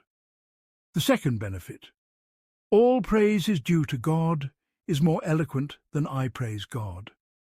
That he, exalted is he, did not say, I praise God, but said, all praise is due to God. And this second expression is more fitting for several reasons. One of them is that if he had said, I praise God, that would have conveyed that that speaker is powerful to praise him. But when he said, all praise is due to God, he has conveyed that he was praiseworthy before the praise of those who praise and before the gratitude of those who are grateful. So these, whether they praise or do not praise, and whether they are grateful or not grateful, he, exalted is he, is praiseworthy from pre-eternity to everlastingness by his unoriginated praise and his unoriginated speech. The second is that our saying, all praise is due to God, its meaning is that praise and commendation are a right of God and his possession. For he, exalted is he, is the one who is deserving of praise on account of the abundance of his favours and the kinds of his blessings upon the servants. So our saying, all praise is due to God, its meaning is that praise is a right of God which he deserves for his own essence. If he had said, I praise God, that would not have indicated his being deserving of praise for his own essence. And it is known that the term that indicates his being deserving of praise is more fitting than the term that indicates that one single person has praised him. The third is that if he had said, I praise God, he would have praised, but not a praise befitting of him. But if he says, all praise is due to God, it is as if he is saying, who am I that I should praise him? But he is praiseworthy with all the praise of those who praise. An example of this is if you were asked, does so-and-so have a blessing upon you? If you were to say, yes, you would have praised him, but a weak praise. But if you were to say in answer, nay, his blessings are upon all creatures, you would have praised him with the most perfect of praises. The fourth is that praise is an expression of a quality of the heart, which is the belief that one who is praised is benevolent, a bestower, deserving of magnification and glorification. So if a person utters with his tongue his saying, I praise God, while his heart is heedless of the meaning of the magnification befitting the majesty of God, he is a liar, because he has informed of himself as being one who praises while he is not so. But if he says, all praise is due to God, whether he be heedless or mindful of the meaning of magnification, he is truthful, because its meaning is that praise is a right of God and his possession. And this meaning is realized whether the servant is occupied with the meaning of magnification and glorification or not. Thus it is established that his saying, all praise is due to God, is more fitting than his saying, I praise God. And analogous to it is our saying, there is no God but Allah, for falsification does not enter it, unlike our saying, I bear witness that there is no God but Allah, because he may be a liar in his saying, I bear witness. For this reason, he, exalted is he, said in the falsification of the hypocrites, and God bears witness that the hypocrites are liars. Al-Munafiqun 1. And for this secret it has been commanded in the call to prayer to say, I bear witness. Then the conclusion is upon the saying, there is no God but Allah. The meaning of the lamb in all praise is due to God. The third benefit, the lamb in his saying, all praise is due to God, may have many aspects. One of them, the fitting specification, as in your saying, the blanket is for the horse. The second is possession, as in your saying, the house is for Zayd. The third is power and mastery, as in your saying, the city is for the sovereign. And the lamb in your saying, all praise is due to God, may have these three aspects. If you interpret it as the fitting specification, then it is known that praise is not befitting save for him, on account of the ultimate of his majesty and the abundance of his grace and benevolence. And if you interpret it as possession, then it is known that he, exalted is he, is the master of the whole. So it is necessary that he possess from them their being occupied with his praise. And if you interpret it as mastery and power, then the truth, glorified and exalted is he, is so, because he is necessary in himself, and what is besides him is contingent in its essence. And the necessary in itself is master over the contingent in its essence.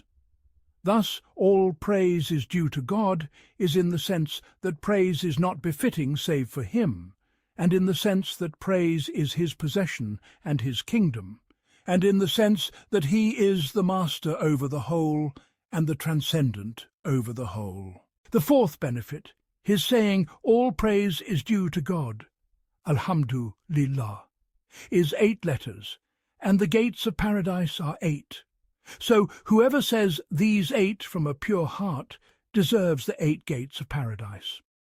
The fifth benefit, praise, alhamd, is a single term upon which the particle of definition has entered. And in this there are 2 views.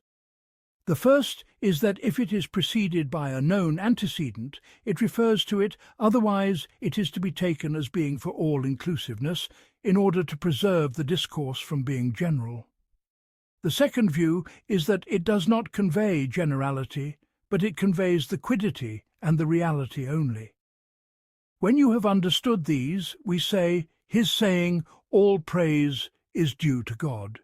If we affirm the first view, it conveys that everything that is praise and commendation is for God, and his right and his possession. In that case, it necessarily follows that it be said that what is besides God does not deserve praise and commendation whatsoever. And if we affirm the second view, its meaning would be that the quiddity of praise is a right of God, exalted is he, and a possession for him, and that negates any individual of this quiddity belonging to other than God. Thus it is established on both views that his saying, all praise is due to God, negates the occurrence of praise for other than God. If it be said, is it not that the bestower deserves praise from the one upon whom the bestowal is made, and the teacher deserves praise from the student, and the just sovereign deserves praise from the subjects? And he, upon him be peace, said, whoever does not praise people has not praised God. We would reply, verily, everyone who bestows upon another a bestowal, the bestower in reality is God, exalted is he, because were it not that he, exalted is he, had created that impulse for bestowal in the heart of that bestower, he would not have embarked upon that bestowal. And were it not that he, exalted is he, had created that blessing, and had given that bestower authority over it, and had enabled the one upon whom the bestowal is made to benefit, the benefit from that blessing would not have been attained. Thus it is established that the bestower in reality is God, exalted is he. The sixth benefit, that just as his saying, all praise is due to God, has indicated that there is no praiseworthy one save God, so too has the intellect indicated it. The exposition of this is from several aspects.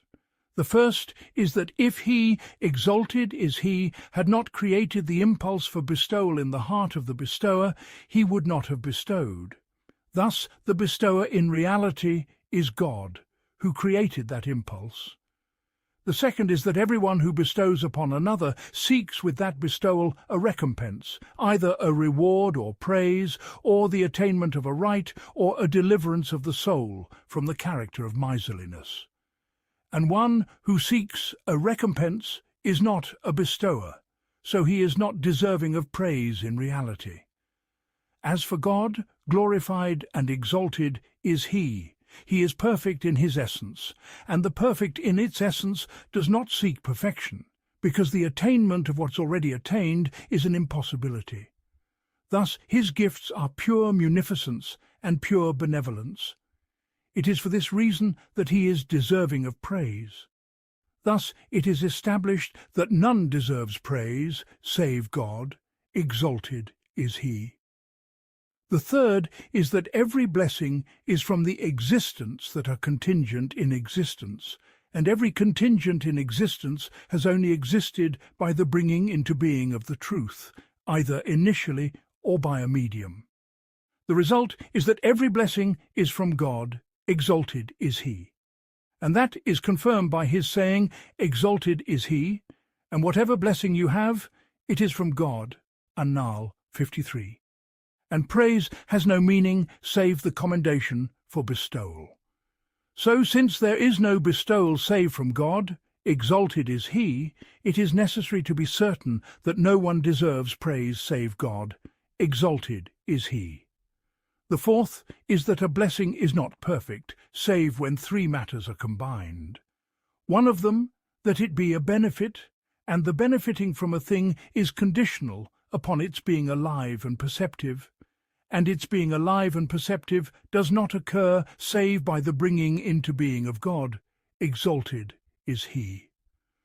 The second is that a benefit is not a perfect blessing, save when it is free from the impurities of harm and sorrow. And the freeing of benefits from the impurities of harm does not occur save from God. Exalted is he. The third is that a benefit is not a perfect blessing, save when it is secure from the fear of being cut off. And this matter does not occur save from God. Exalted is he.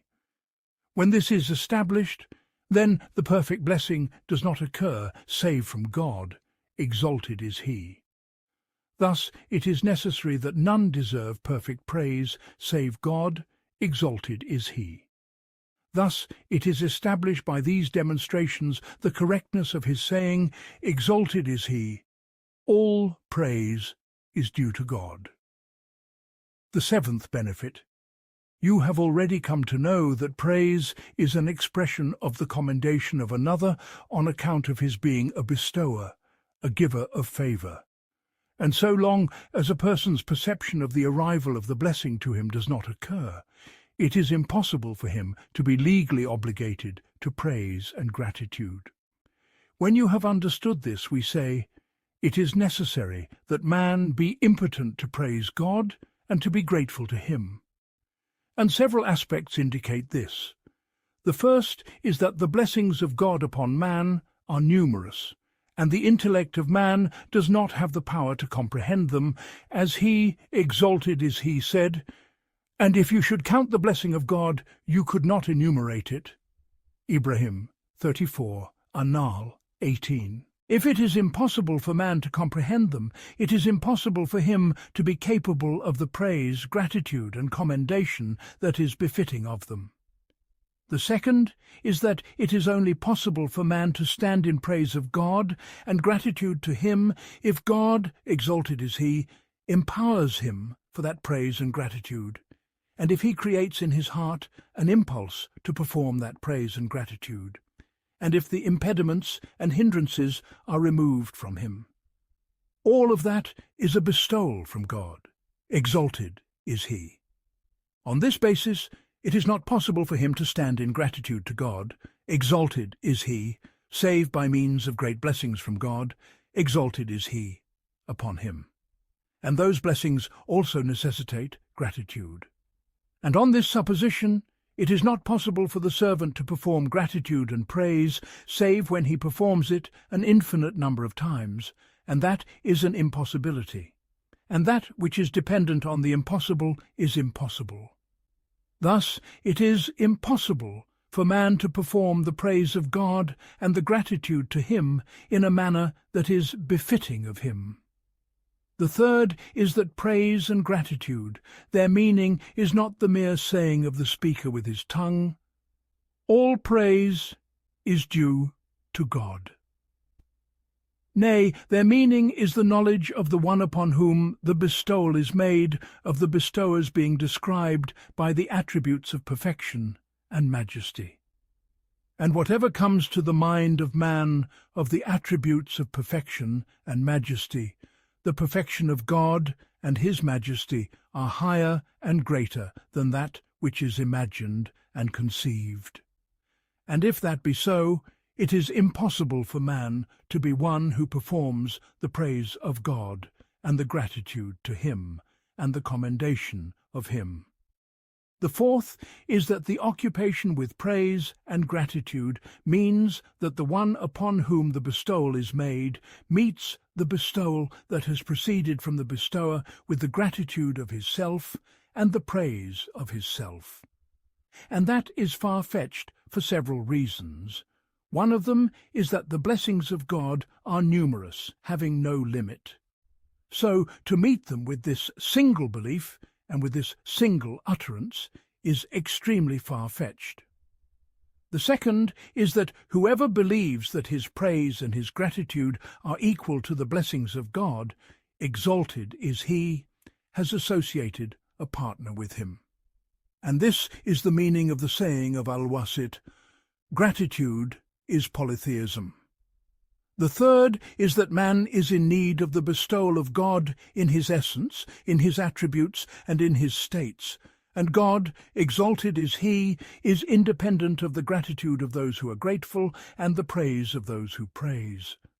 So how is it possible to meet the blessings of God with this gratitude and with this praise? Thus it is established by these aspects that the servant is impotent to perform the praise of God and the gratitude to him. For this subtle reason he did not say praise God, but said all praise is due to God, because if he had said praise God, he would have obligated them with what they have no capacity for. But when he said all praise is due to God, the meaning was that the perfection of praise is his right and his possession, whether the creation are capable of performing it or not. And it has been transmitted that David, upon him be peace, said, O Lord, how can I thank you when my thanks to you are not perfected save by your bestowal upon me, which is that you grant me success for that thanks? He said, O David, since you have known your impotence to thank me, you have thanked me according to your power and your capacity. The eighth benefit, the saying of the prophet, peace be upon him, on the virtue of praising God from the prophet.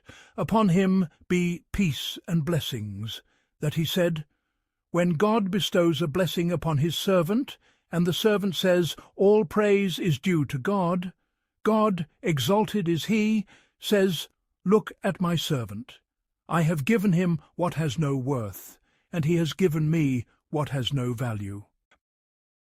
The interpretation of this is that when God bestows upon the servant, that bestowal is one of the accustomed things, such as that he was hungry and he fed him, or he was thirsty and he gave him to drink, or he was naked and he clothed him. But when the servant says, all praise is due to God, its meaning is that all praise that any of those who praise has performed is for God, and all praise that no one of those who praise has performed, and its entry into existence is possible in the ruling of the intellect, is for God.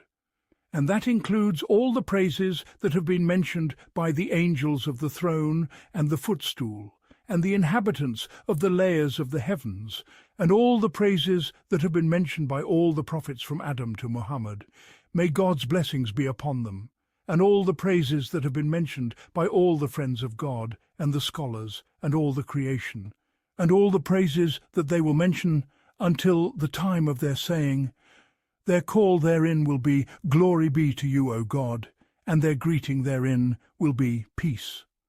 And the last of their call will be that all praise is due to God, Lord of the worlds. Yunus 10.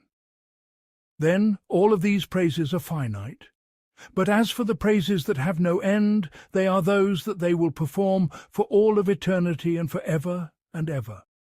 So all of these categories which have no end are included under the saying of the servant, all praise is due to God, Lord of the worlds. For this reason he, exalted is he, said, Look at my servant. I have given him one single blessing which has no worth, and he has given me of gratitude what has no limit and no end. I say, here there is another subtle point, which is that the blessings of God, exalted is he, upon the servant in this world are finite, and his saying, all praise is due to God, is an infinite praise. And it is known that when the finite is subtracted from the infinite, what remains is infinite. It is as if he, exalted is he, is saying, my servant, when you say, all praise is due to God, in return for that blessing, what remains for you from that word are infinite acts of obedience. Thus they must be met with an infinite blessing. For this reason the servant deserves the everlasting reward and the perpetual good. Thus it is established that the saying of the servant, all praise is due to God, necessitates felicities that have no end and good things that have no limit. The ninth benefit. There is no doubt that existence is better than non-existence. The proof for this is that every existent that is alive dislikes its own non-existence. And were it not that existence is better than non-existence, it would not be so. And when this is established, we say, the existence of everything besides God, exalted is he, has only been realized by the bringing into being of God, his munificence, his grace, and his benevolence, and it has been established that existence is a blessing. Thus, it is established that there is no existent in the world of spirits and bodies, the higher and the lower, but that God has upon it a blessing, a mercy, and a benevolence. And the blessing, the mercy, and the benevolence necessitate praise and gratitude. So when the servant says, all praise is due to God, his intention is not all praise is due to God for the blessings that have reached me, but the intention is all praise is due to God for the blessings that have proceeded from him. And we have shown that his bestowal has reached all that is besides him. So when the servant says, all praise is due to God, its meaning is all praise is due to God for his bestowal upon every creature he has created, and upon every originated thing he has originated, of light and darkness, rest and motion, throne and footstool, jinn and man, essence and attribute, body and accident, unto all of eternity, and for ever and ever. And I bear witness that they, in their entirety, are your right and your possession, and no one has with you in them any partnership or dispute. The 10th benefit.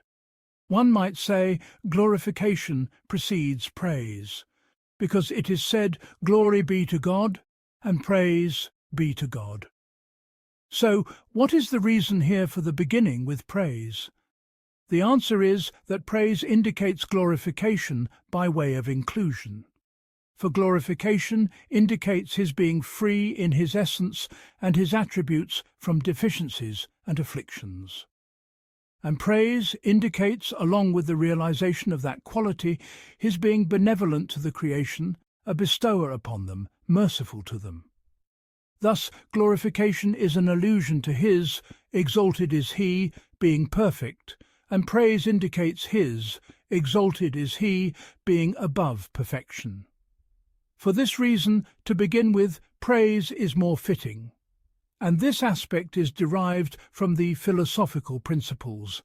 As for the aspect that is befitting of the principles of jurisprudence, it is that God, exalted is he, is not benevolent to the servants, save if he is knowing of all known things, so that he may know the kinds of the needs of the servants, and save if he is powerful over all things subject to power, so that he may be able to achieve what they need, and save if he is independent of all needs. For if he were not so, his being occupied with repelling the need from himself would prevent him from repelling the need of the servant. Thus it is established that his being benevolent is not perfected, save after his being exalted above deficiencies and afflictions. Thus it is established that to begin with his saying, "All praise is due to God," is more fitting than to begin with his saying, "Glory be to God." The 11th benefit, all praise is due to God, has a connection to the past and a connection to the future. As for its connection to the past, it is that it occurs as gratitude for the preceding blessings. As for its connection to the future, it is that it necessitates the renewal of blessings in the future time, on account of his saying, "Exalted is he. If you are grateful, I will surely increase you." Ibrahim 7. And the intellect also indicates this, which is that the preceding blessings necessitate embarking upon service and standing in obedience.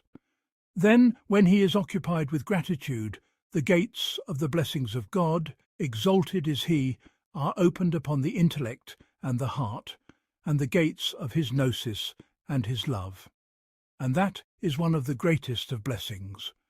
For this meaning, praise, by reason of its connection to the past, closes against you the gates of the fires, and by reason of its connection to the future, it opens for you the gates of the gardens. So its effect in the past is the closing of the gates of the veil from God, exalted is he, and its effect in the future is the opening of the gates of the gnosis of God, exalted is he. And since there is no end to the degrees of the majesty of God, likewise there is no end for the servant in the ascents of the gnosis of God. And there is no key for them save our saying, "All praise is due to God." For this reason, Surah Al-Hamd was named Surah al-Fatihah. The 12th benefit, all praise is due to God, is a noble, majestic word, but it must be mentioned in its proper place, otherwise its purpose is not achieved. It was said to Asar as-Sakat, "How must one perform obedience?" He said, "For 30 years I have been seeking God's forgiveness for my saying one single time, 'All praise is due to God.'" It was said, "How is that?" He said, "A fire broke out in Baghdad, and the shops and the houses were burned. They informed me that my shop had not been burned. I said, 'All praise is due to God.' And its meaning was that I was happy at the survival of my shop while the shops of the people were burning. And the right of religion and of chivalry was that I should not be happy at that. So I have been in the state of seeking forgiveness for 30 years for my saying, 'All praise is due to God.'" Dysons o skefofichasses. Thus it is established by this, that this word, though it be of majestic worth, yet it is necessary to observe its proper place. Then the blessings of God upon the servant are numerous, yet according to the first division they are confined to 2 kinds, the blessings of this world and the blessings of religion. And the blessings of religion are more excellent than the blessings of this world for many reasons. And our saying, "All praise is due to God," is a majestic, noble word, so it is necessary for a person of intellect to hold this word in reverence, above mentioning it in return for the blessings of this world.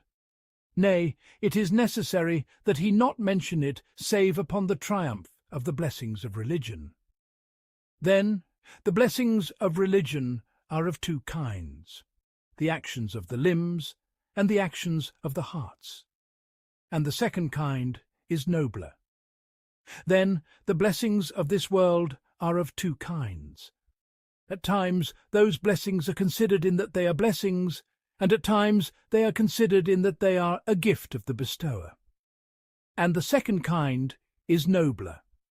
These are stations that must be considered so that the mention of our saying, "All praise is due to God," may be in accordance with its place, befitting of its cause. The 13th benefit. The first word that our father Adam mentioned was his saying, "All praise is due to God." And the last word that the people of paradise will mention is our saying, "All praise is due to God." As for the first, it is because when the Spirit reached his navel, he sneezed and said, "All praise is due to God, Lord of the worlds." As for the second, it is his saying, "Exalted is he." And the last of their call will be that all praise is due to God, Lord of the worlds. Yunus 10. Thus, the opening of the world is built upon praise, and its conclusion is built upon praise. Strive, then, so that the first of your actions and the last of them may be conjoined with this word. For man is a small world, so it is necessary that his states be in accordance with the states of the great world. The 14th benefit. Some people have said, the meaning of the discourse is, say, all praise is due to God. And this, in my view, is weak, because one only resorts to implication to make the discourse correct, and this implication necessitates the corruption of the discourse. And several aspects indicate this. The first is that his saying, all praise is due to God, is a report of praise being his right and his possession, and this is a complete discourse in itself, so there is no need for implication.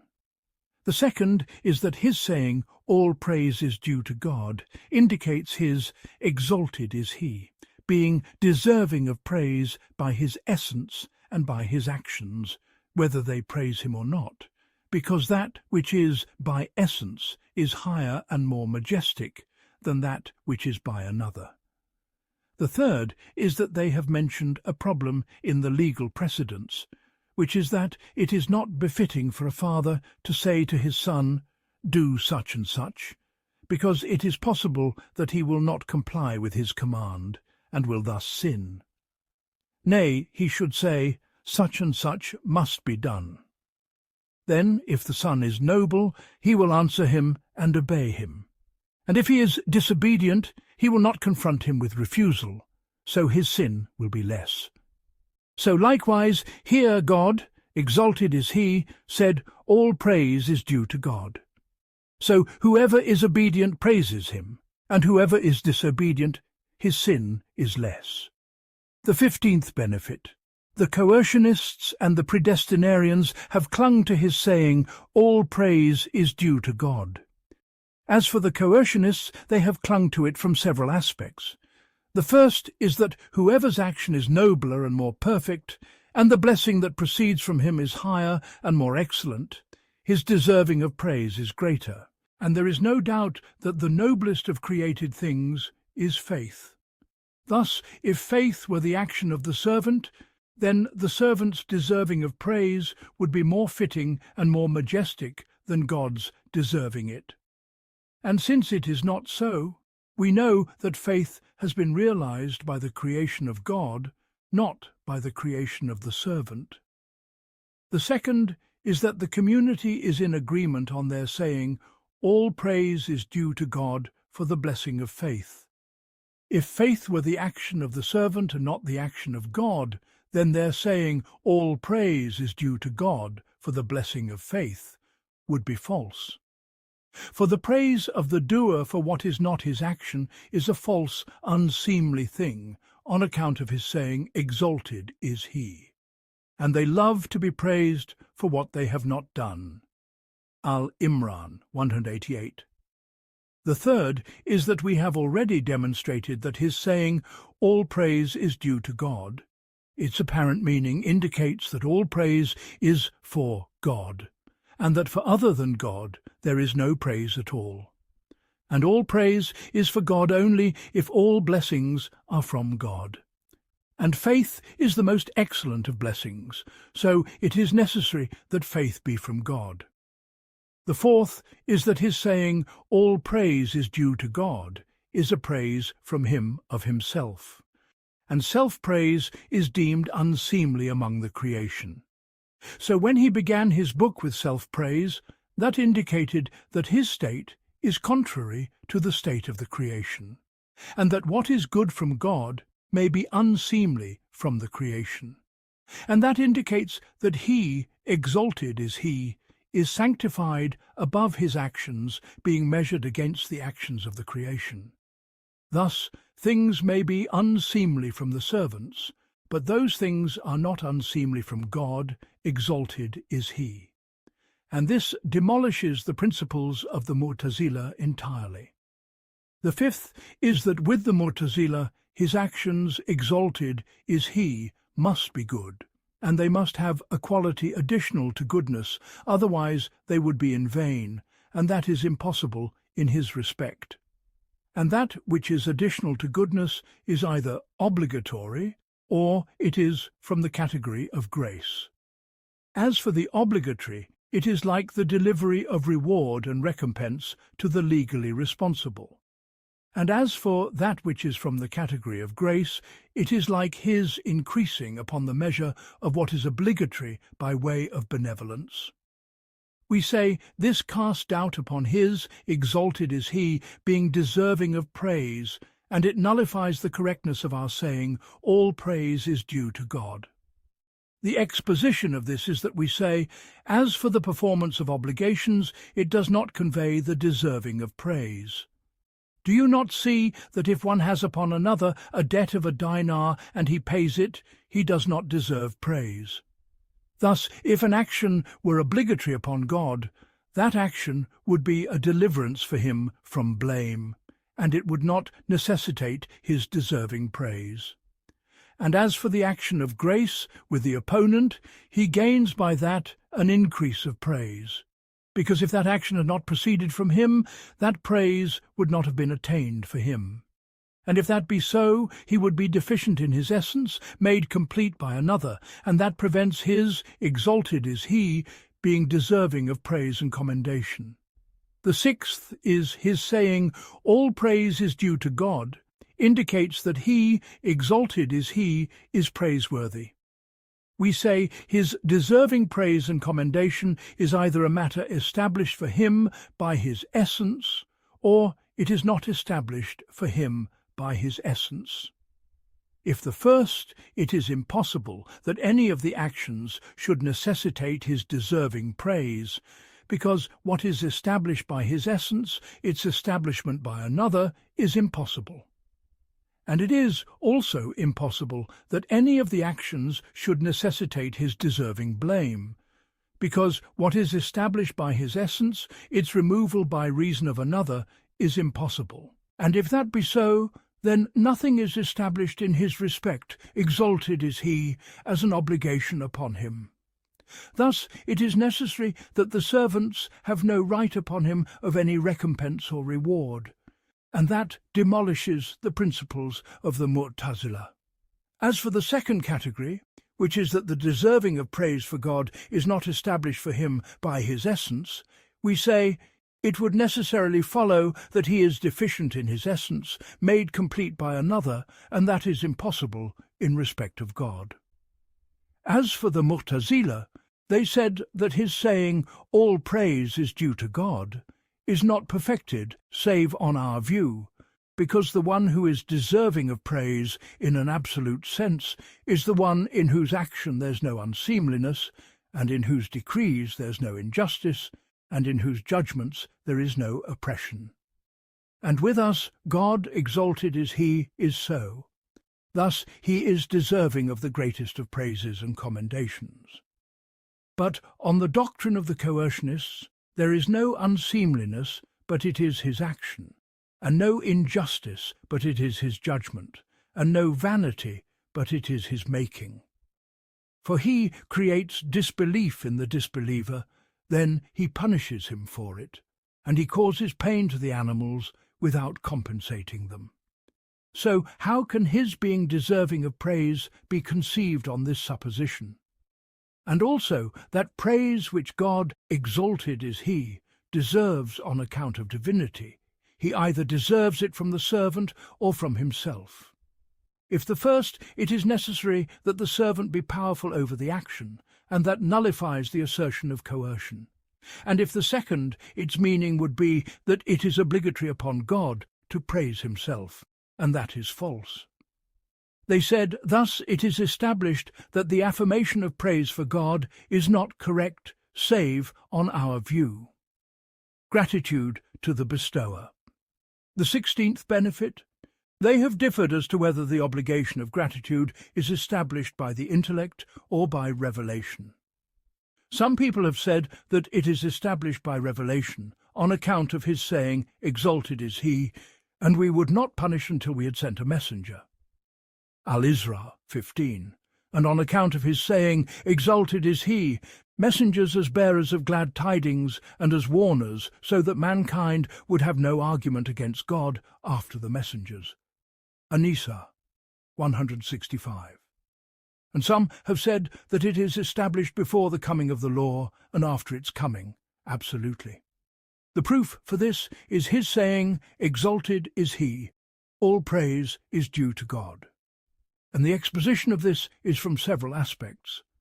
The first is that his saying, "All praise is due to God," indicates that this praise is his right and his possession absolutely.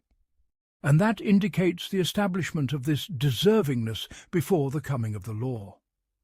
The second is that he, exalted is he, said, "All praise is due to God, Lord of the worlds."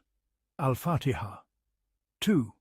And it has been established in the principles of jurisprudence that the arrangement of a ruling upon a suitable description indicates that that ruling is caused by that description. Here he has affirmed praise for himself and has described himself as being, "Exalted is he, the Lord of the worlds, the most merciful, the merciful, to them, the master of the outcome of their affair in the resurrection." This indicates that the deserving of praise is only achieved on account of his, exalted is he, being their nurturer, the most merciful, the merciful, to them. And if that be so, it is established that the deserving of praise is established for God, exalted is he at all times, whether it be before the coming of the prophet or after him.